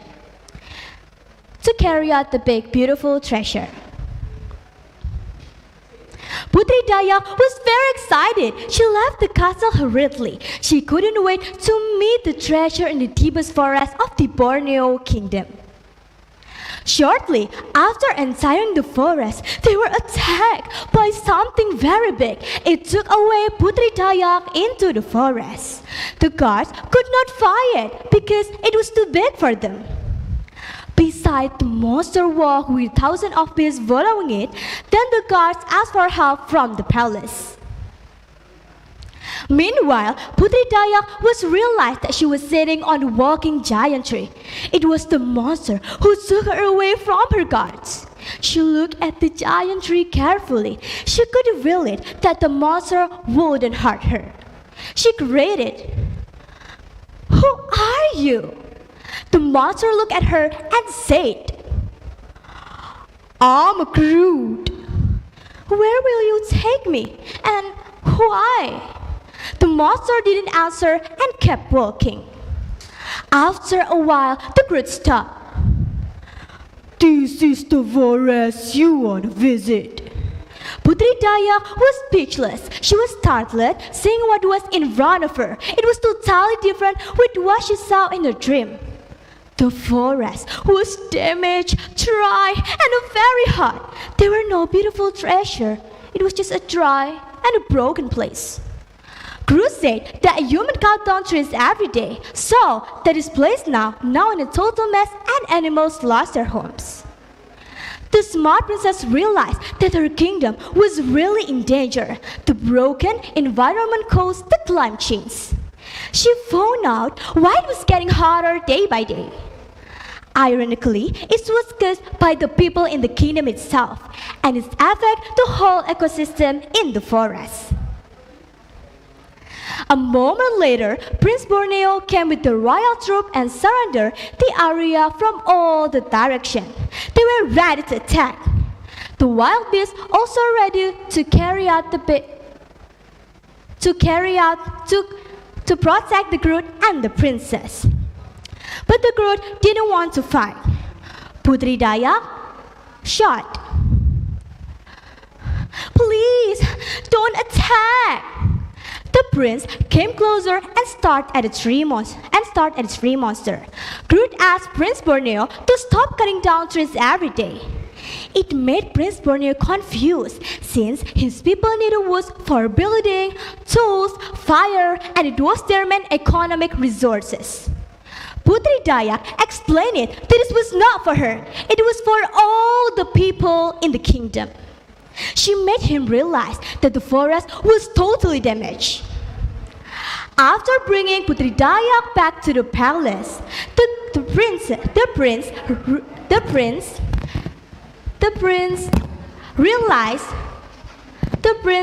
ordered his people to carry out the forest, to replant the forest and carry out selective logging. After a few years, the deepest forest became shady. The air started to be more fresh day by day. Finally, Putri Dayak was realized that the forest she needed, that the beautiful treasure she needed, was a healthy forest and healthy environment. That's the story of Putri Dayak and the Groot. I apologize if there's any mistake. Thank you for your kind attention. Wassalamualaikum warahmatullahi wabarakatuh. Okay, that's from contestant number 68. And now, and the time is 5 minutes 57 seconds. And now the last performance is from contestant number 69. No? Oh, that means that was the last performance. 68, number 68.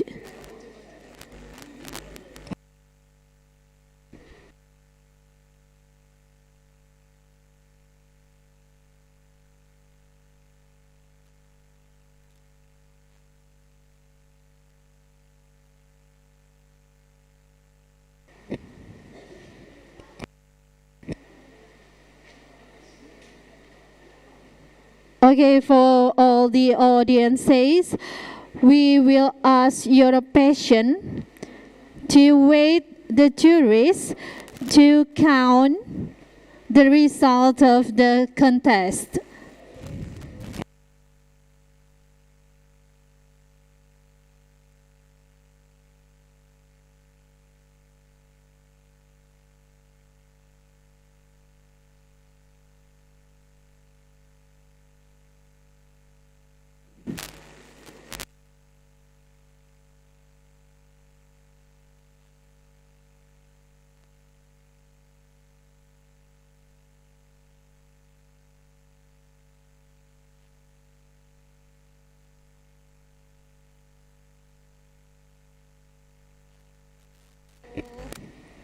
Okay, audiences, the total contestant today is 68 minus 3 contestants that not coming today. So there are 65 contestants. And for the result, we will wait for the counting from the committee. Please be patient. Do you have anything to say, Mr. Freddy? No? Nyanyi-nyanyi?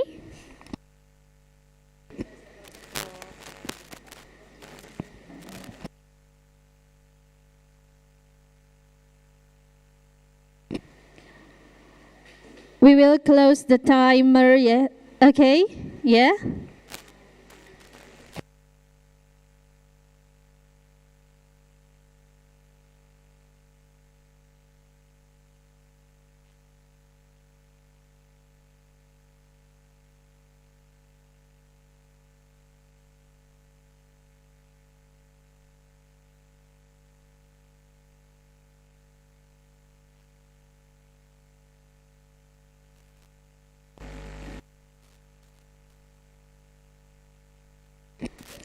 While waiting for the result, do you have any prediction for the champion?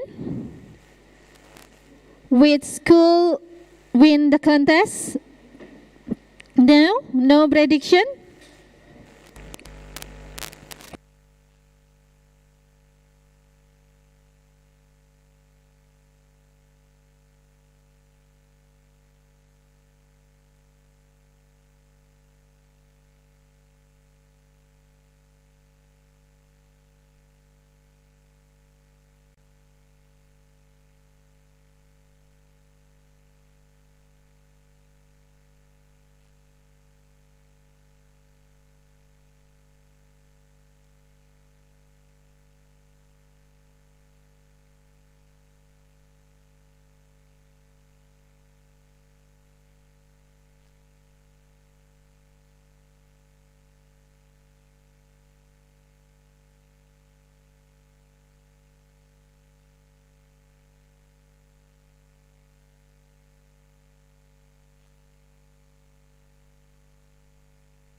Bapak Ibu Dewan Juri, sebelum kami mengumumkan hasil penilaian, karena kami hanya menginput apa yang menjadi nilai, sebelum kami umumkan, terutama untuk perolehan nilai 10 besar, kami mohon untuk diverifikasi dulu. Artinya penjelasan Persani, hasil itu sudah benar-benar sesuai dengan nilai penjenengan atau belum. Artinya ini kami meyakinkan bahwa ini tidak ada unsur kesalahan input. Ya, jadi kalau penjelasan sudah oke, berarti nanti akan kami umumkan. Monggo dipersani dulu.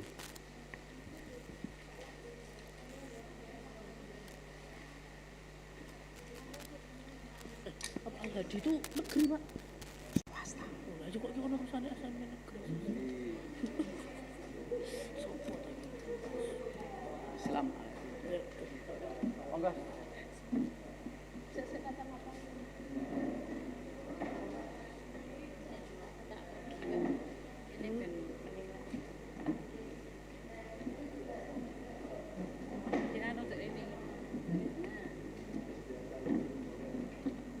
Jalan mobil.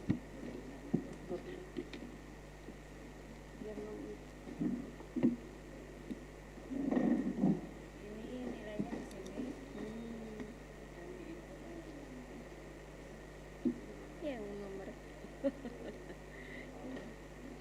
ini yang nomor berapa ini? 28 ya. Ngarep mau.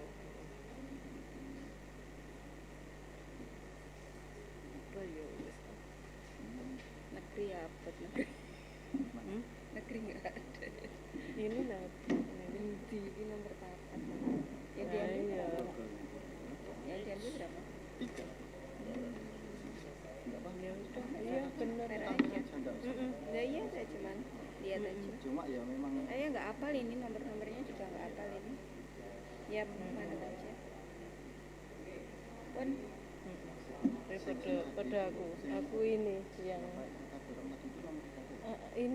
ini loh ya kita dorong ini loh ini nek saya lebih bagusan yang ini aku Yang taruh tadi 67 yang taruh itu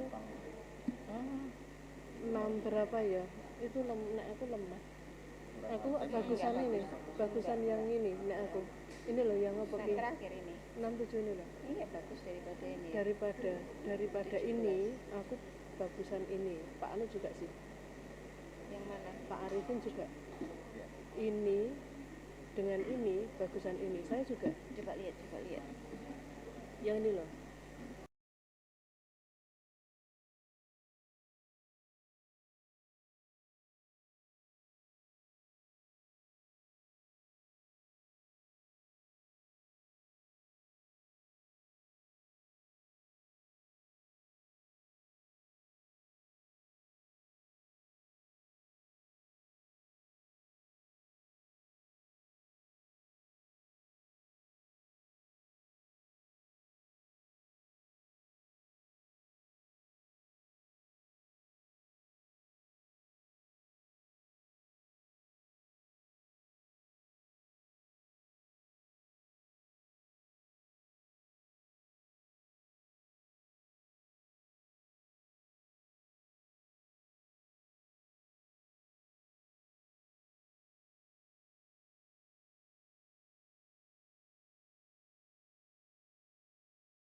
invite sekarang.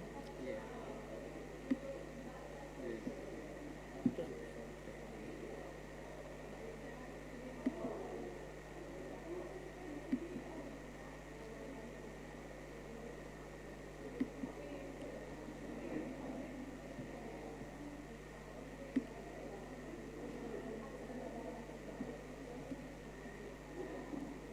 Udah, Pak.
Iya banget deh.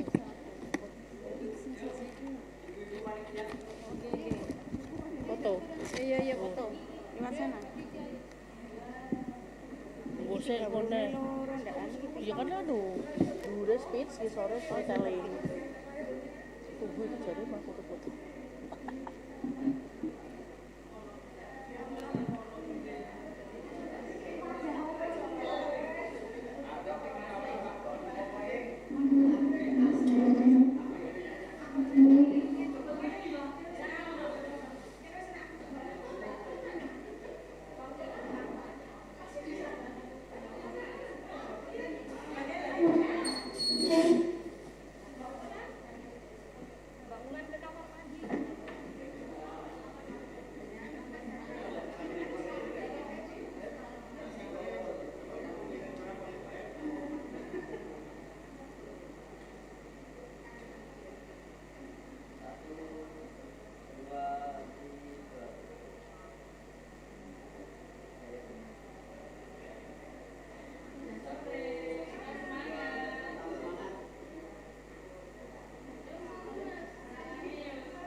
Tatering.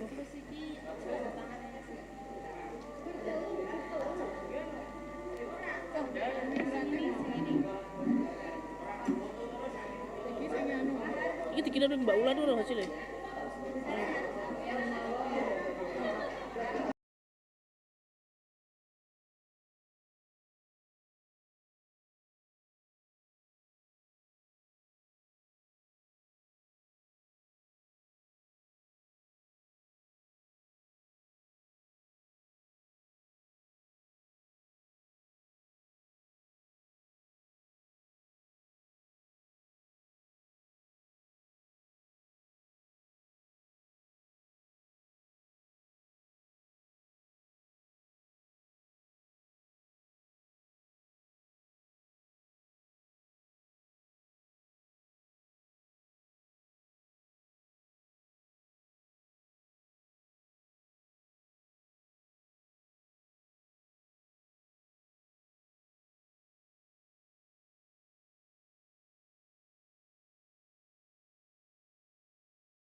Ele piro? 1.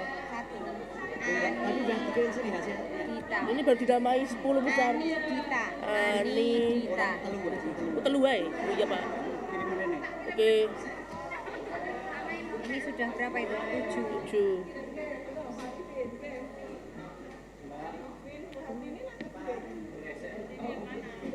Kartini.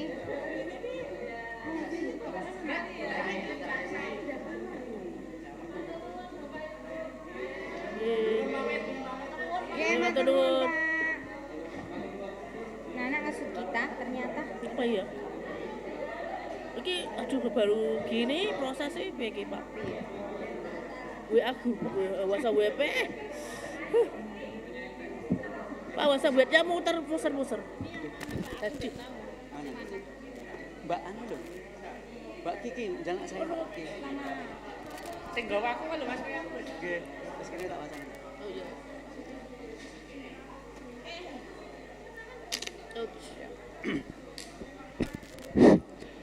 Bapak Ibu sekalian, tibalah akhir dari acara kita lomba mata pelajaran bahasa Inggris.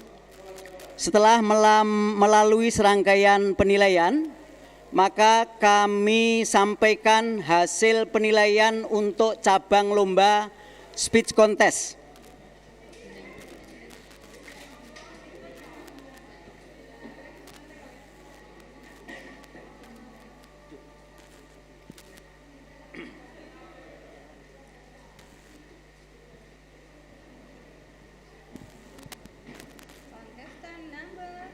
Untuk speech contest, juara ketiga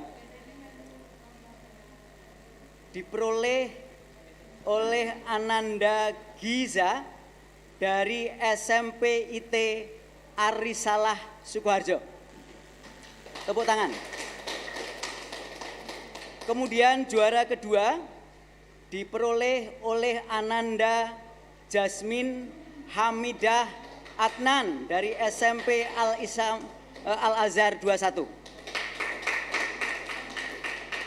Kemudian untuk juara pertama dimenangkan oleh Ananda Nada Febrisa Salsabila dari SMP Negeri 2 Sukoharjo. Kepada Ananda, saya minta untuk maju ke depan. Kemudian untuk cabang storytelling contest,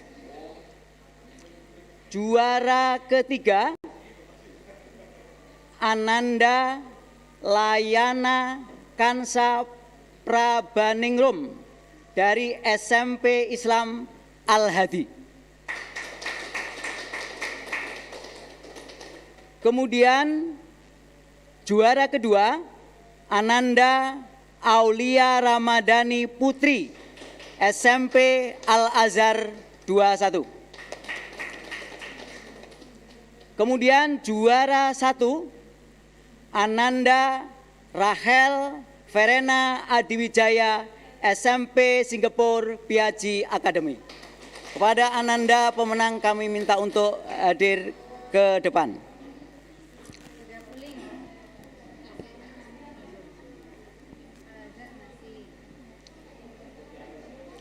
Selanjutnya mohon Pak Mul atau Pak Kabid untuk berkenan menyerahkan hadiah bagi sang juara.